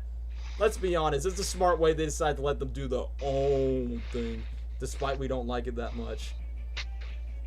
I think outside of Colleen O'Shaughnessy and Idris Elba, the only new actor they added was that Shamar Moore guy, aka Dookie. It's kind of weird that, isn't it guys, can I be real? I cannot take it seriously when Rachel's fiance is bald with that big ass full head. Guys, you heard me, right? Hello? Hello? Shamar Moore sounds like another actor. You guys can hear me, right? Yeah. Yeah. Okay, I was gonna say, his bald head was too shiny in the movie. Yeah. Oh. It's very shiny. Yeah, he has that Manscaped clean cut. But anyway, all joking aside, let me just talk about the wedding subplot. AKA, we've already talked about the Uptown Funk scene, but in all honesty, man, the wedding subplot. Look, it's a smart way to put the humans, like, if they have nothing to do with the Sonic stuff, good for them just to have their own story that has nothing to do with the main adventure for Sonic, Tails, Knuckles, and Robotnik over the Master Emerald chase. But however, it was resourceful. Like, you know, when Sonic and Tails go to the snow, that's one way to introduce Gun from the Olive Garden guy. And they said the wedding was a catfish. I will admit, you guys could agree with me on this. The funniest moment in that sequence, remember when Rachel's like, she talked to the priest by saying, "Are you an agent?" And guess what? He opened his Bible and he has a gun in the Bible. Yeah. And then he did the crossfit. He does that side crossfit. He's like, "I'm sorry, God, forgive me for this." That was funny, where he just randomly opened the Bible and there's a gun in it. I will admit, that moment was funny, and I think that was a cool way to introduce Gun into the movie, because the one thing, I will admit, it's weird that the first movie is like, oh yeah, we're a government, why not just call it Gun in the first place? But however, at least the second movie said like, oh yeah, Gun organization, it's been there. Thank you, Sonic Adventure 2. Heck, we even got the helicopter from Sonic Adventure 2 in the movie. So, as much as I want to credit that, that's a smart way to introduce Gun as a setup to kidnap Sonic and Tails, but this is where we get to the most non-Sonic moment in the movie, and like what Cameron says, it's the perfect pee break scene, where you have freaking, okay, it's cool that they use his Tails' gadgets, but outside of his Miles electric device, it's weird that Maddie and Rachel use his Tails' gadgets that Tails never used in the movie. So, I mean, it's one way to keep the Sonic elements relevant, but it's just weird that it's wasted on the human characters and not Tails himself to use those gadgets, you know? That's just me. The one thing that also caught me off guard is, you know, the plane says Rachel Randall's wedding.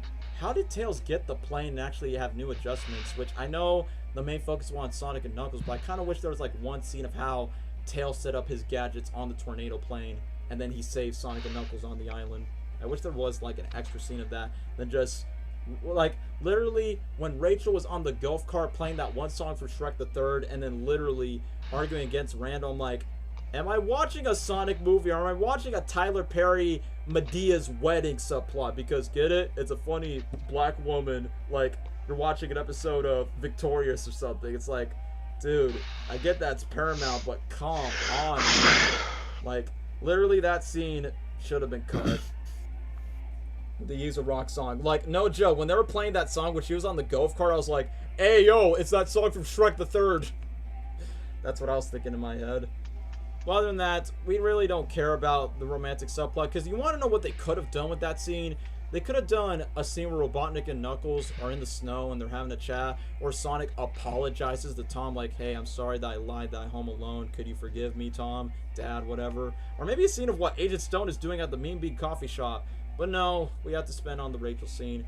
However, outside the Sonic vs. Knuckles stuff, man, the final Lacus peak. Oh yeah, I forgot to talk about Wade. That's funny.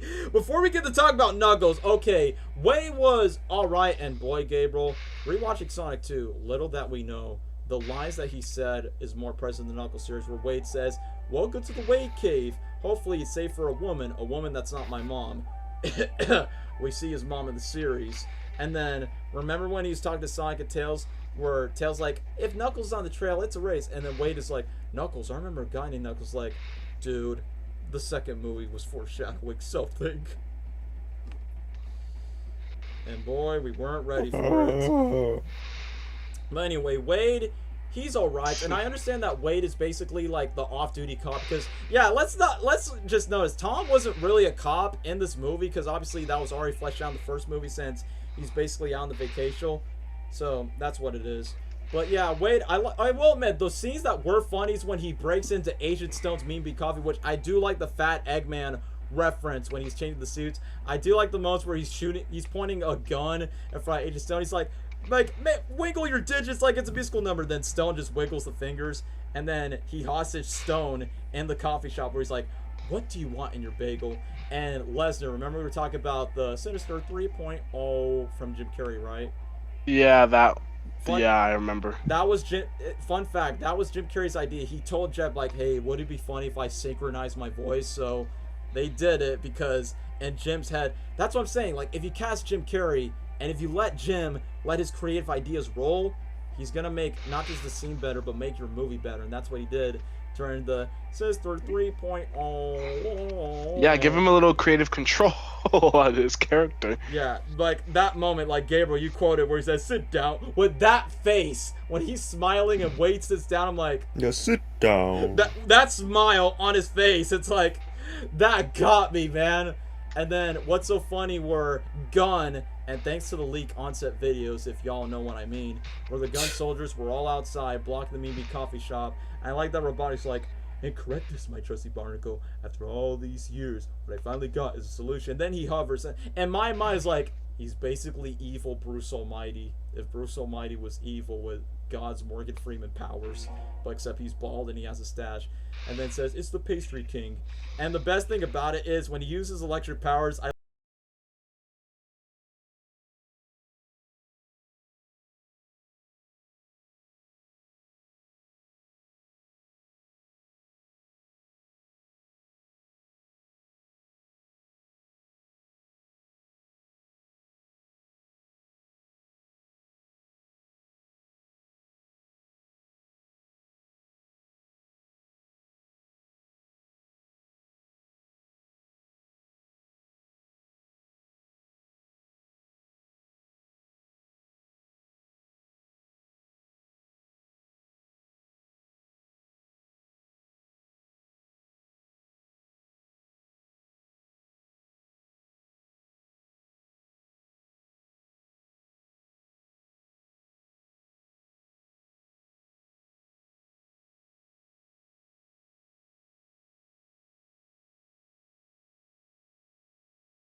It is what it is. I guess too much fan service. Yeah.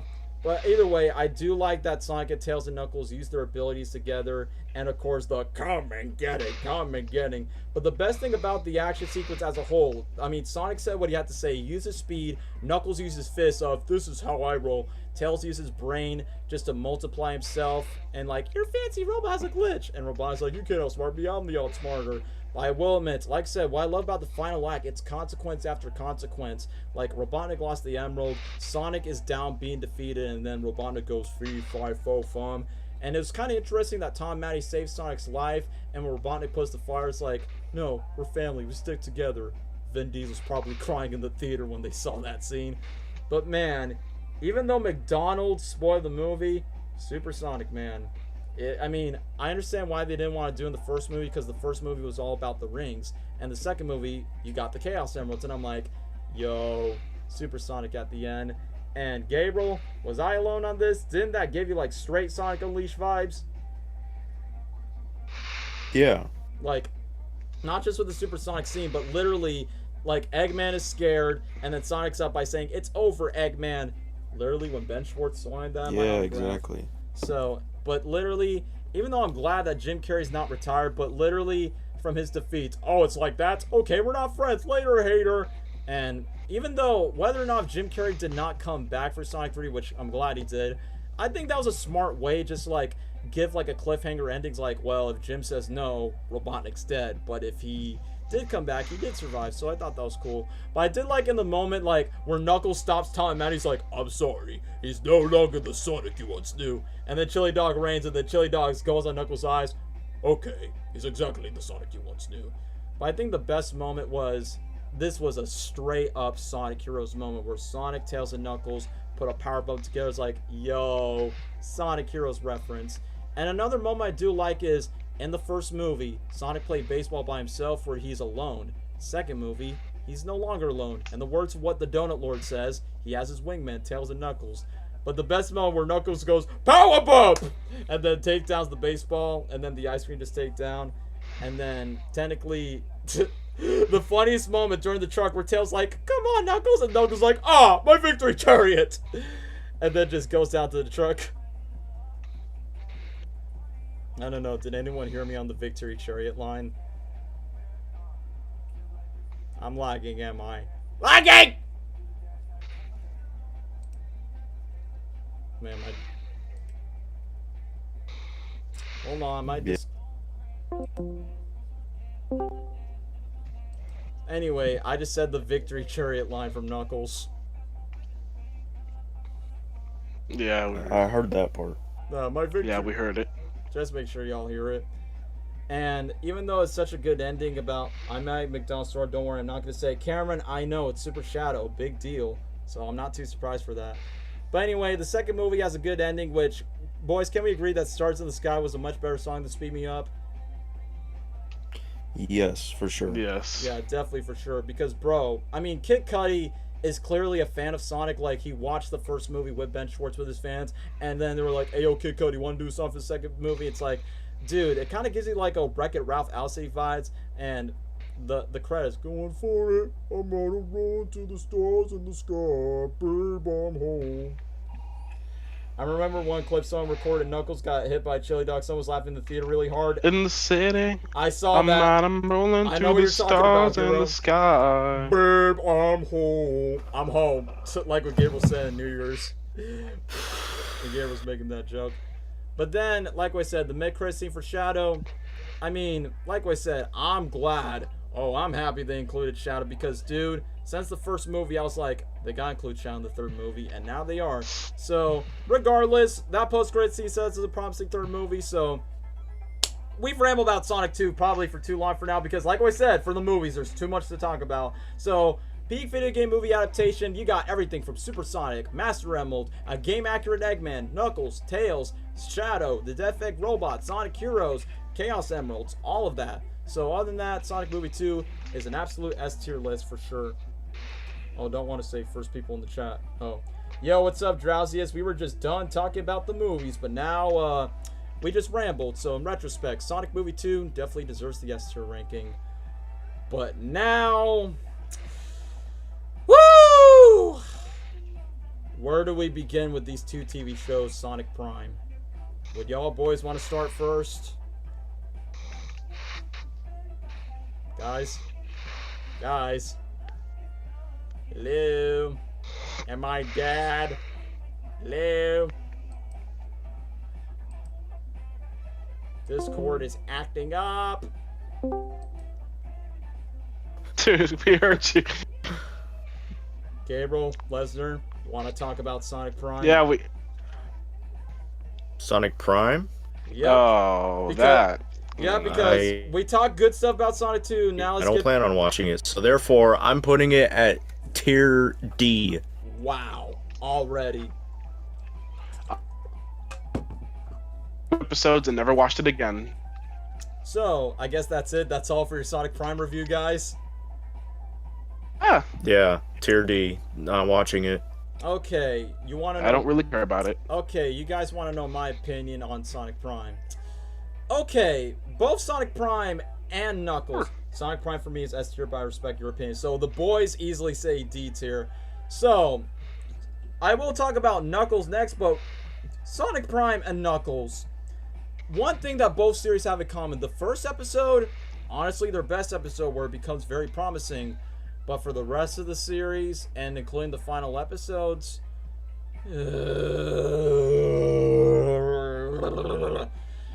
So, my opinion on Sonic Prime. First season, I think it was really good. In my opinion, the best animation for a Sonic TV show. The voice acting, Devin Mack, pretty spot on for Sonic the Hedgehog. Like, that bro even sounds close to Roger Craig Smith as Sonic. And I gotta say the rest of the voice acting is good. Brian Drummond is a good Eggman. I'm surprised that the random waitress in Sonic Movie 1's the voice of Amy Rose. And Tails, who I'm not a big My Little Pony fan, but I'm surprised she's voiced by Rainbow Dash from My Little Pony. And Tails sounds more older, which I think that was cool. And Shadow's voice, pretty decent for what it is. And then Knuckles is fine. Bruh. Yeah, I know, right? So, season 1, I do think it's good from what it was trying to set up, where, you know, it's basically Spider-Verse and the Avengers, but with Sonic, where it tries to go to a multiversal realm. And aside from the animation and music video, why say music video? The animation's good, music's good, voice acting's good, the world building is good. I think my favorite dimension is the New York City, where Eggman takes over, or, I'm sorry, the Chaos Council, where it shows different Eggman variants. One is Mr. Dr. Eggman that has the Jim Carrey goggles. One of them is a baby called Babbles, which I'll admit, the baby was very annoying in my opinion, where he goes, da, da, da, da, da. It's like, that baby should get aborted. Yep, I said it. But yeah, all the Eggman variants is, I do find it weird that you have Old Man Eggman, Emo Eggman, and Markiplier Gamer Eggman. Oh, I almost forgot. Jacksepticeye's in the show. I forgot about that. Jacksepticeye is in one of the episodes of Sonic Prime where he plays a pirate named Jack on the pirate episode. So I'm like, well, Jacksepticeye did voice an Irish OC. So that makes sense. But hey, kudos of having a YouTuber in a Sonic TV show. So I feel like season 1 had potential, and it definitely leaned on to some interesting concepts, like the main villain, 9, aka the Tails variant. Nighttail Fox from Naruto? Nacho Burrito. Anyway, so... Nacho Burrito. So, 9, not Naruto, but the Tails evil variant, where this variant of Tails is evil just because he got bullied and society take him down and Sonic was never there in his life. So basically, Sonic Prime is Shrek Forever After in the TV show. Oh yeah, Jack and Sonic Prime was hilarious. Yeah, but he goes, the top of the morning seas of Sea Dog, something like that. But I will admit, even though the worlds are interesting, the one thing that annoys about Sonic Prime, it goes back to the flashbacks again and again and again and again. And again. It's like, and the worst thing is they keep repeating the same phrase, and it got really annoying so quick. It's like, oh, so you need to stop the Hedgehog. This sounds good. It's like, dude, you don't need to rinse to repeat the same lines.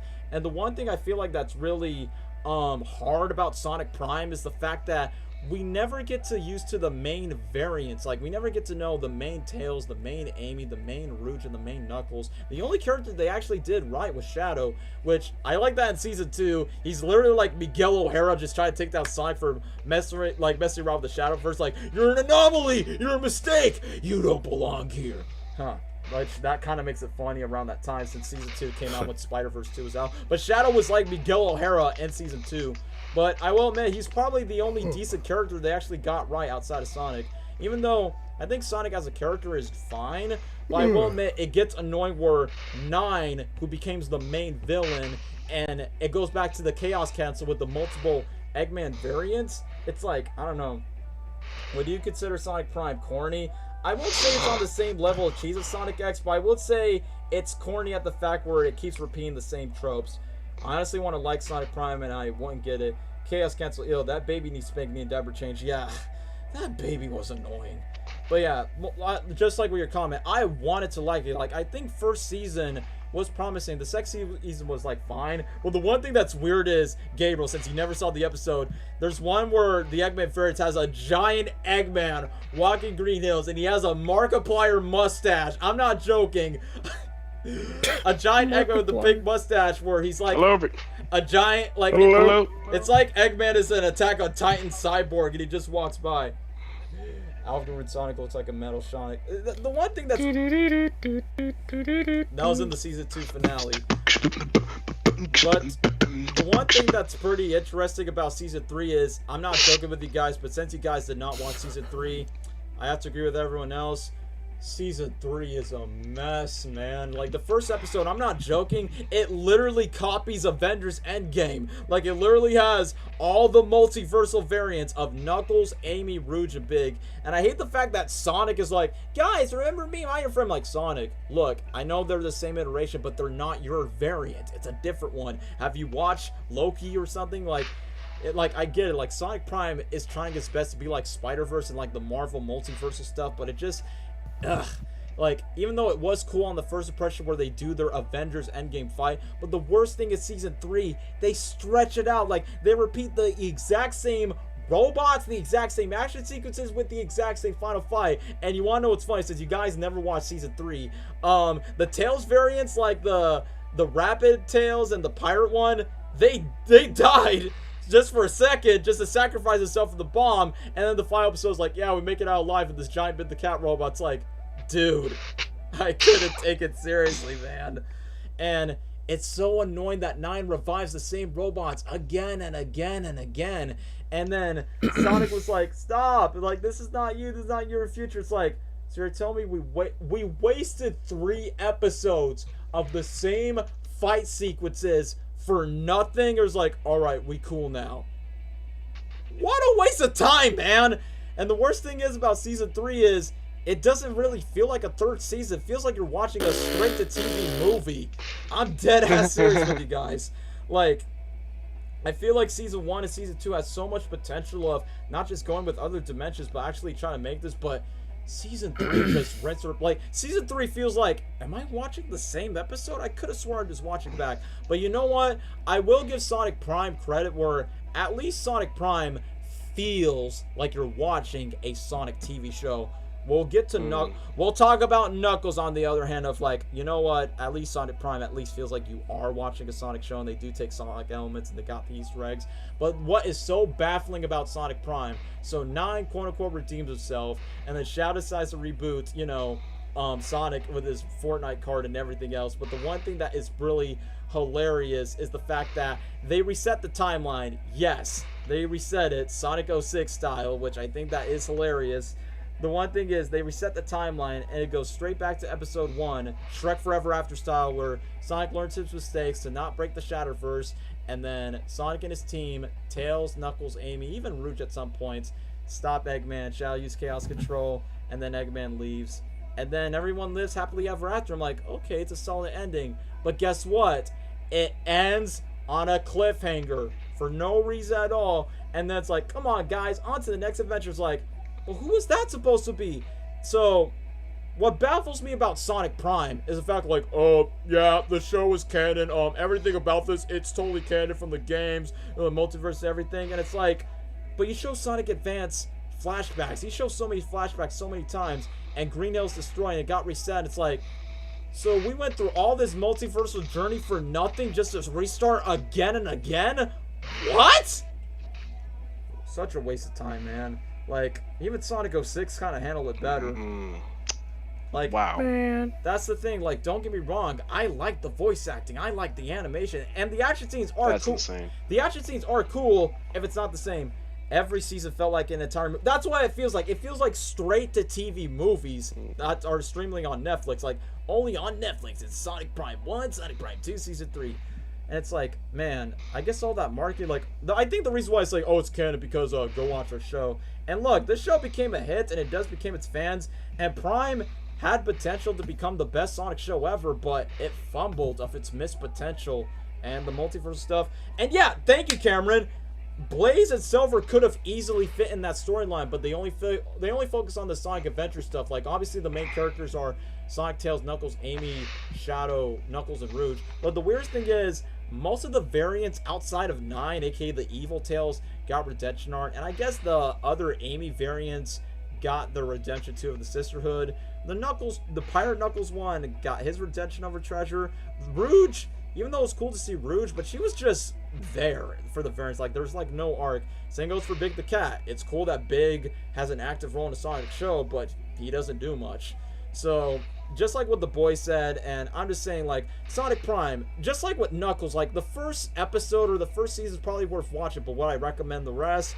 No, you're gonna feel like you're wasting your time, so I'm sorry. Sonic Prime is easily a D tier. But I will give Sonic Prime credit. At least it feels like you're watching a Sonic show. Which leads to our last one, the Knuckles series. Woo! Man, how did the last two Sonic shows fumbled in 2024? Prime and Knuckles. Gabriel, would you like to start with your opinion on Knuckles?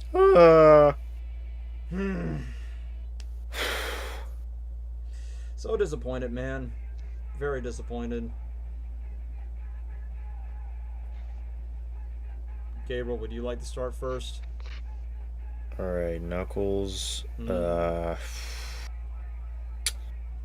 Okay, I don't even know where to start. I mean, episode 1 It's hard to defend it. was not bad, pretty solid.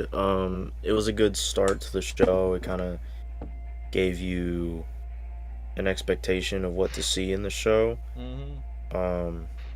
And it was cool, you know, you got to see Sonic and Tails and Knuckles and their lives after the events of Sonic Movie 2.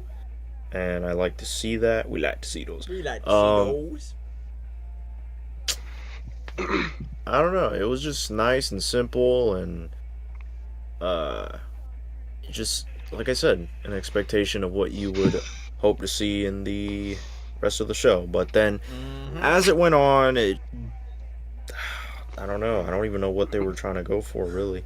They were just focusing overall, like, the rest of the show was just focusing more and more and on Wade Spade and Nipple. his story with his family, and way too much screen time for those guys.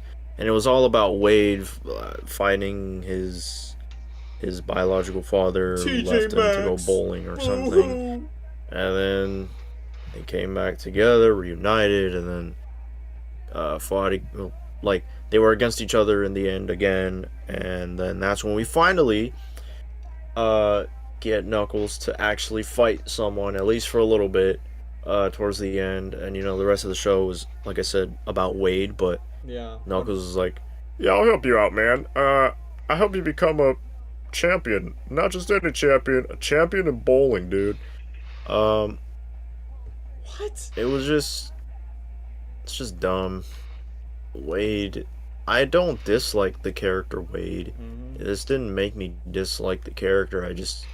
This plot, this story, in the show was just very stupid, and led to nowhere. This show is pointless, if I'm being honest. Yeah. Even This is yeah. complete filler. I was gonna say the best thing about it is you don't um, need to watch it before movie You know, 3. I mean, so you could obviously skip it was it. exciting to see Idris Elba back as Knuckles. He wore the fedora, which is really cool. Um, that's really it. I mean, I like Wade. I think he was funny in the Sonic movies, but way too much. Like the marketing is just false. It's false. It's Misleading. false advertising. They- It's the Knuckles show. It's a clickbait, but you're man. mostly watching Wade, so it's like I don't know. It's very disappointing, and that's an obvious tier D for the Knuckles show. So yeah. Yep. Yeah, D tier. Well, you're not alone on that, Gabriel. But yeah, I was gonna say is the fact that the funniest thing is you don't need to watch the show before movie 3 because it's just the best way to describe the show. It's just DLC. Like it's a side story that you don't need to play, but if you want to for bonus content, then go for it. But yeah, I don't judge you on that, Gabriel, because Gabriel. Before I get to my review, well, I want Lesnar to speak next, but Gabriel. Remember that I was raging. I'm like, they did Iblis. What? And then after we were watching it, we were just like,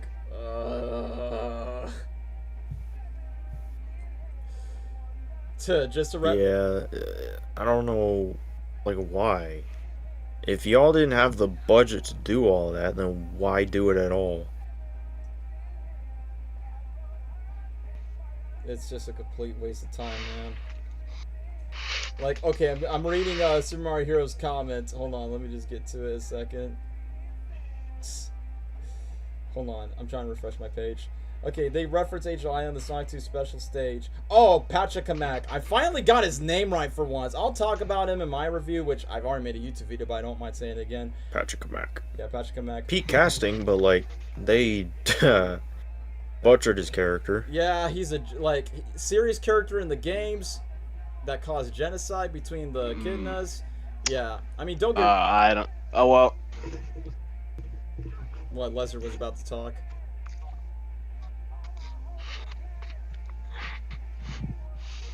Lesnar, you good?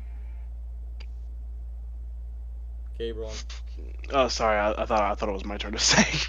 We are, but we were just talking about Pachacamac, aka the old Echidna warrior, that was voiced by Don Brown. Am I good? Hold on. Okay. You're Am I good. okay? Oh. Yeah, you're good. I thought it was my turn to speak. My bad. Go ahead. Yeah, I just said that Pachacamac, good casting, but disappointing how the character's treated. Oh.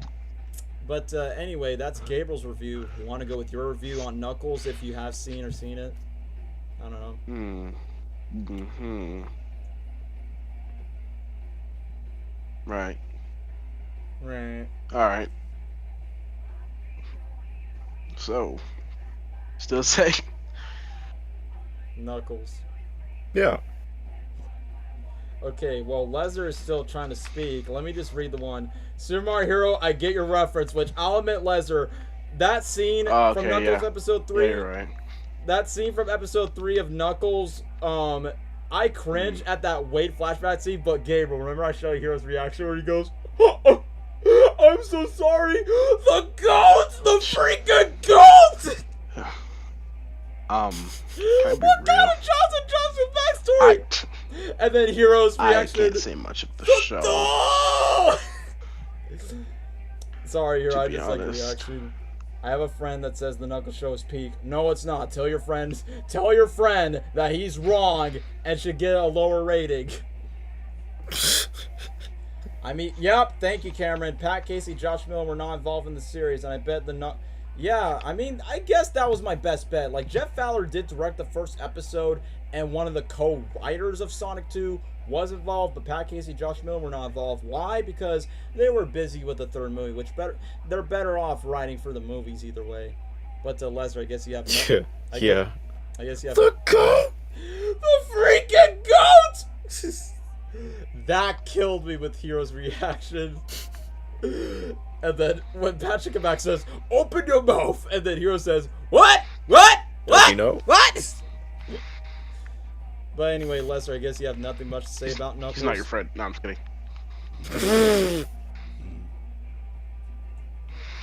You can hear me, right, Lesnar?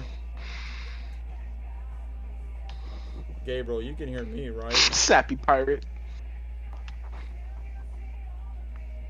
You guys can hear me, right?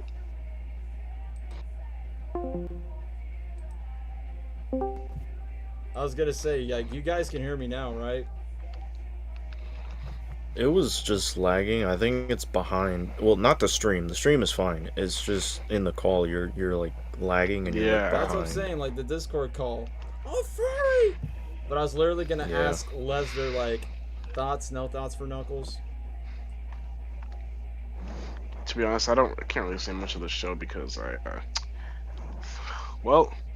only watched 2 of the episodes. But now that you say that it's more of a Wade show, then like That's I why, don't know. that's why I Wait Season 4 got canceled. Too much weight in the show. You know what? Yeah, I'm not watching it because you know what? No, I'm not gonna say.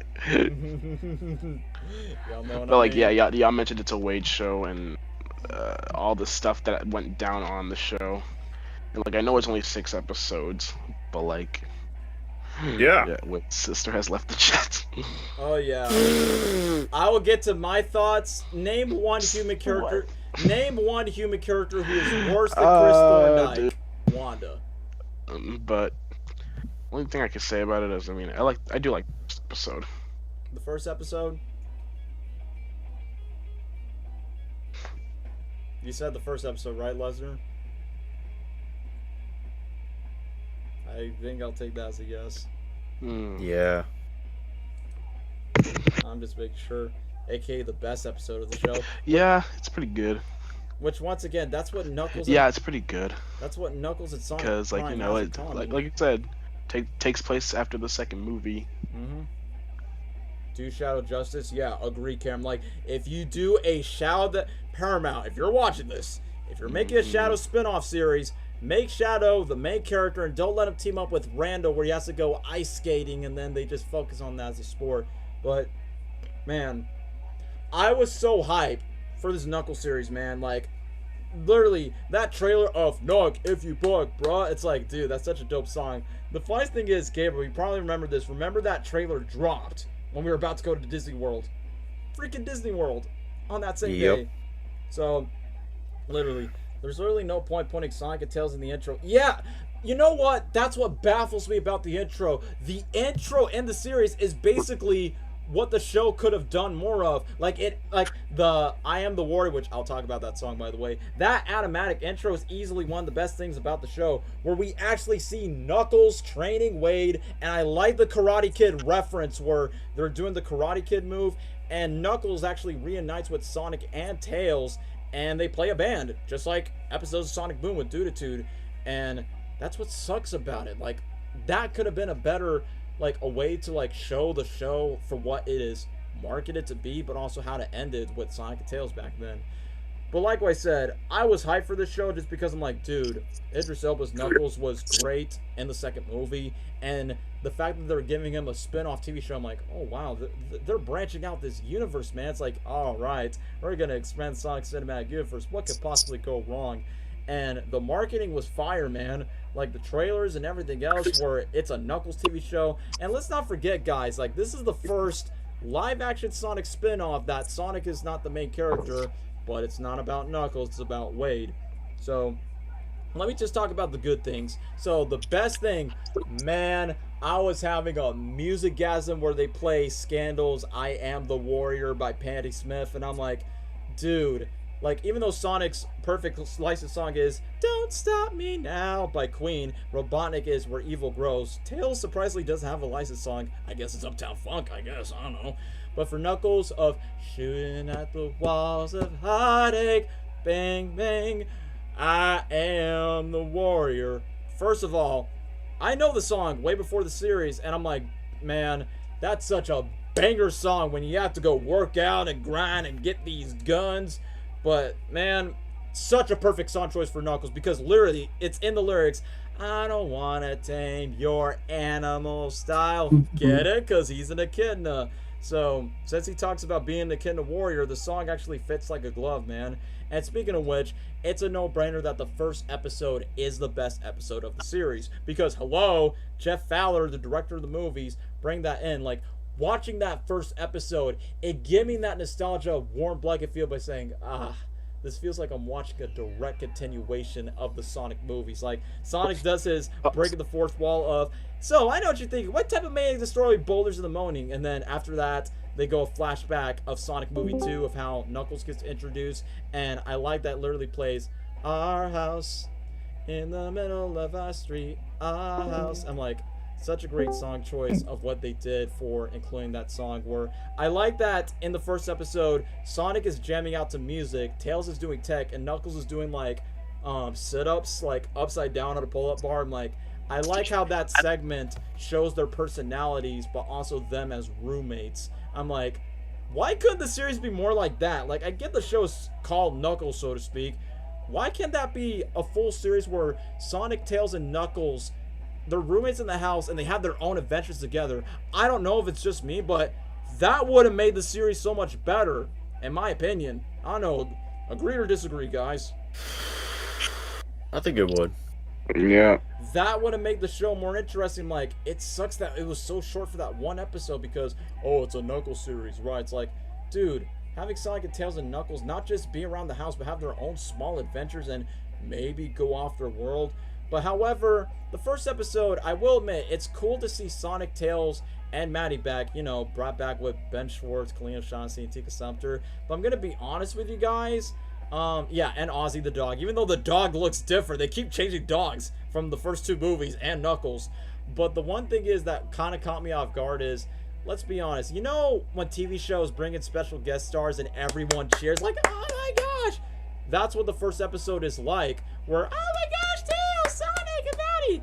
That's what it is like, kind of like the iCarly revival or Fuller House, if you know what I mean. Yeah. That's what it's literally like. The one thing that honestly sucks is I understand that we won't see these characters again in the third movie, but it sucks that they got little screen time, especially Tails. Tails doesn't really do much outside of, like, you know, help around the house, but at least Sonic actually has a present role. But Gabriel, you want to admit that even though Idris Elba's great as Knuckles, do you admit that his lines do feel off where he says, Cool Ranch Doritos, when he ate the Doritos, where he said, Doritos? From how the way he said it. Ranch Doritos. And then secondly, the one line that did fell off to me is where he's French story. the one line that fell off where he says, I must go to my room with honor. It's like Idris break the accent where the way he said it is called honor, but he said honor in that one. I felt like the voice just dropped off a bit. But either way, I do like Honor. I like that in the first episode, Sonic explains to Maddie that Knuckles is trying his best to, like, fit in on Earth, and I like that Knuckles brings the dog Ozzy on the roof, where he says, concentrate, Wolf, we must make steely focus, and I'm like, nice callback for the second movie, where he's like, I am steely focused. Which I honestly... Steely focus. Lesnar, am I lagging again?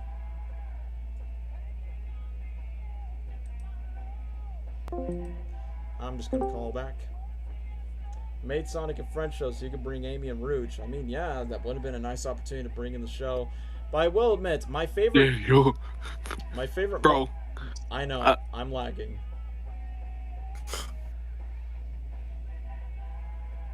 You were saying, Lesnar? Nada? No? Okay. Lesnar. I was gonna say something I because... just wanted to make sure everything was good. It is I good. just wanted to make sure everything was good. It's good. It's good. It's good. Okay. But anyway, my favorite moment in the show, Okay, let's keep going. despite the screen time, Sonic actually comforts Knuckles by saying, like, hey, they're living the best life on Earth. It's like, isn't it beautiful? I like that Knuckles keeps saying, no, no, no, no. Every single time. Nope. He keps saying that, not just in the first episode, but in other episodes, like, the way how Idris says it. And I like that Sonic's like, Robotnik is gone and there's like new battle to fight. It's like, Robotnik will be back and he will be fat and he will face a black and red hedgehog that's voiced by Keanu Reeves this Christmas. So eat your own words, man. But outside of that, I would feel like it was a funny moment where Knuckles was meditating, and after the advice where he actually made the chair like it's a Game of Thrones Iron Throne, and then kidnaps the mailman, and then Maddie grounds him, and then he's like, I do not understand what that means.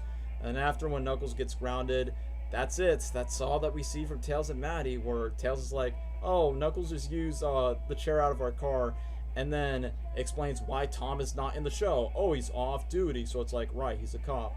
So then we get to the worst part of the show. I even count how many times he said no. Yeah, Hero, he said like 8 times where he says no. Like even in the police car where he's like, can I call you Nux? No. Nucky to Bear? No. Nuck Nuck. Say Nuck Nuck. You say who's there? Nicolas Cage. Please stop.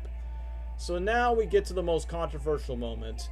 Replaces no with Ben the dog. Yeah, but the worst thing about the worst thing about the show is, okay, I understand the showrunners explained that the main inspiration was 90s sports comedies such as Happy Gilmore, Dodgeball, Big Lebowski, Kingpin. That's cool. Cool that you took inspiration from sports comedies and implant that for the bowling segment. Cool. But that's not what we came for a Knuckles TV show. Replace no with a Ben dog. No. Ben. Yes. Pretty funny. Brad.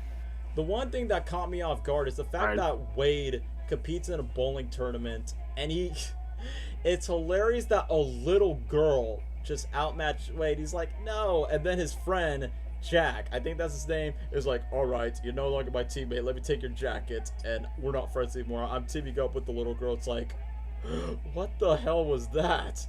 And then I will admit, the last scene of Sonic going, hey buddy, how's it going? It's like, I like Ben's delivery, but also kind of gives you like a SpongeBob vibe. Hey Squidward, yeah Squidward.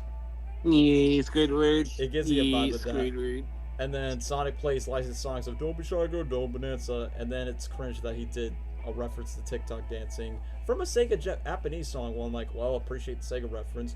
But then after that song's gone, my biggest complaint is the show never explains what is Sonic and Tails doing after the show. It's like, oh yeah, we're done. See you guys in the 3rd movie.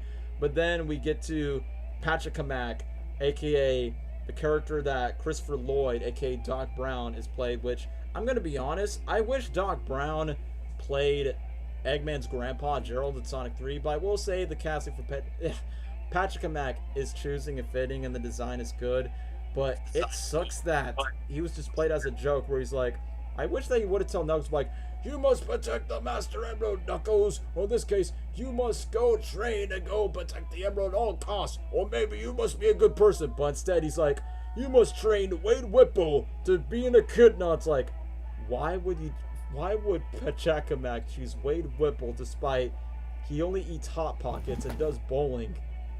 What is that old man's mind up to? I will admit, his jokes are funny, but it's like, it felt so out of character out of him. I mean, I will give it credit. At least it's a familiar Knuckles character from his past, but I just felt like they disrespected his character dirty, despite the good casting. However, I will say the dynamic between Knuckles and Wade is easily the most entertaining part of the show, where Knuckles is more serious, Wade is the goofball, which that works, which obviously it's a parallel contrast between Tom and Sonic in the first movie, except Tom and Sonic is like father and son. Knuckles and Wade is literally buddy comedy duo. I like that literally Wade plays in the radio where he goes, can I kick it? Yes, you can, which is exactly a song that was played in Team at Team Mutant Mayhem because, Paramount property. And then next thing you know, Knuckles kicks the radio. But I will admit, the one thing I will give the Knuckles series credit is when they give us the gun agents where Kid Cudi, the dude that sings Stars in the Sky, is a gun agent. And honestly, I cannot take that seriously where Knuckles is facing a music artist that it's like day and night punches Knuckles. It's like, dude, Kid Cudi was bringing Jamie Foxx Spider-Man No Way Home vibes from his performance.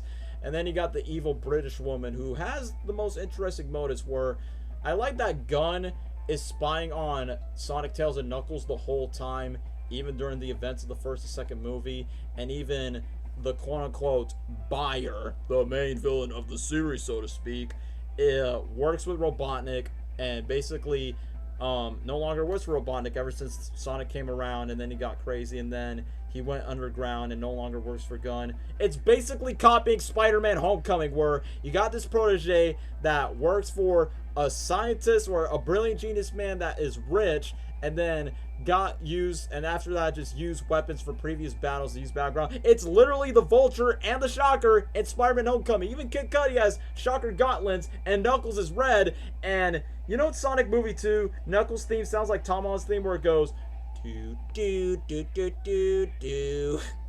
And then I'm not the only one, but it sounds like Tobey Maguire's theme in the Knuckles series, where it goes da da da.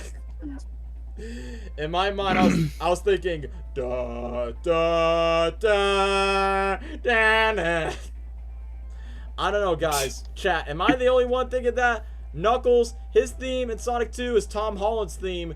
His show, it's Tobey Maguire, man. Stop the Spider-Man comparisons. No way. But yeah, my complaint about the villains, like, look, I do like how they try to incorporate the buyer and the gun agents just to connect on the world building, and how they use the quails, like Knuckles quails in the rings, like in the aftermath battles. Like I said, it's basically Spider-Man Homecoming. But the worst thing is, they're not that developed that much. And secondly, and I'm pretty sure Gabriel will agree with me on this, they should have got, like, maybe hire an anthropomorphic animal from, you know, the Sonic lore. If you can't do Rouge because of boobs, or save it for the third movie, why not use a character that's not movie material? Like, why not choose Fang the Sniper? That would have been a good character to, like, maybe tag along. But no, they decided to, like, nah, CGI is too expensive, we're only just gonna stick on Nipples the Enchilada. And man, the worst thing is Wade's daddy issues, where he's like, oh, the reason why I do bowling is because my dad abandoned me at TJ Maxx. I wish my dad would have left me at TJ Maxx. I wish my, like, it's more as funny as a father leaving his son at a gas station or McDonald's. Yeah, my father. Leave my son at the gas station. Yeah, I left my son at the gas station. Bro, I get that they're trying to make some empathy with Wade, but I'm sorry, TJ Maxx is hilarious, man. But I will admit, the best action scene of Knuckles is in the first episode. Even though Kid Cudi's like, do I look like I need your power? It's just a tree, man. Just kidding, he's not Jamie Foxx. See, I'm my butt ass naked? Because I'm sorry, Kid Cudi's giving me Jamie Foxx Spider-Man No Way Home vibes, even with the haircut. But I will admit, the fight scenes in the first episode where the gun agents are finding the bowling alley, it was like the CGI, the action scene was on par, and it was good. Good so far. And then enter episode 2, where it's a straight up Bad Boys reference. Don't ever say I was there for you. Funny, we got a new Bad Boys movie now in theaters featuring TJ Khaled. But I'm going off topic. Episode 2 is 100% a Wade series, and the worst thing about it is the fact that Wade took over the spotlight where Knuckles gets captured. Just like how Sonic and Tails got captured in the gun. But the best moments was during when the gun agents were literally talking about Knuckles, like, oh, you might be tricked by the vile Dr. Robotnik. And then the British woman's like, I will never be graced the evil Dr. Robotnik, because you never know. It's like, woman, because we barely know anything about you. You're just an evil British woman. And Kid Cudi is basically Jamie Foxx. It's basically the Knuckles version of Team Rocket for Pokemon, except there's no furry creature. You could have had a furry creature for Knuckles to face, but instead it's just humans. But man, how many times do we need to hear, I need a hero? It's like, we've heard it in the Super Mario Bros. Movie. We've heard it in Detective Pikachu's trailer. The only time I Need a Hero was peak with Shrek 2. You will never peak on the same level as Shrek 2. Not even regular show. Regular show's version is basically on peak when it comes to I Need a Hero. But, man, first they play Uptown Funk and they play I Need a Hero. Why? You could have just played something else. By Will admit. Yeah. By Will admit, the way how Wade hugs the fireworks, it was stupid. Just because Gabe, I remember he started laughing where he's like, and then just hugs the fireworks like he's hugging Knuckles. You could tell the dude. You could tell the dude's easily single. Anyway, I'm getting out of hand. So even though I will admit, Wade facing the gun agents is pretty wacky on the concept that you decide to see. At least Tetris did a Japanese version. I take Nickelback's Hero. It only makes sense with Tobey Maguire's Spider-Man. But outside of that, so the gun agents are safe, and then Wade breaks Knuckles out. I mean, the one thing that the second movie hasn't done, we haven't seen Knuckles' gliding ability, and he actually did, which obviously I love E.T. E.T. is one of my favorite movies of all time. I love the E.T. reference where literally Wade is riding on Knuckles, and they do it like a parody E.T. style. But I will admit, even though the jokes has its misses, the funniest joke in episode 2, this is my favorite moment, where Knuckles, you can fly? No, I can glide for very short distances. When Knuckles fall down and Wade's fat ass just go boom to the dumpster. Dude, I was dying of laughter just because I'm like, oh, you can fly. No, I can glide. And then his fat bod just went to the dumpster. Okay, I will admit, as mid as the show was, that was funny. And I will admit, what was the peak moment was when Knuckles and Wade were jamming to "Here I Am, Rocky Like a Hurricane, Victory," and then Wade does like a meme face where he goes, "Oh," just like Shaquille O'Neal. Where hey, now Tom is protecting Sonic, and now they're on the run to get him, just like with Knuckles and Wade. So I will admit, another good moment I did like from episode 2 was when Knuckles and Wade were like off to get like dinner or something, and then Knuckles like, I only eat grapes and Cool Ranch Doritos, and Knuckles talks about he went through many galaxies and he felt betrayed again and again and again, and then desperately ranks Wade of, on a scale of 1 to warrior, you're about a 3. I'm like, okay, those are nice character development moments. I'm like, see, this is what the series should be focusing on, like Knuckles and Wade just expressing their pain and their backstories and actually being like a good buddy comedy duo. So what could possibly go wrong? Enter episode 3 when we go to Wade's mom's house. Gabriel, what's your least favorite episode of Knuckles? To me, it probably might be the 3rd episode, if I'm being honest, compared to episode 5.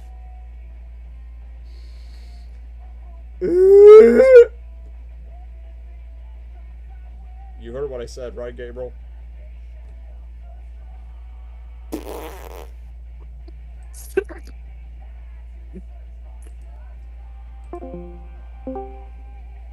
Gabriel, you heard my question? Gabriel. Gabriel. Hello? Gabriel. Hello? You heard my question, right? Hello? Gabriel. No, I didn't.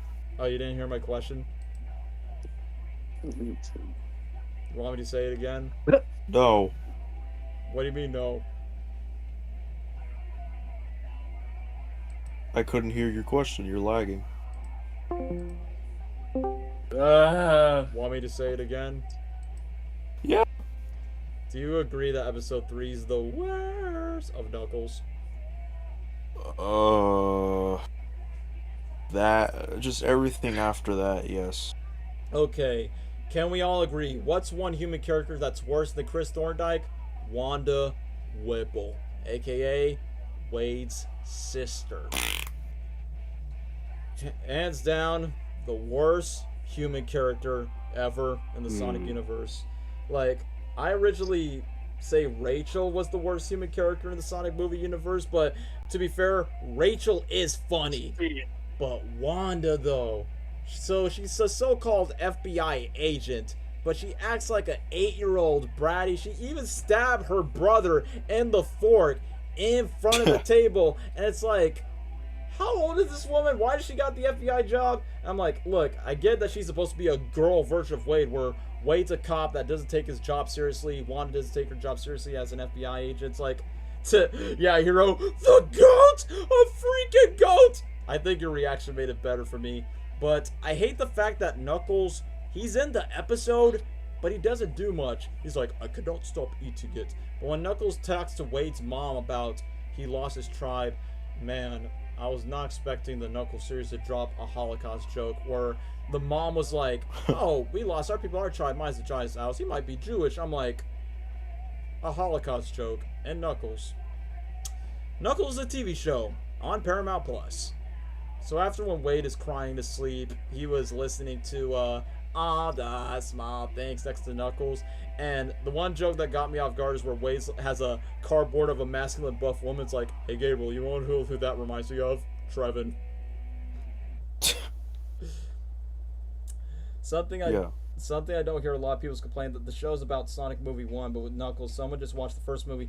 That's the main issue with Knuckles. It's just a watered-down version of the first Sonic movie, and it's not as good for what the first Sonic movie did. It just fails in comparison.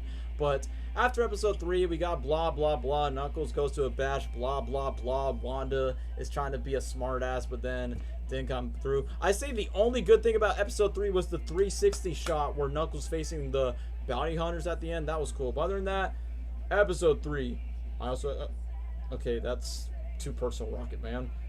But anyway, episode 3, it was a big old piece of trash. But Okay. but episode 4, the Flames of Disaster. This is the one that features episodes the least of Knuckles, and I hate the fact that Knuckles was like, "No, he must learn to rescue himself." Like, Knuckles, no, that's not how you show him the way. You're supposed to show him the way of being an Echidna warrior. That's what you should be doing. You do not know the way. Know the way, know the way. Yeah, I'm surprised that was a reference. But yeah, instead of just Knuckles teaching Wade how to break out, he's like, "No, I'm just going to tell you a phone call during the budget." Until then, Wade, like, it wouldn't make more sense if this sequence plays in a dream or something, but no, it's in his conscious where he meets Patrick Kamek, and it's so weird that he says, "In the flesh, baby, this sort of has a Florida feel. I am the Lorax, I speak for the trees." I don't know, I can't even do the voice. But Which way does the tree fall? But it's so weird where he's like, "Open your mouth," and then puts the rainbow blast into him. And then, you want to know what caught me off guard? Aside from Wade dressing up as a furry, it says, "Wade Whipple as Knuckles in the Flames of Disaster," where Patrick Kamek says, "You are Knuckles." What caught me off guard is, like, Wade is speaking, but it's Idris Elba's voice dubbing. "This is going to be awesome." Wait, I'm Knuckles? I'm Knuckles. I'm like, what am I watching right now? Like, literally in my mind, I was like, what the hell is going on?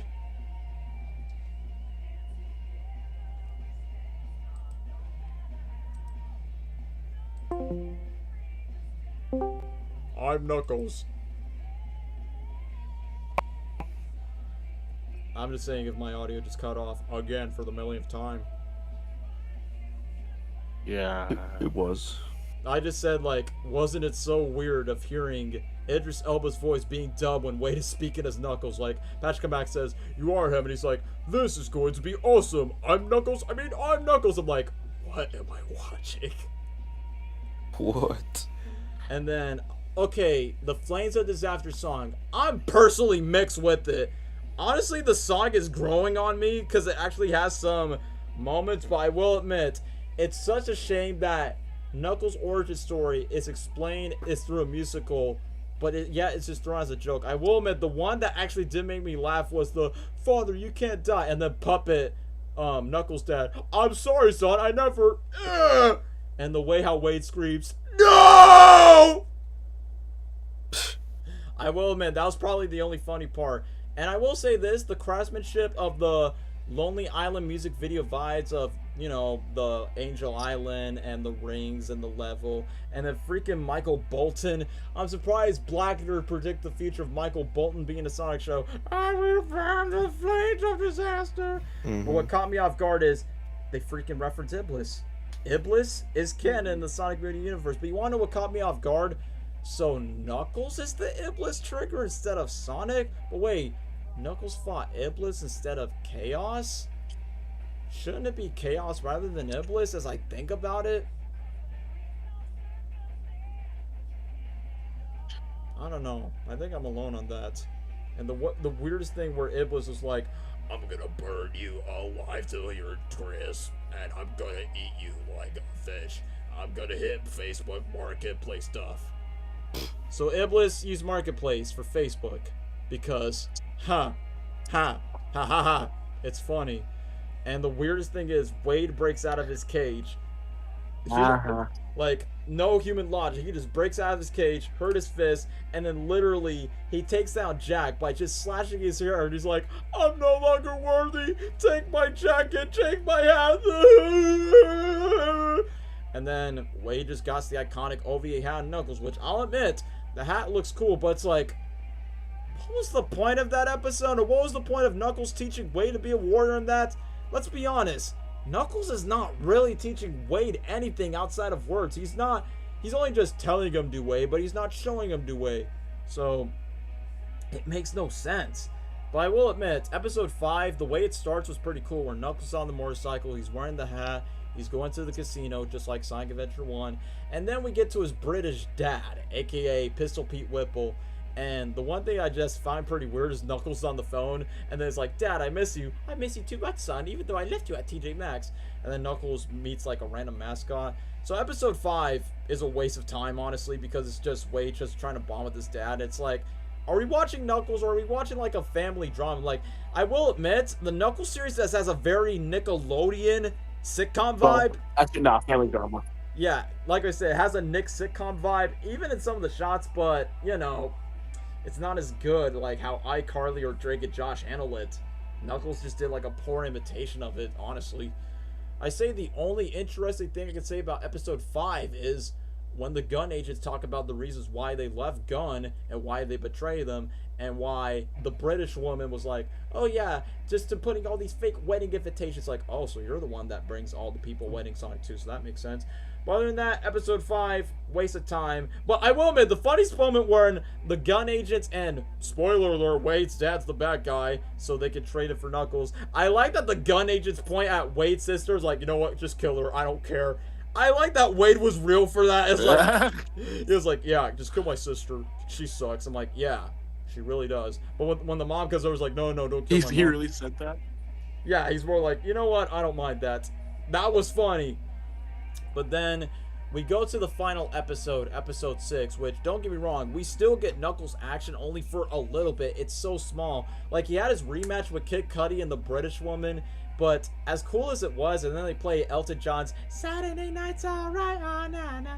Then it's weird that it just ends so quickly, where Knuckles just opens the ring, and then both of the gun agents just freaking die. It's like, so much for a rematch and for their motives. And funny enough, the gun agents were never present in episode 3 and 4. Like, don't get me wrong, they were like interesting, fun side goons as Team Rocket in the Knuckles-verse, but never see them again. And then what happens next? Oh yeah, more bowling, because that's what the Knuckles TV show could have wanted. We could have just had more Knuckles moments. We could have just let Knuckles explore Angel Island, the Master Emerald, and everything else.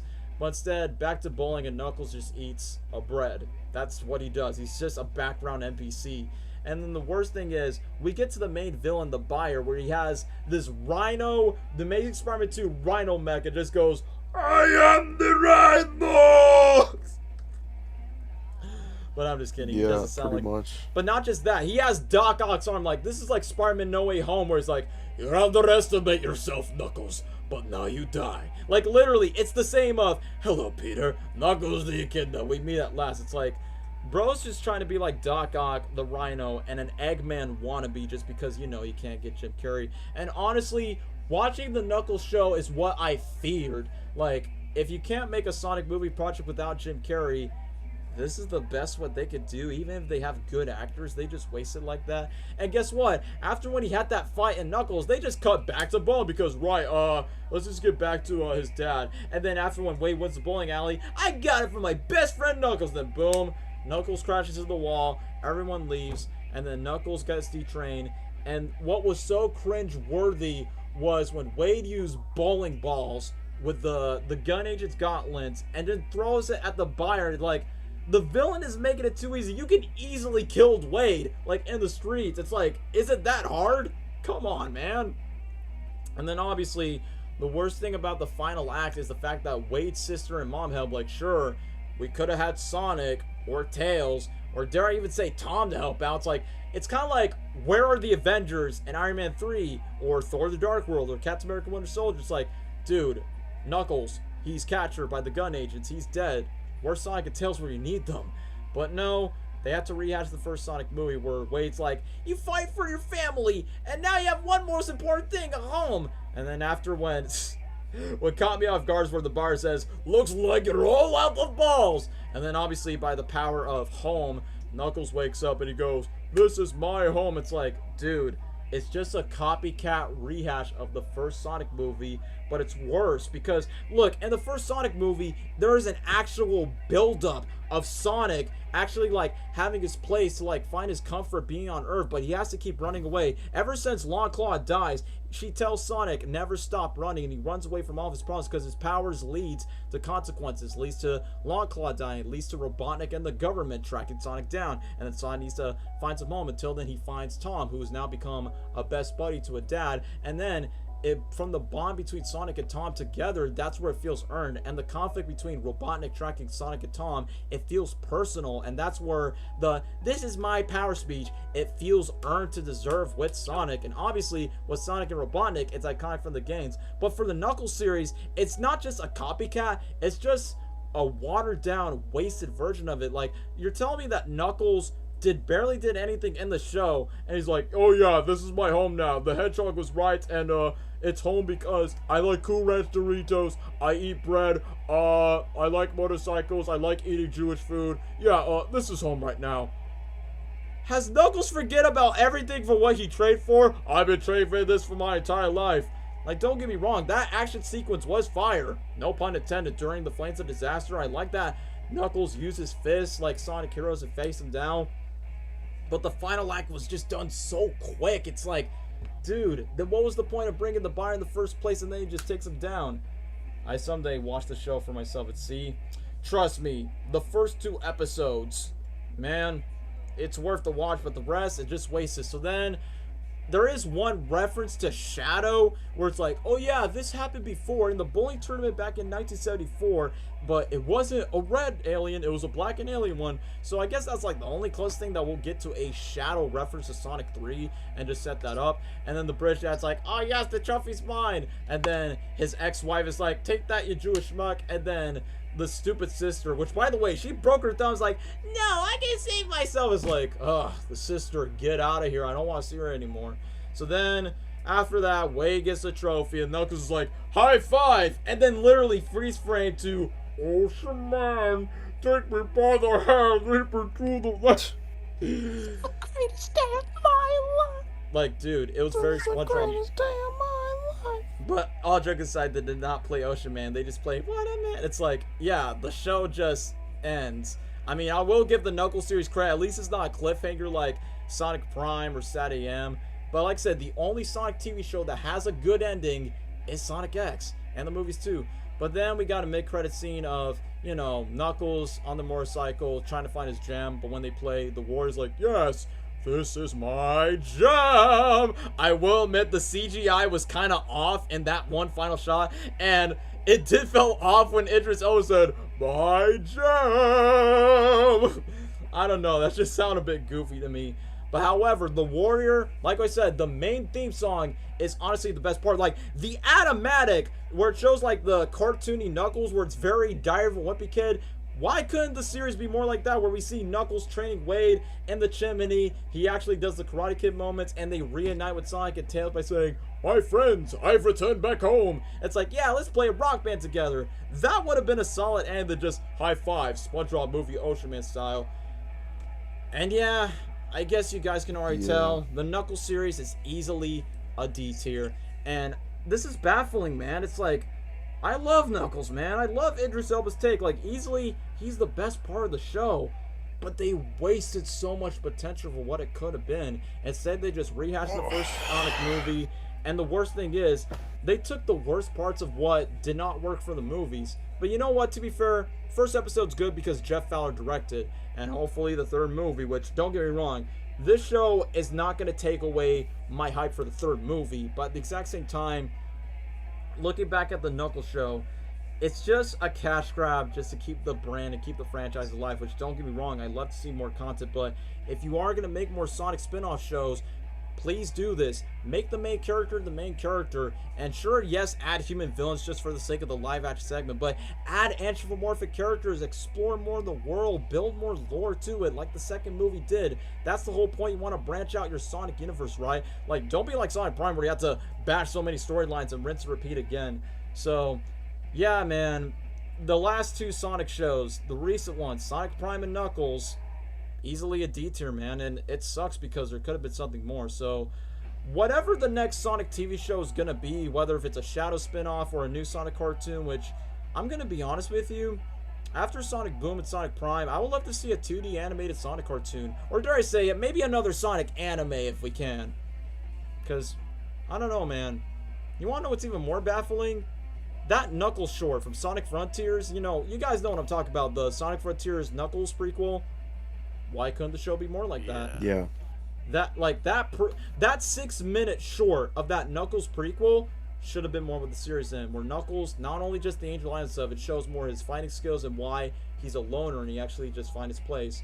Just watch Sonic Drove Home DVD. Yeah, that Sonic short film, even though Idris Elba did not voice Knuckles and that's not clean, that felt more in vain as a Sonic movie 2.5. So basically that, now come to think about it, Rocket Man, that Sonic short film of Sonic Drone Home and what else? The first episode, that's what the series could have been. Why not just a Sonic and Friends series where Sonic, Tails, and Knuckles goes on? They don't need to fight Shadow until like the third movie, but just go on small adventures. But instead, Sonic Prime and Knuckles, great ideas, good marketing, Yes. but they wasted our time for it. They're making a prequel for the Shadow Generations one. Yup, I bet it's gonna be peak. But yeah, that's my ranking for the Knuckles series. It's a D tier.